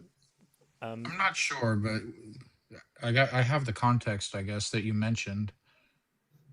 Yeah, he was talking about pretty much the only reason that people want to, I guess, start deconstructing or maybe believe that there is no God whilst previously being in Christianity is because maybe they're not humble enough. Maybe Maybe don't believe in I know God exactly. in the first place. Yeah. Yeah, I was logging off at work, and that was the conversation that I came into, and I was like, "Oh Lord," and so I wanted to, if it's okay with y'all, I wanted to maybe just tag onto that for just a few minutes. Of course, sure, of course, and share because that hit me just in a very bad place. So, I was actually thinking about you when he was saying that and remembering our conversation when you came in. So yeah, please do contribute on this. Oh, thank you so much. I had written some. Oh, when you switch to your notes, we lose your audio, I'm afraid. Yeah. You want me to take a picture of it? Okay. Yeah. I can do it probably here without the notes. I think there's the concept, and I used to be this way, and so there's no animosity toward the other gentleman whatsoever.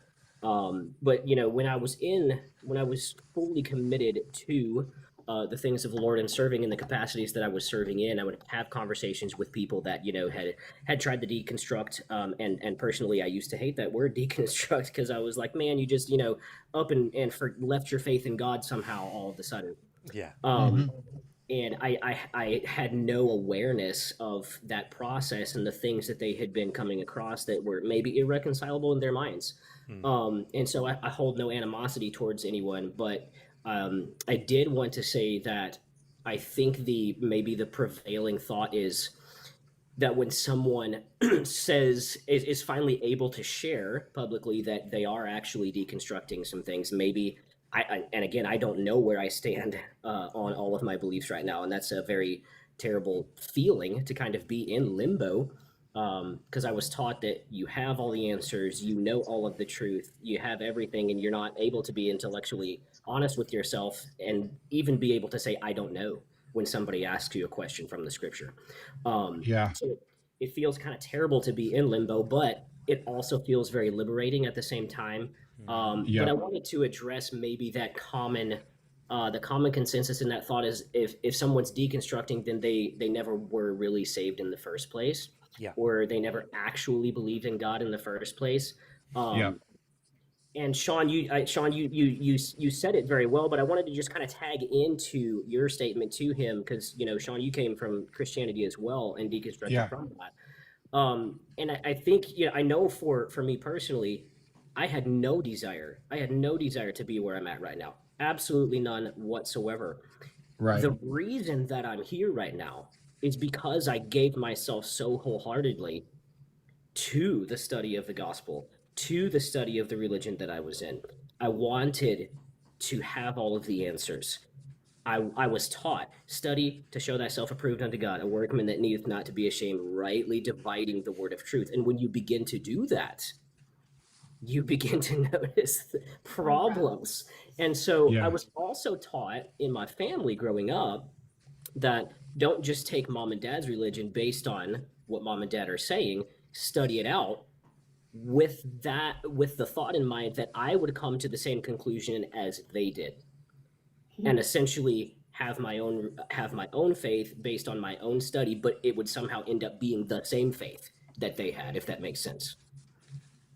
Yeah, so you're basically saying evaluate it for yourself and then modify it accordingly to your own reasoning.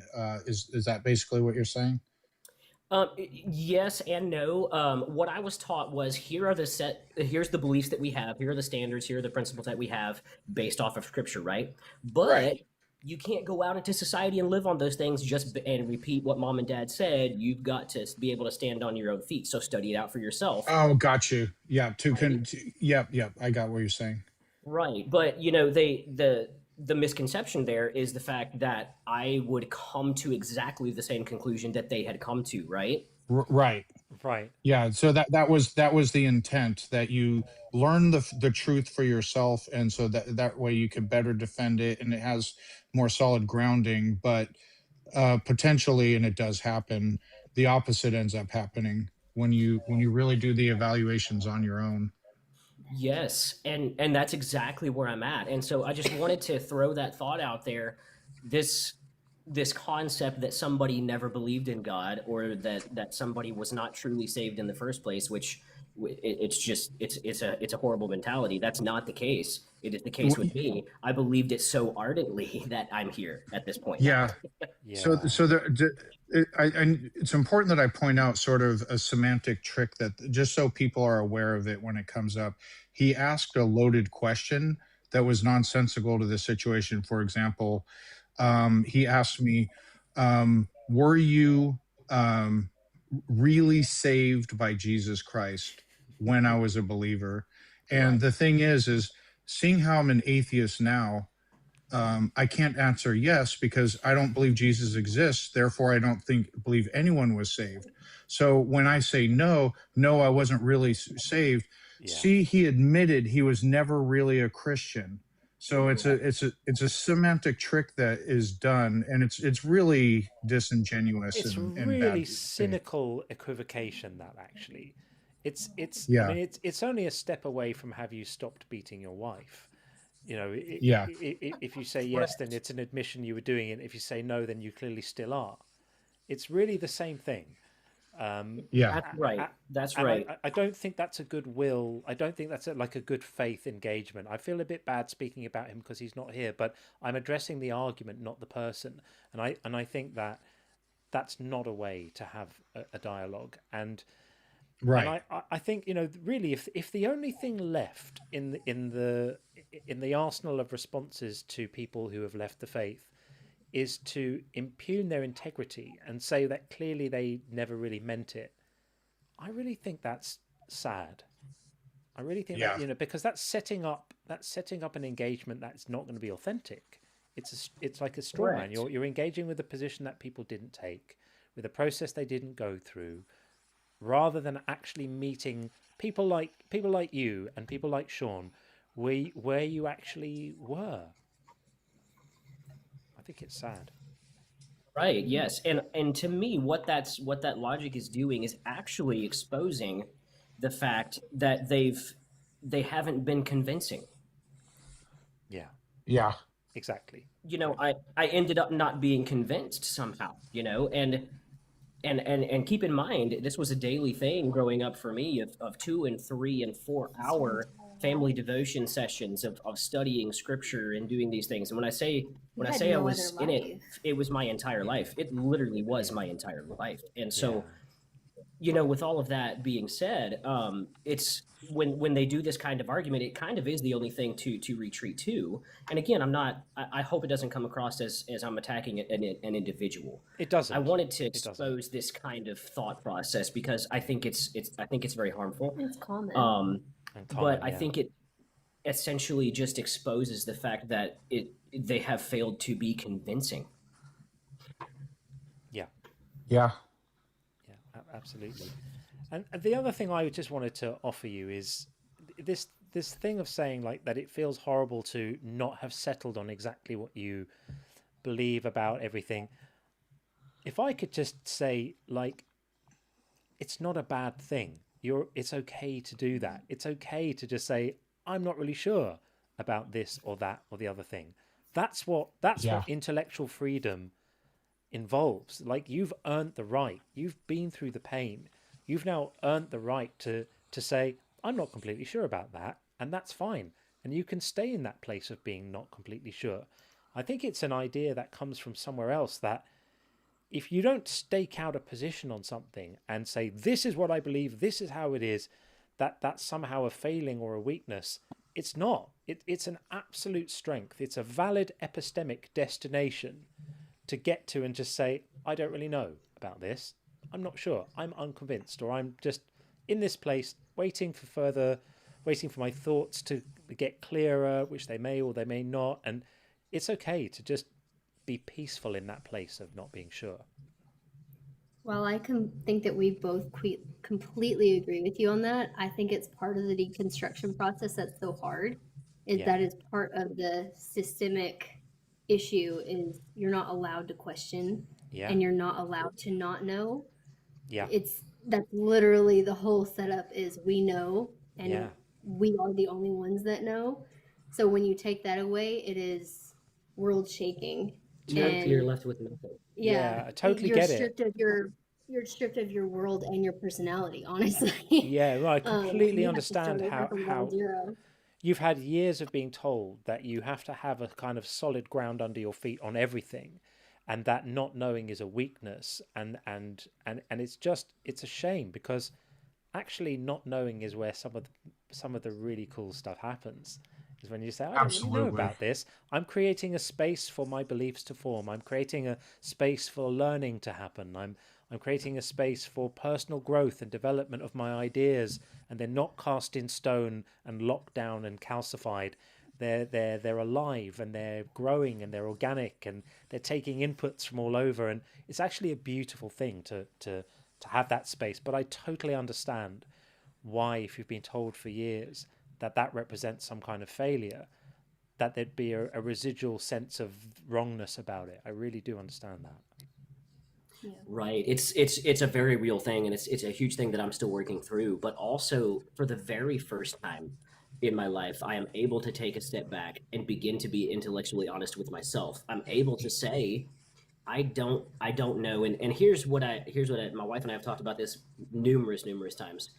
I'm raising a son. He's 5 years old now, and I'm able to tell him I don't know and be okay with that. That is awesome. You're modeling epistemic humility for your child. That is A1 parenting, dude.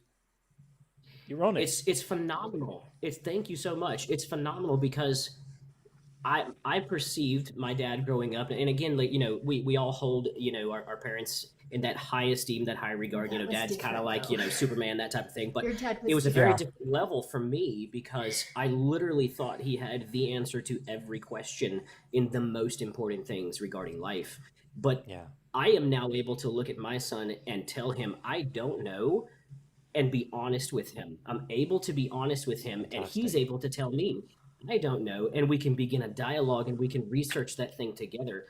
And man, it is amazing. Good for you, man. Really good for you. I just want to read there's a lovely quote in the chat on the YouTube side. Punta del Este, I hope I'm not massacring that name. I'm so sorry if I am. Has posted a quote from Richard Feynman, who was one of the great physicists, who said, "I think it's much more interesting to live not knowing than to have answers which might be wrong." That's it. Beautifully said. Wow, that's very good. Beautiful quote. Thank you for contributing that. Yeah. I wanted to remark that when I discovered the power of I don't know, it was very empowering, and I was trying to figure out like why does it feel empowering? Because you would think I don't know is like sort of a lack of power, and I think that actually sums it up. Is that it eliminates the possibility, not the possibility, but the probability of being wrong or having to tie yourself into knots for an answer. And it just allows you to have epistemic honesty and feel more confident in the things you do know because you're not pressured to accept things. Right. Well, it relieves us of the limit of what we thought was right, or the gospel truth, and just from the lingo there. But I will say that in the I don't know realm, a huge thing that's been helping me with deconstruction, and maybe this is just a little bit of reconstruction on my end, is my witchcraft that I've been working with, and it's very empowering, and a lot of it is stuff that you don't know. You're working with things that you don't know, and a lot of it is a mind game, really. And you don't know whether it's, you know, what they call magic, or if it's just a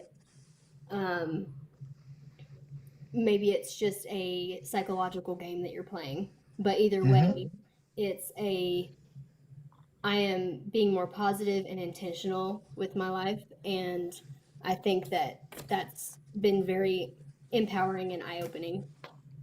Good for you.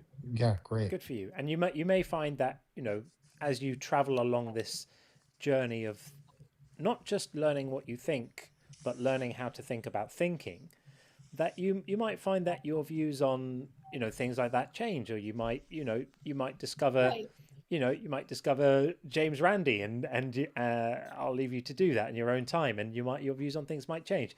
But what's great is you have the freedom to play. You have the freedom to play in the sandbox of ideas, and there are no rules. You can do whatever you want. You can look into whatever you want. You can experiment. You can think about, play with it, pick it up, put it down. Good for you. I'm really happy for both of you. Really, I am. And it's lovely to speak to you both as a couple, because we did hear that you kind of entered into this process kind of together. But it's lovely to have you both on the call. That's a first, and we're really honoured to have that. So thank you. Well, thank you so much, and love the live stream. Sure appreciate y'all, and we'll jump off of here and not monopolize y'all's time. All right, dude. All the best to you both. Thank you, guys. All right, sir. Take care. Bye. Bye. Yeah, I knew he was a keeper when he first came in. Was it about 3 weeks ago, Sean? Something like that? I can't quite remember, but I'm terrible with time frames. Yeah, but I do remember him. Yeah. It's easy to forget the calls, but he was lovely the first time he came up and shared his story, and he's been in quite a few times since then, and it's wonderful to see him back with his lovely wife as well. That's fabulous. Really, really happy about where they're at. That child is a lucky child. Just need to read out a couple of things. So there was a super chat earlier, but for some reason the software lost it, so I'm not able to display it on the screen. But Elvis Presley Touched Me sent €5. Thank you so much for that, and said every other religion is mythology except mine, because mine says it's not mythology, just like all the other mythologies do. Just ignore the magic. That's such a great comment. Isn't that brilliant? Absolute keeper. Yeah. Thank you so much for that. That's absolutely brilliant. I've kept that. I've screenshotted it and I've saved it off because that's really, really wonderful. And then we also have... that would be a good prompt, by the way, that last one. Isn't it great? Yeah. So Best in Show, thank you so much for $10 super chat. I really appreciate that. Says, I ask the believer what their favorite ice cream flavor is. If they state chocolate, I ask if the only way to retain their eternal life is to change to strawberry flavor, and of course they can't. Right? Because they could say it. They could say, yes, I could declare it by just, as a statement. I'm now going to declare that I prefer strawberry to chocolate, but that's not how it works. There'll be a disconnect between what you say and what you actually think and feel inside. And then we also had Helping Maga Deconstruct, which is an awesome name.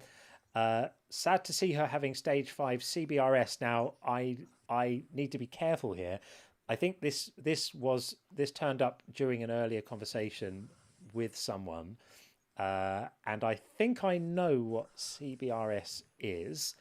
I don't, but if it's a sensitive area for something, I don't need to know. It's something brain rot syndrome. And so we just need to be nice, but I do appreciate where you're coming from there, and I know what you mean, and thank you very much for the $2. I really appreciate that support very, very much. Okay. We are going to move on. We're going to stay in TikTok land for a moment. And Baku, we see you. We're going to get you back in. But first we've got, I have to bring in Marvin. Marvin has been super, super kind with comments and support for the channel for a little while. But I don't think we've had a chance to actually speak yet.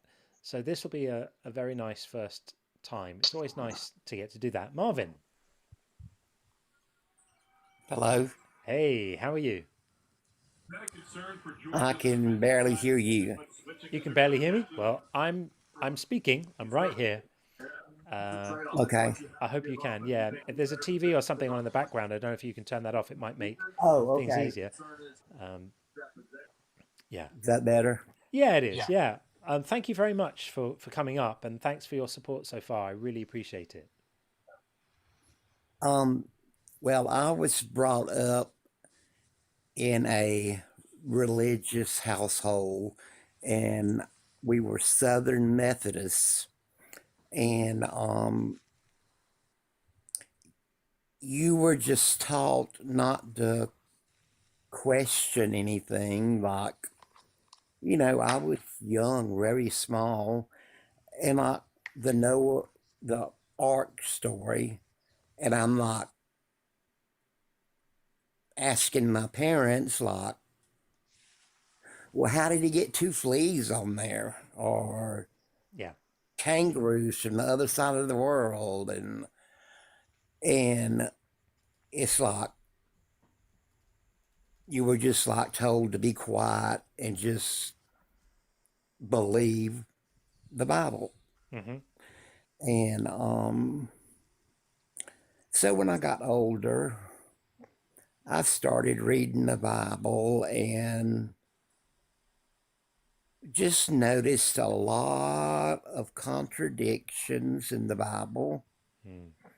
Like, if God is, so good, why would he tell parents that if their children disobeyed them, they could take the children out into the, I guess, town or city, and they could stone them to death? Yep. To me, that is not good. Yeah. And to just clarify that one, what some people will say is it doesn't say children, it says disobedient sons, and they allege that those sons are older because it says that they are gluttonous and they're drinking. So the fact is, they're trying to clean that up, right? By saying it doesn't mean children. It just means like perhaps teenage sons or young adult sons, in which case executing them for going through a brief rebellious phase would be completely fine. Oh, Yeah. okay. Okay. Yeah, but you're absolutely then, you right know, to be like, horrified by that because it's absolutely appalling.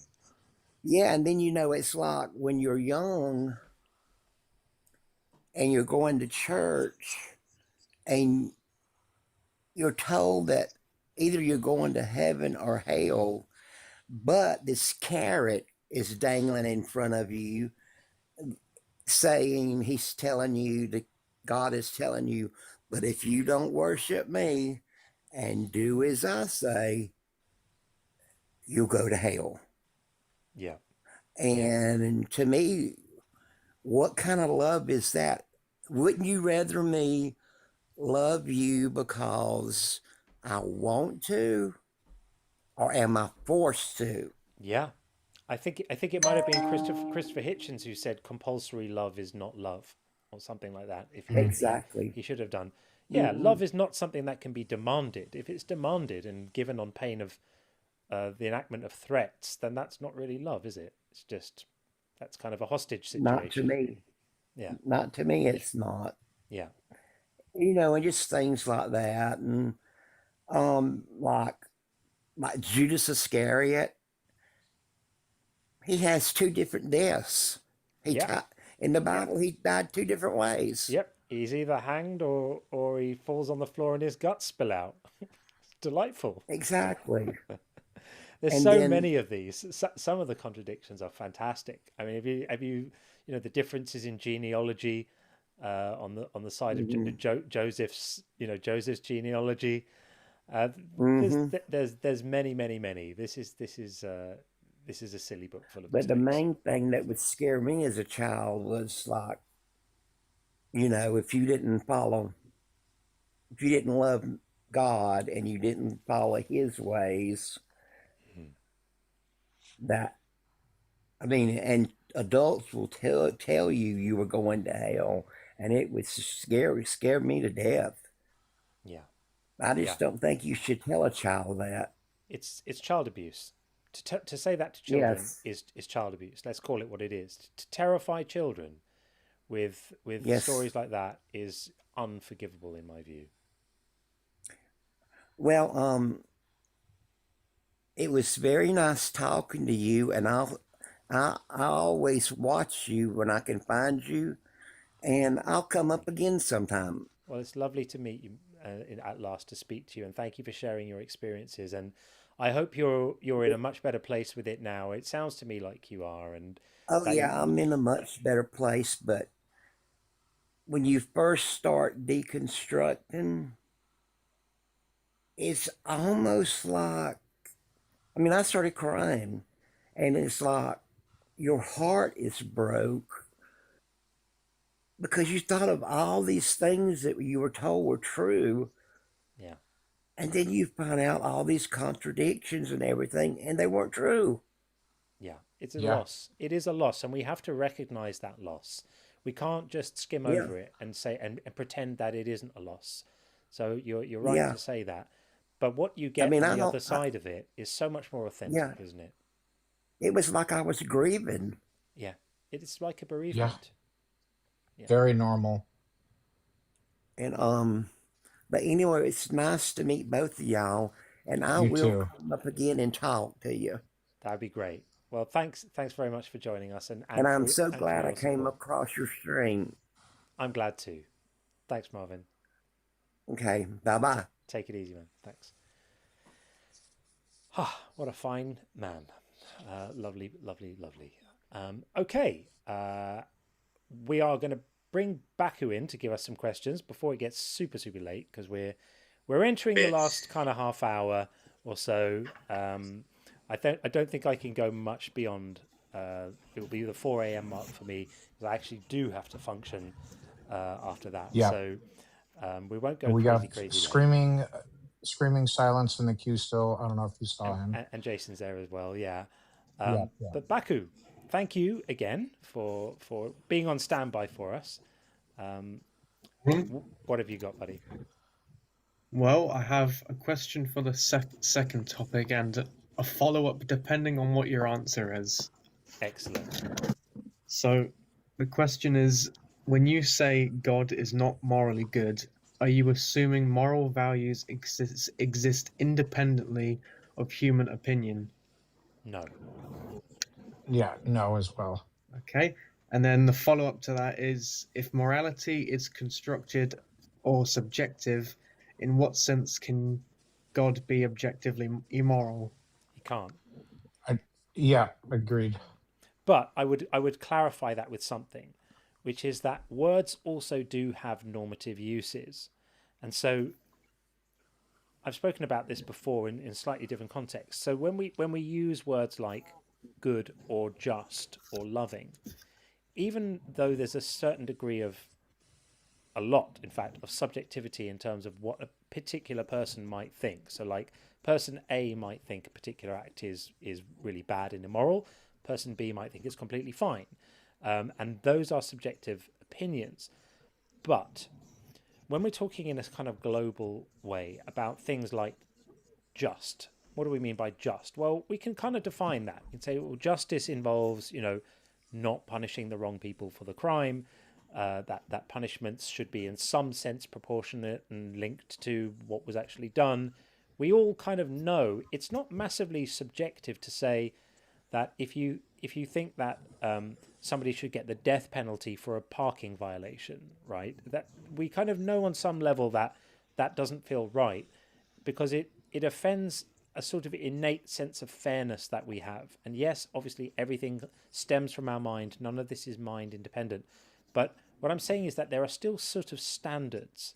We still understand what we mean. When we say good, what we can say is that when we say God is not good, what we can say is that if that behavior were done by any person, it would be instantly called not good. And there'd be pretty much no disagreement about it. I mean, look at how we think about the dictators of the 20th century who presided over so much suffering, the German man and the Italian man, and the people who did evil things that we look at with great, displeasure. And we all find agreement about that because their actions were so far out of the range of behavior that we would normally call good that it just becomes a no-brainer. We don't have to define what we mean by good in order to look at the Reich, the Third Reich, and what they did and say that wasn't good. We don't just throw our hands up and say, well, according to who? We can say according to pretty much everybody's idea of what can reasonably be included in good. So it's there's a halfway position between saying good and bad exist in some kind of platonic way where they, have an ontological existence, objectively exist. That's nonsense. Or saying, well, everything is just an opinion. That's also kind of the other end of the spectrum. Where we live in the middle in normal everyday life is we do kind of understand what we mean. And so we can say, by most people's idea of what's included in goodness, this doesn't fit. Would you agree, Sean? Yeah, I would agree with that and reiterate what we always talk about before, where if you're just going to index, like if your criteria for objective good or bad is just whatever God happens to be, then there's no moral evaluation being done at all. You're just saying God is God. Yeah. But if, and it's a great point that regardless of morality being technically, on technical grounds, definitely subjective, you can't objectively say that calling X or Y good falls way outside the norms of what humans usually mean when they say good or bad. Yeah, I think that's a good point. You can easily recognize this if you apply it to a different word.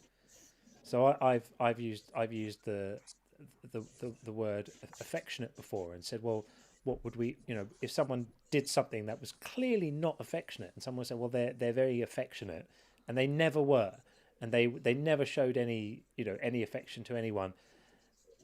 No one would say, well, yeah, but it's just subjective, and so we get to call it that. It just doesn't work. You break Yeah. the word. You just break it. We wouldn't tolerate it in any other sense. Yeah. So it's a kind of, I just think we shouldn't lean too much on this idea that not being objective means that it's just a matter of opinion and that's it. There is something more to it.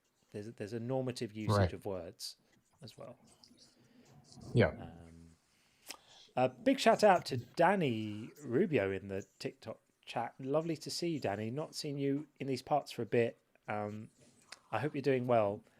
Danny's a really talented creator of all sorts of wonderful content and music and wonderful things. So great to see, Danny. Hope you're good. Baku, what else have you got? Second question is, if I do get confused with the omnipotent stuff, so I'm sorry if this is the wrong one for this question, but if God were omniscient and humans are not, how would we determine whether an action that appears immoral actually lacks morally sufficient reasons? I can, or go ahead. Yeah, no, if go you ahead, wanna. Sean. I was Either way. trying to Yeah, pass the sure. question, but you seem to have got it. Go ahead. Yeah. Okay. So omniscience means knows everything, and knowing everything would mean knowing all things that are facts. So I don't believe there are moral facts. So it's the common argument, well, how do you know it's wrong? Or how do you know God doesn't know better than you because he's omniscient? Well, yes, that would mean he knows all facts. But it would have value when it comes to moral evaluations if God's subjective preference for morality aligns with mine. For example, human well-being. So it could be that I make if both God and I both care about the well-being of others and avoiding harm, he, if he's all-knowing, would know the outcomes of actions better than I do. So he would be better suited to evaluate how actions affect the well-being of others, because there might be unforeseen consequences of a particular action that I can't see, but he sees, and he would be able to say, yes, this would be the better course of action.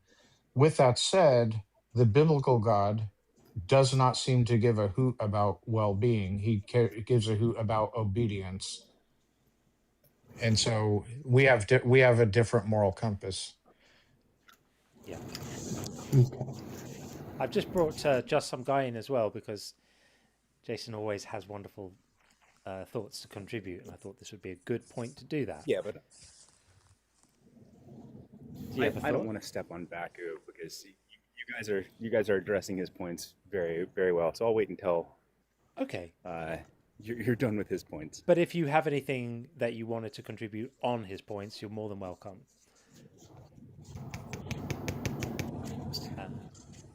So one thing I wanted to say about how we think about right and wrong is that there are two really key components. So we always talk about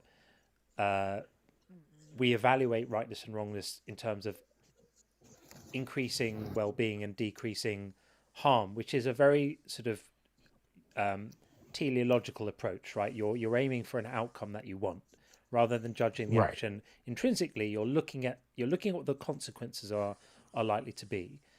So you've got the consequences, but then the other layer, of course, is the intention, because you can do something that has terrible consequences, but it only becomes morally wrong if the intention was morally wrong. So, for example, if you have a car accident, the consequences could be that you leave someone paralyzed for life, which is awful, but you didn't intend to do it. The intention wasn't there. And so our thinking about this has to weave together the what the consequences are going to be, and the desire we have to maximize well-being and minimize harm, and then also recognize that intentionality is a really, really big part of it, because you can bring about unforeseen consequences, and you can also try to do the right thing, which then results in terrible consequences. You can try to help someone, and in so doing end up making things worse for them, doesn't mean that you did a wrong thing, because you were motivated by something else. So in my head, that's how I think about it. I think about it as almost like an X and Y axis, and you've got outcomes along one axis, and you've got intentionality on the other, and that's how I think about things morally. Don't know if that helps at all. Yeah. Yeah. I did have one last question for this topic, and then you can let me down if someone else is there. The question is, if suffering disproves God's goodness, does allowing suffering always imply moral failure? I think the more important thing here is unnecessary suffering. Yeah. And not just moral goodness, but omnibenevolence, all good. So I would say unnecessary suffering is inconsistent with being all good. And the other thing, when you add all powerful, if a God is all powerful, then no amount of suffering is necessary to achieve a greater good. Yeah. Okay. Well, those are all my questions for that topic. Thank you, Baku. You're very welcome. I think we'll probably leave it there for now. If you've got more in your pocket, keep them Yeah. aside, because we'll speak to just some guy, and then we have 2 more guests in the queue at this point, and then we'll probably put a lid on it, because I can't go crazy late tonight. So thank you, Baku, as always, for your wonderful input. We appreciate it. We appreciate it. Your questions are great. I'll see you next time. All right, brother. Speak soon. All right, Baku. Thank you, buddy. Take care, man. Jason, welcome. Hey. Yeah, I really didn't want to step on Baku's portion of the stream. You know, he's so great. He's awesome. And he has such good questions. And you guys had sufficient answers. I didn't feel like I needed to jump in. No, I just wanted to hop on real quick to address something that I think it was Sir Jedek and Marvin both brought up, and other people have brought up in a million times on your live. People who are deconstructing often feel this profound sense of loss, and it's because religion historically is largely about structuring identity. And we build an identity around our religious faith and around our identity. That's one of the reasons why religion was so prolific, because it was able to provide identity to large-scale agrarian cultures where there weren't individual social bonds to provide that sense of identity, historically speaking. And if you're in a faith, religion is designed to provide you with a specific identity. And if you find yourself no longer convinced of that faith, it can be excruciating, because you're being asked, it's actually not even being asked, it's being demanded of you that you relinquish that sense of identity. So as firmly as you're tied into that sense of identity, you have to come to terms with the fact that that part of your identity no longer applies. And you're literally losing a piece of yourself. So if anybody out there is in the deconstructing, like in the process of deconstructing, and you feel this profound sense of loss and of grief and of lack of identity, psychologically, that's why. And it's really important for people who are deconstructing or who are wrestling and grappling with faith to understand that there's a real psychological sense of loss, and that there are people out there that have been through it, and there are people out there that can provide the sense of community and the sense of identity that you're in the process of unraveling and in the process of losing. Because a lot of times you feel very alone, because the part of you that is connected to a lot of people is going away. And I firmly recommend, I can't recommend strongly enough, and there's historical and psychological reasons to hold this view. I can't recommend enough. Look for other people who are either going through or have recently gone through this experience, because they can provide the best mirror and the best, the best scaffolding for an identity that is in crisis and that is crumbling. And it doesn't have to. It's always going. There's always going to be an element of crisis to it, but it doesn't have. You don't have to go through it alone. Well And said. that's all I wanted to jump on and say. I thought that both of those guests and a lot of the other guests tonight were great. And I thought that what they had to say was incredibly valuable. And so hats off to them. Yeah, I agree. We've had some incredible guests on tonight, really. I mean, we haven't had the big dramatic crash outs tonight, but I think we've had amazing value from incredible people with sharing their stories with such generosity and courage. I'm really touched by it. And you're absolutely right to say this. The subject of my next book is exactly what you're talking about. I don't know if I've spoken to you about this. But and there's the new shameless book plug. I knew there was going to be another book plug coming. Yeah, but I mean, honestly, I've thought about this so much that this connection between identity and religion is not spoken about enough, and the sense of what you lose. You're not just losing belief in ideas. You're losing a sense of who you are and how you fit into the world through those ideas, and we need to speak about it more. So you expressed it beautifully. I couldn't any better than that. So thank you for that. And John, in your book, are you going to be discussing other things that you lose when you lose your faith? So identity is one I hadn't thought about enough, and I think that might be a good focus too. But there's the obvious ones we know, like your sense of community and the physical things. And then there's the other, here's an analogy. So let's say you've been told all your life that when you turn 21, you have an earmarked fund, set aside for you for like $10 million. And then you turn 21 and then you find out shortly before, like later on, you've made all these plans, that money's no longer there.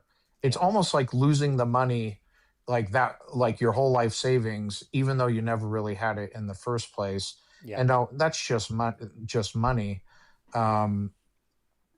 Oftentimes people lose an afterlife, a forever afterlife where they're going to be with loved ones.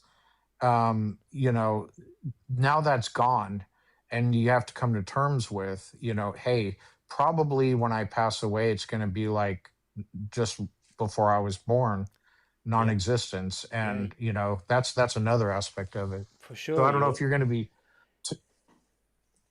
in your book, if you're going to be touching on those, or if it's mostly going to be about identity. Okay. No, it's both. So, I mean, and that example you gave is really profound, because you're losing the future that you thought you had, right? That's a huge thing to get around.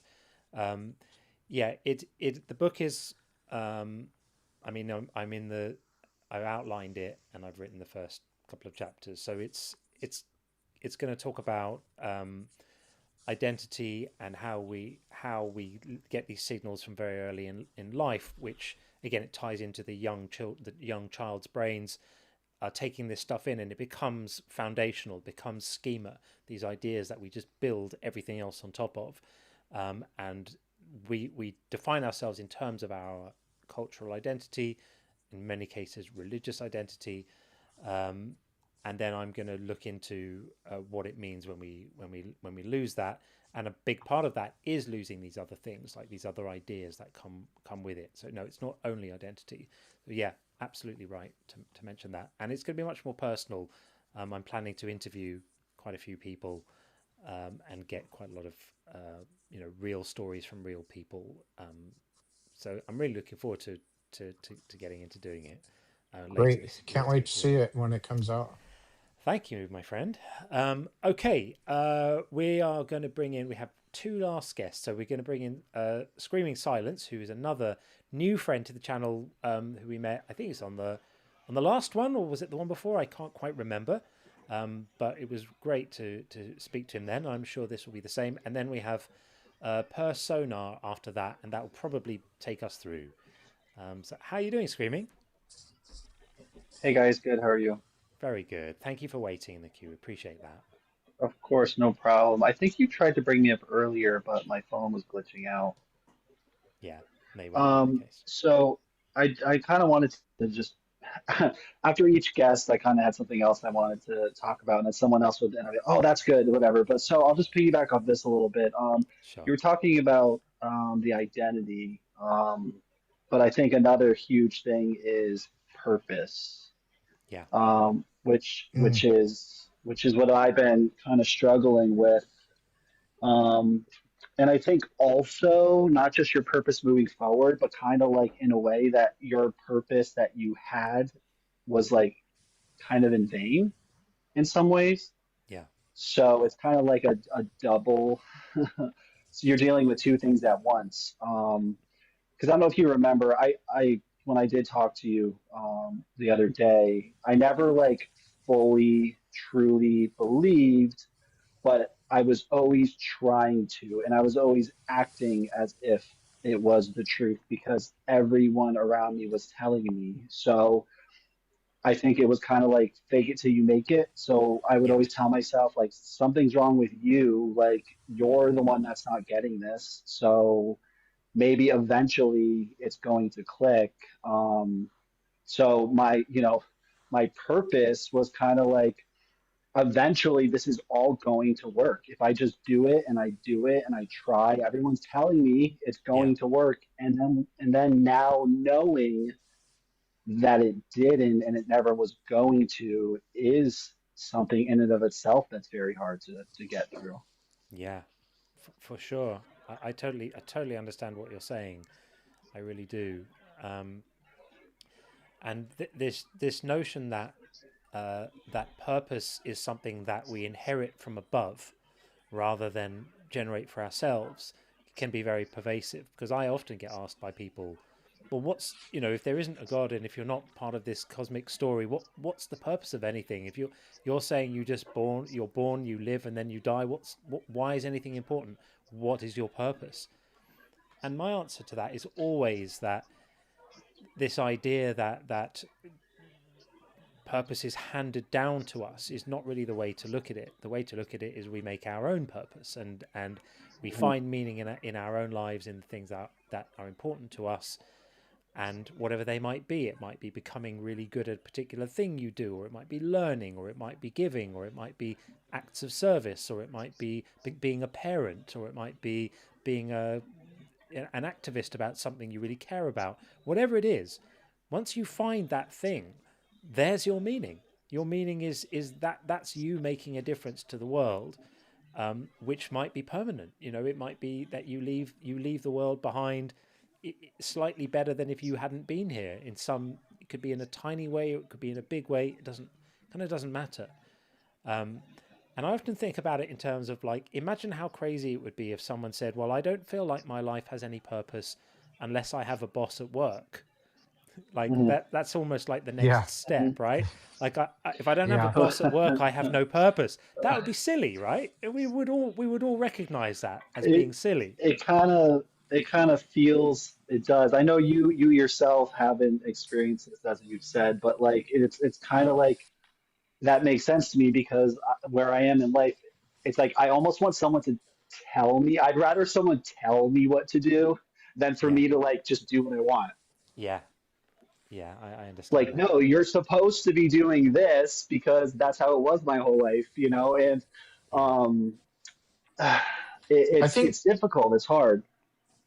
Something you may look into that might help, and I'm going to look into this myself, is find something where you're helping people. Find, like, volunteer at a food bank, or teaching kids how to play chess, and like an after school program for, like, underprivileged children, or something that's like helping the community where it has like meaning, and maybe lean into that. That's just a suggestion. Everyone's different. Yeah. So this is something it transitions into the other thing I wanted to talk about, and because I've heard this a few times tonight about like, you just don't want to believe because you want to sin or you want to do whatever you want or whatever, Oh yeah, that, oh, where do your morals come from? All this kind of garbage that they say. yeah, I and I've said this. I mean, I just said this to my sister a month ago. Like, I truly have become a better person since leaving Christianity, and there's a few reasons for that. One of them is I no longer do anything because I'm supposed to, like I'm supposed to do this because God said or the church said or whatever. And so right, in that, so my background's in construction. So I, on the regular, almost every week, do work for free for people. So like friends that I know, people reach out, I put the word out, and people that, can't afford to get their roof fixed or their windows replaced or something like that. I regularly do that. I'm also I've always been very into the gym. So I have a couple younger guys that I know that I take and I train them for free every single week. Different things like that. I have a friend that's not really great off financially, and I send them money regularly. And, I'm not doing any of that because the God told me to. I'm Yeah. not doing right. any of that because I feel like I'm trying to get my blessings from God or avoid my way to hell. It's truly just because I want to make an impact around me without getting any, and honestly, what I get back is I feel good about it. So in a way, it is a little Good bit for you. selfish, but I Yeah, mean, it's selfish, but it's altruistic at the same time, and that's yeah. absolutely valid. I mean, I have to just read this beautiful super chat that's just come in, literally apropos of what you're saying. Thank you so much, Best in Show, for a $10 super chat, and says, "The meaning of life is to find your gift. The purpose of life is to give it away." And Picasso Mm. said that. What a fantastic quote! Thank you ah, so much for especially from an artist. Yeah, what a beautiful way to express it. So like whatever the thing is, thank you for that so much. Whatever the thing is that you do, if it's like it's gym stuff or it's whatever, there's the meaning. There's all the meaning you need. It doesn't have to be bestowed from above downwards, and that's it. That's all you need. You can get on with it. And I do understand that it can be destabilizing to feel that like you're on your own now. Your choices are yours. No one's going to tell you what to do. No one's going to give you a book that tells you how to live. I do understand how that can feel a little daunting if you've been used to Mhm. existing within a structure that gives you those lines and says these are the lines you stay between. This is how you do it. This is the right way. But the beautiful thing about being a human is you get to discover the right way yourself and make some mistakes and then course correct and help other people do the same. And this is it. This is life. This is it. We're here for a little Mm. while and then we're not. And it's a lovely thing to live it and learn and not be constrained in that way.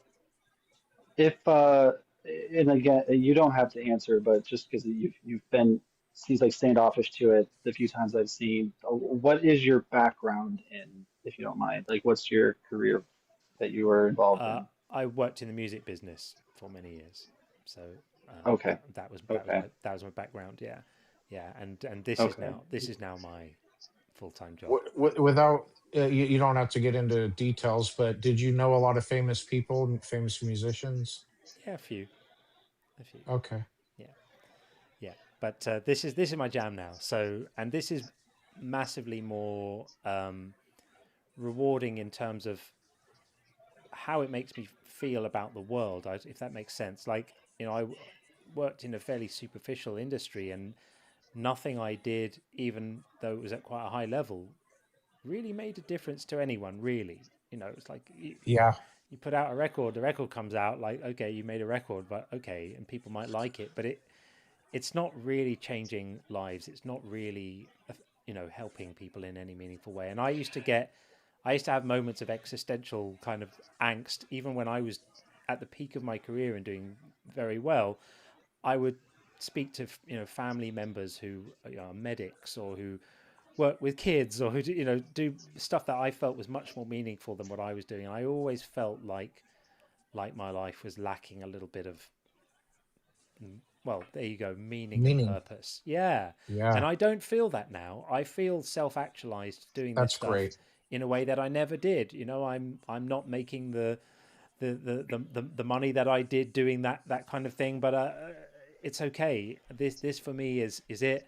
I'm writing books, I'm getting my thoughts out, I'm speaking to people, I'm engaging with people, I'm able to feel like what I do is of some value and helps people in some way. I'm meeting incredible people, and I really love it, and I feel super privileged to be doing this right now. It does make sense to me though, because with music, a lot of it is about patterns and trends, and it is a little mathematical, which means it's problem solving. So that does make sense to me that you would be involved in something like that. And so I started working at like 13 in construction from like my uncle, and immediately off the bat, I was just very good at it. And that's been my career for like 25 years, and I've always done a very good job. And people will tell me a lot, less now that I'm older, but more when I was younger, like, you're so like good at what you do, like you're so, and I would just be like, to me, it's about problem solving. And that's the way my brain has always kind of been wired, is I want to know what the truth is. Like, I want to know what makes sense. And with construction and math and building, it's like A, B, C, D. 1 + 1 is 2. But when I applied that to the religion and none of the equations worked, it was the biggest struggle for me. And people would just say that to me, like, you're trying to solve the problem when you just have to have faith. I'd be like, that doesn't make any sense. Like, I should be able to look in the Bible and it says don't marry children. It doesn't say don't marry children. Jesus came at a time when they were marrying kids, and he didn't say stop marrying kids, guys. Like, you should see that. Or stop owning people, or stop whatever. Yeah. You're telling me he's good. I don't see the equation. It's not there. And then the math doesn't math, right? So then you ask about it and like, this doesn't add up. Like, this isn't working morally, and this isn't working in terms of internal consistency and all of this stuff. And then you get told, God's ways are higher. Don't lean on your understanding, which is just a way of saying, stop asking difficult questions. That's what that means. Don't ask difficult questions. Well, I literally would sit down. This was starting as a teenager with every single pastor that I ever had, and would ask these questions, and I would get those answers, and I would be told, it was really the one that always upset me the most is like, what do you expect? You want God to just show up and reveal himself to you? And I'd be like, why is it so wrong that I want to meet my creator? If he's threatening to throw you in a burning lake if you don't come to the right conclusions about it, then he has a moral obligation to at least give you something to work with. Precisely, and if that is the reality, and this is the thing where when they say, like, if God did reveal himself to you, would you bend the knee like this other guy said? He went straight to bend the knee. He didn't say believe. He said, would you bend the knee? Right? It's like, no, I would say, hey God, where were you when I was being abused? Where were you when I was driving for hours at night on the regular, screaming your name, asking you to reveal yourself? Where were you? Because honestly, I'm not happy with you. It's not just about, he reveals himself and now you have to bend the knee. It's so disingenuous. And that's something that really upsets me, because it's victim blaming. It really is. I said that to him. I said, what you're saying is victim blaming. He wasn't in the mood for listening, though. He was on broadcast, not received. No. Well, I'll tell you, you guys do an amazing, incredible job. And so just so you can know, my name's Richie. You can call me that, call me Screaming, whatever. So I can officially meet you. That's my name. You two are some of the most genuine people I've ever met. Now that I've met you, I can say that I've met. And genuine is so important to me, because people can act nice and they can act a certain way, but I really see in you guys that it's genuine. And one of the ways I know that is because when people personally insult you, You don't get upset about it. You don't change the way you treat them. And that is so rare, but so needed. So I just want to personally say thank you because you're helping me, because I do sometimes get frustrated when those personal attacks come and the victim blaming happens, and you're teaching me to handle it a different way. So Well, just that's want to thank really, you guys. really kind. Yeah, we really appreciate that. And our community would be nothing without the people who make it. So, you know, you're definitely in that. So we really appreciate that. Thank you, Richie. Definitely. Last thing I'll say is, when does it start becoming early and you stop saying it's getting late? Oh yeah, it's early already. All right. Thank you so much for having me. I really appreciate it. I'll see Thanks, you buddy. again. Yeah, definitely. Thanks, Take Richie. it easy, pal. Thanks. All right, man. guys. Good night. Thanks. Okay. That's might be it. We did have another person in the queue, but they dropped out. So perhaps that's a favor because it is early. Thank you very, very much. I think we'll put a lid there. What a fantastic note to end on. What a wonderful guest. Wonderful guy. And so thank you to everyone. Thanks to Kilo Whiskey for basically moderating the YouTube chat on your own tonight. As far as I can see, no other mods in there with you, and you've done a sterling job. Thank you, my friend. I really appreciate that. We will sort out proper mods to back you up in there. We'll boost the numbers up. We've got one last caller's just jumped in, and I'm just too on the addicted. YouTube side. No, on the TikTok side. I'm just too addicted to doing this to pass it up, because one more won't kill you. One more won't kill, like one more for the road or something like that. So we're going to take one final call. This is user 6938 and a bunch of other numbers. I have no idea what this is, but perhaps it will be a lovely way to end. Let's see. Welcome, user. Lots of numbers. Hello.